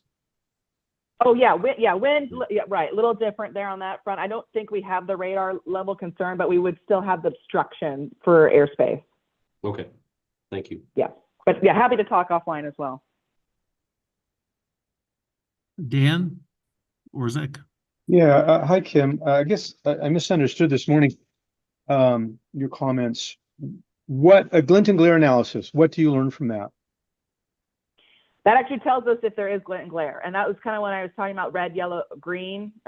Usually it comes back color coded. So I don't know who's doing them now, if it's Sandia or who's got the modeling tool, but usually takes about 20 minutes. But it does tell us green means there's no glint glare. Yellow, there is, and they'll provide those time frames. So they run that.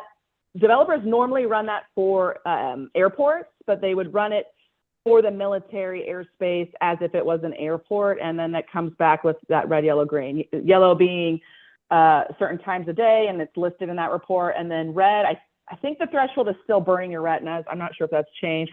It's pretty extreme threshold if it does come out red.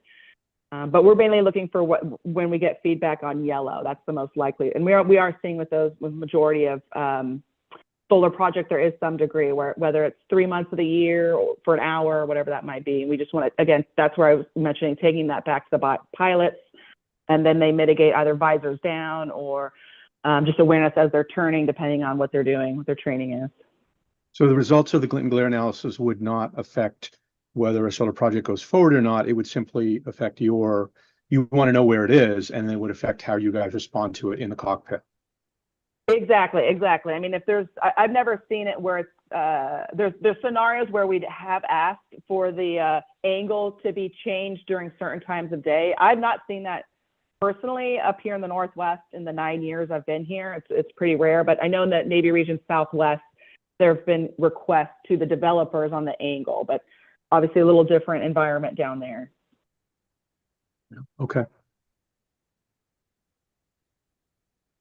All right, everyone. Well, we'll sign off until the big group comes back together.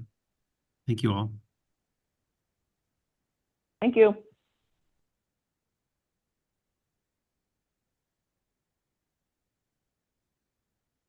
Because everybody's been having such a good conversation. But we do need to wrap this up.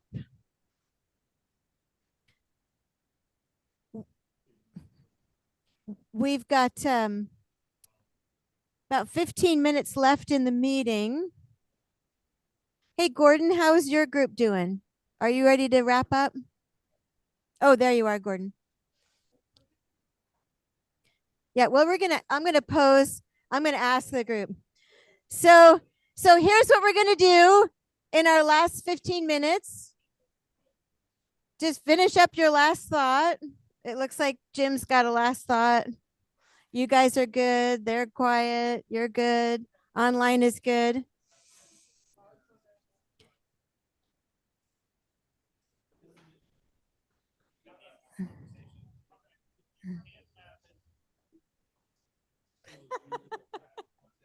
That's the next question mark. Yes, exactly. So, hey, everybody, if I can get your attention up here. So we've got less than 15 minutes left in the meeting, and there's 3 things that we wanted to do before the end of the meeting. One is we would like to have this whole group weigh in on one question related to section 15. So we're going to treat y'all as one big group. John's going to ask you one question. We'll do a show of hands just so we get some cursory input. Not yet. Don't do it yet. So that's one thing. The second thing is we want to do a lightning round of 2 minutes each from each of the facilitators of the 5 groups. That would take about 10 minutes. Just tip of the iceberg, kind of where people are at. I don't want to hear a litany of everything off your flip charts, but just in general, thumbs up on these things, lots of conversation about this, that kind of a feedback. The last thing we need to do is some logistics about the tour. And before, so we could do that right at 2. So those are the 3 things we need to do. Okay. So I'm going to ask you to stop your conversations, and I'm going to turn it over to John, and John's going to ask you one question about section 15 to give him some feedback to help with our meeting in July. John. So thank you, everybody. Again, I think it's been fascinating to observe, and it's been very helpful. My mind is just racing. I've got all these questions and thoughts and ideas. Here's the question primarily. So section 15 may not stay here. We may need to rewrite it, but the issue is this. Should this rule require a county that opts in to complete a full program? I would like to see counties do full programs, but in the absence of that, should it authorize counties to receive and consider and approve individual applications, basically developer-driven, applicant-driven applications? That's a question. Do you have to do one, or can we balance that? Can you do both? Can you do the whole thing, or can you do them one at a time? If that's, I see some raised eyebrows. I obviously I'm getting a little tired. I'm not explaining this very well. So the question, the question is, by show of hands, should this rule provide opportunities for both the mapping, as well as, in the absence of that mapping, the ability to consider and approve individual applications for individual sites? I think that's the kind of the balance. So you're asking people to raise their hand if they think that should. If you think counties should be able to consider individual applications, applicant-driven applications, raise your hand. Yes. Yes.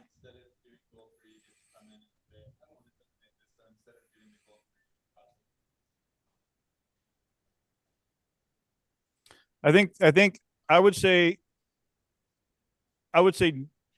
my understanding, the urgency about this is avoiding the exception process. And this would avoid the exception process. It wouldn't avoid all the risk and costs of a plan amendment, which could be avoided if counties do the programmatic element, but it does avoid the risk and cost of an exception, which we've heard over and over again is a primary concern. Okay, so ask the question again, and everybody raise their hand online and in the room if you think that that should be allowed. What, ask the question again. Yeah, what is the yes? What is the raise your hand? So the way I'm trying to think of the best way to phrase this. The way the notion is, the concept is that that a county would either, a county that opts in, one, they opt in, and then if you agree that once they opt in, they can either go through the whole process, which include mapping and designating, basically a whole program, or in the absence of completing that work, consider individual site-driven applications. Do you agree that it should be in either or? Can they, once they opt in, they can do either or it should be just one or the other? Jeremy, your hands up.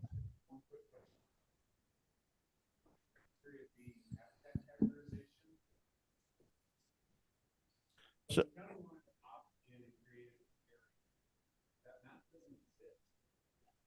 I have a question on this.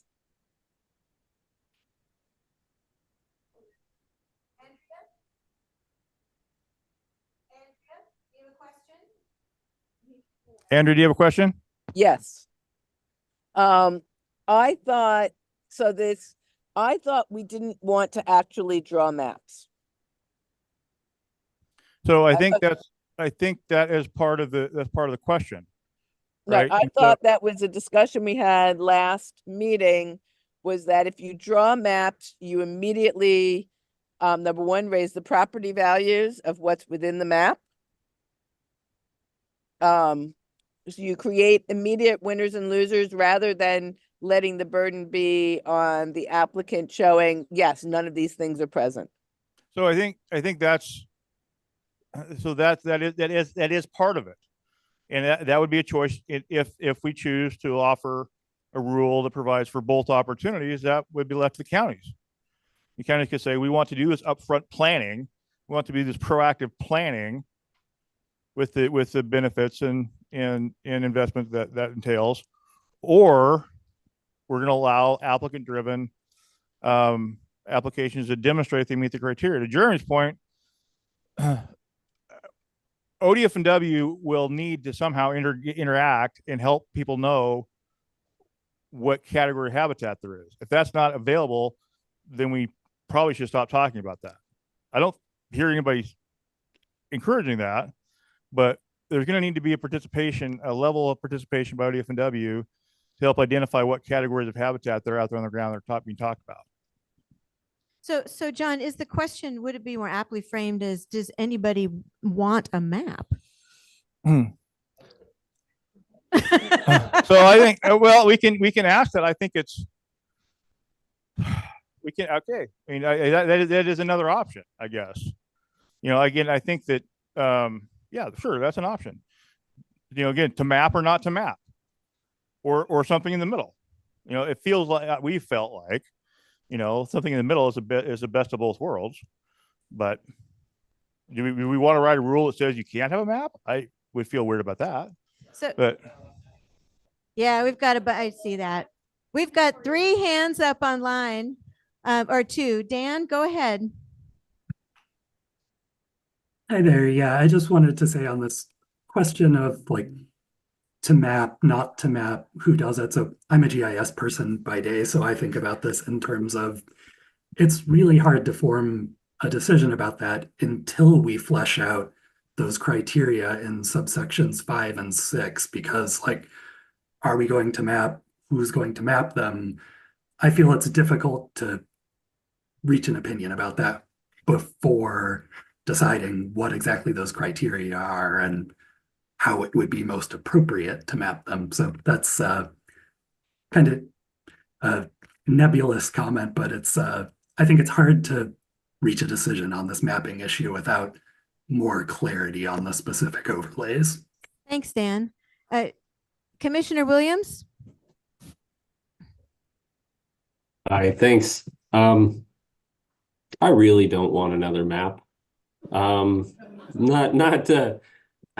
I just if the ODF&W or anyone puts together a map, I'm just dreading like another wildfire map scenario or something. I don't want to be bound to it. I'm just saying that as a county commissioner and local governing official sitting in a quasi judicial setting, looking at a map overlaid over my county where no one in this room is going to be in that meeting when that takes place. Hopefully not. Maybe Max. I don't know. But the reality is I want to make decisions for that landscape based upon the best information available and by the people that actually understand that landscape. If there's a map available that has some input, great. I just don't want to be bound to it because things change, landscapes change, fires happen. All of a sudden, there aren't sage-grouse leks in those locations anymore. They've been gone for 5 years, but it's an old map. But I'm being told that I have to implement based upon the map that's available. Don't want that. So to John's point, somewhere in the middle is something, it's probably an area that I'm more comfortable with. Maps are great as far as information. It's great to have as much as possible when you're making these decisions. They can be difficult, but I just don't want to be bound to it. That's all I have to say on the map subject. So, all right. Thanks, Commissioner Williams. Lauren? Yeah, I would be a no on maps. I mean, especially when you're talking about, I keep bringing up like how would it affect the agricultural economy? You've got a map now, and they keep saying, well, every property that's on this map isn't going to be something that's developed. But how do you look at the impact on the agricultural economy if you're saying, okay, all of these maps are now on this, and so everyone who's on this map says now, well, my property's eligible, and then how do the commissioners, when they're making these decisions, have the discretion to say you're a winner and you're a loser? So it should just be, these are, if we're gonna do this, it should be, these are the elements we're looking for, but that doesn't tie their hands that they have to pick that. And it has to be all of these properties. And I think that if it just gets too, prescriptive if you have a map out there that says, these are all the properties that can have solar on them. So these are all the properties that they're going to have to say yes to. Thanks, Lauren. Let me hear from Chad, and then I'll see if there's any other last words around this topic in the room. Chad? I'm not for maps, mostly because I don't think anyone is smart enough to know the future enough to make a map that will last longer than any few months. It'll just be out of date before you even publish it. So the utility of it is minimal, and the work that goes into it would be pretty vast. I don't see the cost benefit there. Thanks, Chad. Andrea, I'm going to ask you to hold for just a minute. I want to check in the room. John, can you turn around with your mic and give it to somebody in the room if they have a last word on maps? We'll hear from Elaine, and then we'll hear from Mark. I think just maybe this is a question for DLCD, but the point of a Goal 5 inventory process is to identify properties on a map. And so if DLCD is chartered to use Goal 5, this whole program is based on each county developing a map in their comp plan. That's right. So that could be. Can you give it to Mark?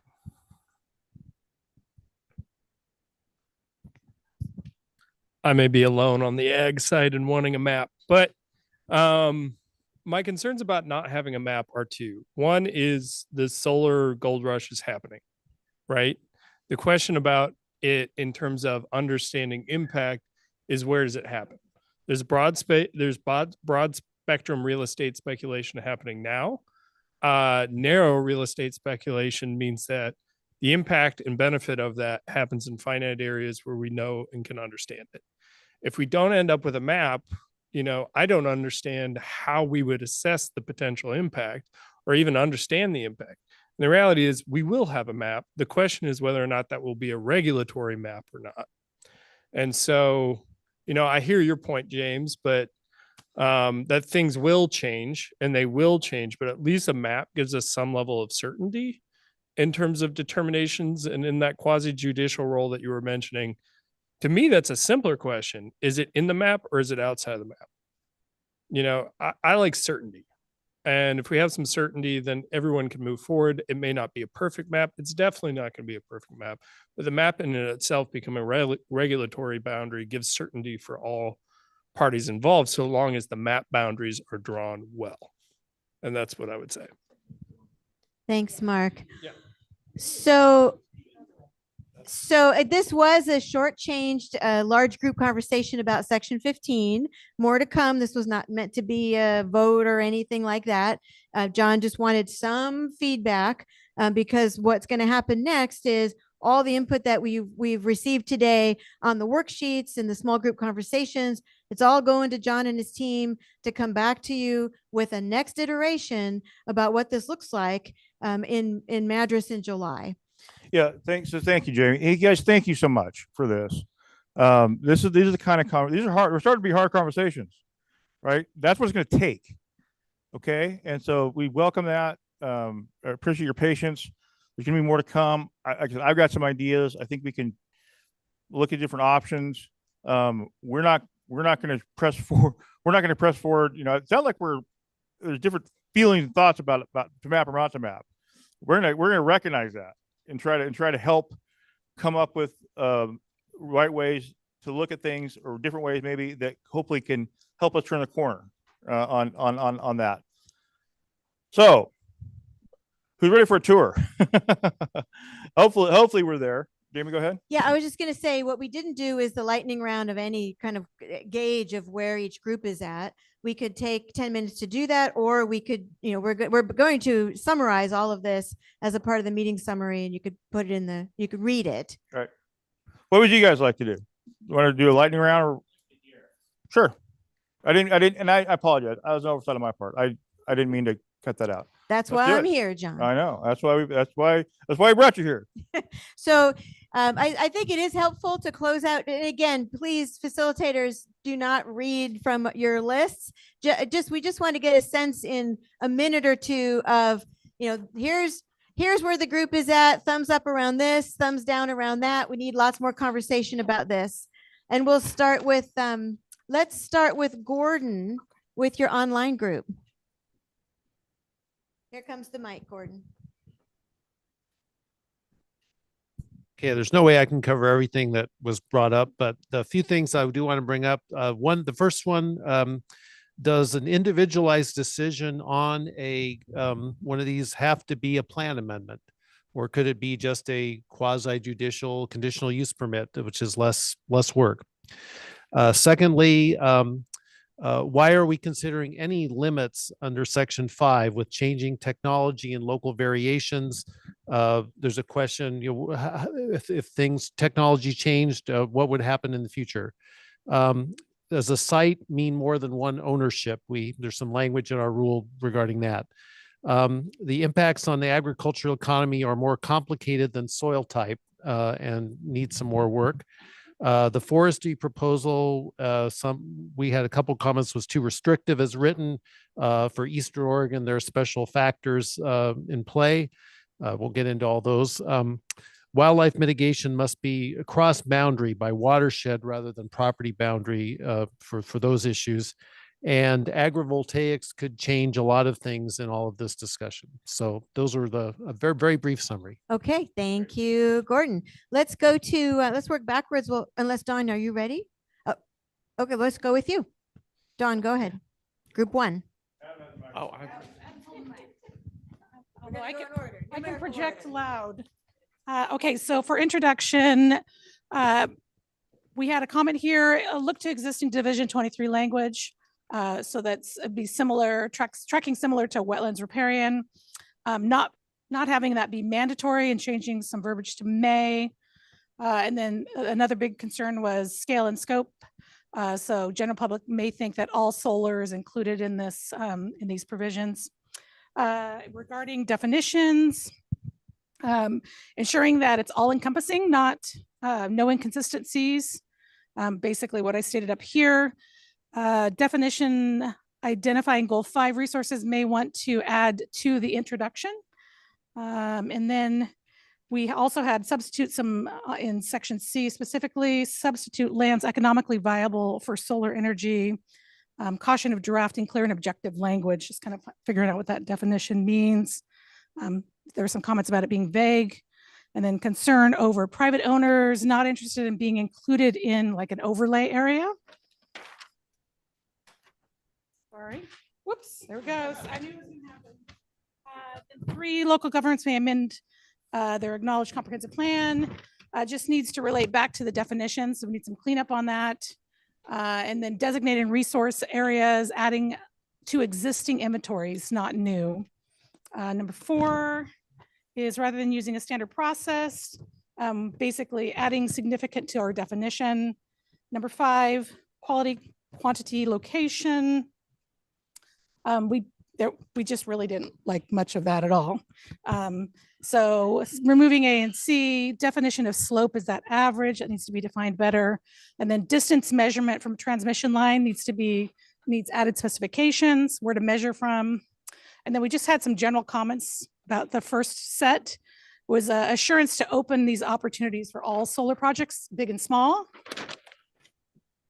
And number 6, there it goes again, sorry, determination of significance. This one was a heavy discussion, just some key points, more details. It's not really, not only detailing our limitations, suggestions for next. And so we had some difficulties regarding OARs being listed because not all of us are really good at that. Just maybe some hyperlinks next time when we get to send the stuff out. A big one, 6, includes all dryland wheat, and then adding habitat, which basically is kind of precluding any an expansive area of land. I'm just going to drop to 7. 7 is conflicting uses, will be difficult to define and for counties to implement, and then creation of a test to avoid a goal exception. And then we didn't really make it too far on the rest. So that's it for group 1. Okay, thanks for that, Dawn. So for groups 2, 3, and 4, if there are things that were similar, just you don't need to restate that. Maybe talk about things that are new, but do share with us if there were some areas of agreement. All right. So group 2, lots of areas of agreement. Covered a lot of things that we covered. Honestly, probably 90%. So I'll speed us up because we got Richard in the bus out there ready for us. So if when we finish, we can quickly get out there. Yeah, I've got so many notes, but mostly the same. There'll be more. Look for the meeting summary. It'll be a lot easier than me reading through all this. But it's helpful to hear that you had similar conversation in group 2 that you had in group 1. All right. What about water? What about it? Oh, all the water stuff? Oh, yeah. We had lots of conversation about water, irrigation districts, places that have been irrigated that are no longer irrigated, things that we need to delve more deeply into and kind of swim through, as it were. Thank you, group 2. And Adam, can you write down somewhere the list, the names of the people in your group? Oh, I've already got it written down. Great. So yeah. How about group 3, Alexis? Track and field handout. Thank you.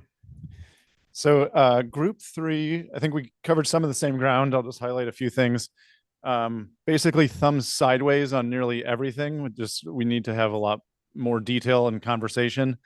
In the definitions sections, we were talking about kind of, there's always like this tension around having the definitions be broad enough to account for change, but also the tension with that is having the possibility of these maps changing or expanding. For instance, with the example of trade-offs for like Gentile lines, if they were counted as transmission lines, they could the development could leapfrog, versus new lines might get established and we want to be able to account for that. So those types of things. Then on the quality, quantity, and location, if there was some discussion around if other factors are screening for the high value lands that we want to be excluding, then maybe these quality, quantity, and location factors aren't as important, or maybe even not even needed in some of these categories. And then finally, on the significance category, I think there's general agreement that the big buckets of best habitat, questionable, and exclude, and not great habitat in areas where we want to prioritize development, good categories, but the devil's in the details. And we also had a pretty big discussion about what we can map, and that plays a huge role in how we figure this out. Great. Thanks, Alexis. And do write the name of your group members somewhere on your notes. And do you like our end of meeting alarm that we have going on? This is, we're over time. Go ahead, Angie. Okay, thank you. Lots of overlap, but just quickly, no concerns about the introduction. For definitions, we agreed that it's good to have a definitions section, and that we want this to stay, but there needs to be a little bit more time and information to really provide substantive feedback as to what the definitions should include or what they should be. So something to circle back on. No major comments or feedback, just due to shortage of time for 3 and 4. We didn't spend a lot of time there. For 5, we spent some time talking about how the term quantity needs to be clarified, the intent of quantity as to how it's used here. For A, the utility scale capacity factor, just a note that this is an economic consideration of the project and doesn't necessarily need to be addressed here specifically. We talked a bit about the 5 miles proximity, and agreed that a larger distance that may be aligned with the OSEA letter, which was 20 miles, would allow for a larger area for consideration, and perhaps better siting to avoid sensitive resources.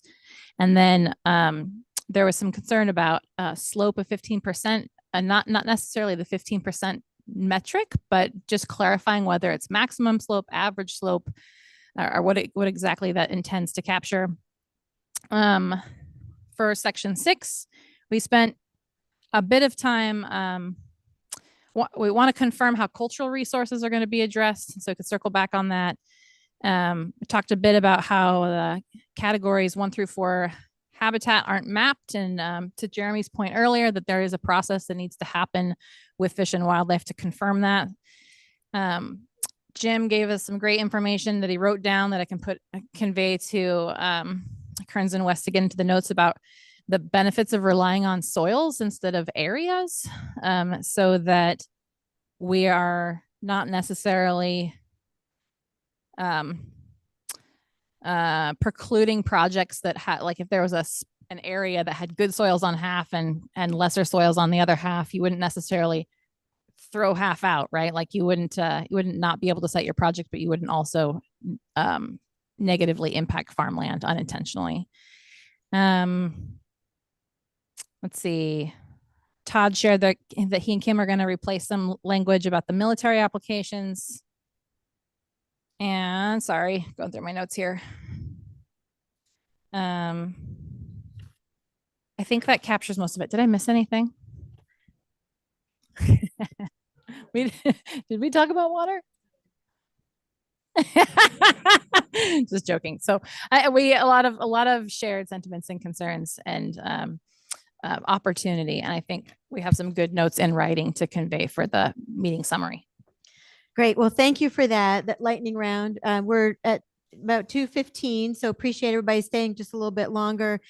So as I said, what's happening next is all this is going to get rolled up into the meeting summary. You'll see another version of this for our conversation in July. There'll be TAC meetings that are going to be happening between now and July. There's going to be office hours that John and Adam will hold for all of you between now and July. We have a little bit longer space between now and in the next meeting so that we can do some of this work to digest the information that we got today. So we're really appreciative of you all taking this time. So what's going to happen next is a tour. We'll be back. We'll be back here about 4. Ariella said you could leave things here if you want, or you could take them with you, whatever you like to do. This room is secure. And John, is there anything people need to know about the tour in addition to picking up this little tour packet that they put together? So thank you. Yeah. We're going to see a lot, right? And this is kind of a windshield viewing opportunity for several different things. We'll see some of the military assets. We'll see the bombing range. We'll see some transmission lines. We'll see some irrigated farmland. We'll see some dry land farming. We'll see some land that's been developed for solar. There just so happens there are some lands where we'll be traveling that are proposed for solar development. This is not about trying to figure out a position on those projects.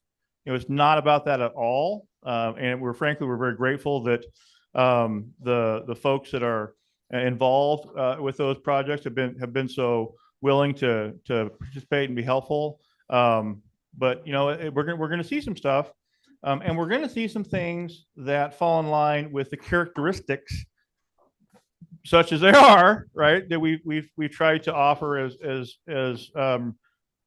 potential starting points in the rule. We're gonna see areas that are close to transmission, that are flat, that have good solar access, and some that have, by and large, to the extent that we can see with easy information, an absence of quite a few of the things that we're trying to avoid, and it could be available for consideration through a process, probably with mitigation. So that's pretty much it. So there's a bus right around the corner here. Grab a soda or water, use the bathroom, leave your things here if you want to, or take them with you, and be at the bus and do all of that in just as quick as you can. And this ends our meeting. Thank you to everybody online. Really appreciate, I'm gesturing that way. I'm gesturing. Thank you for folks online. Thank you to the public for watching. This ends RAC meeting number 3. For all those people who don't like maps, you don't get one. Yeah, right.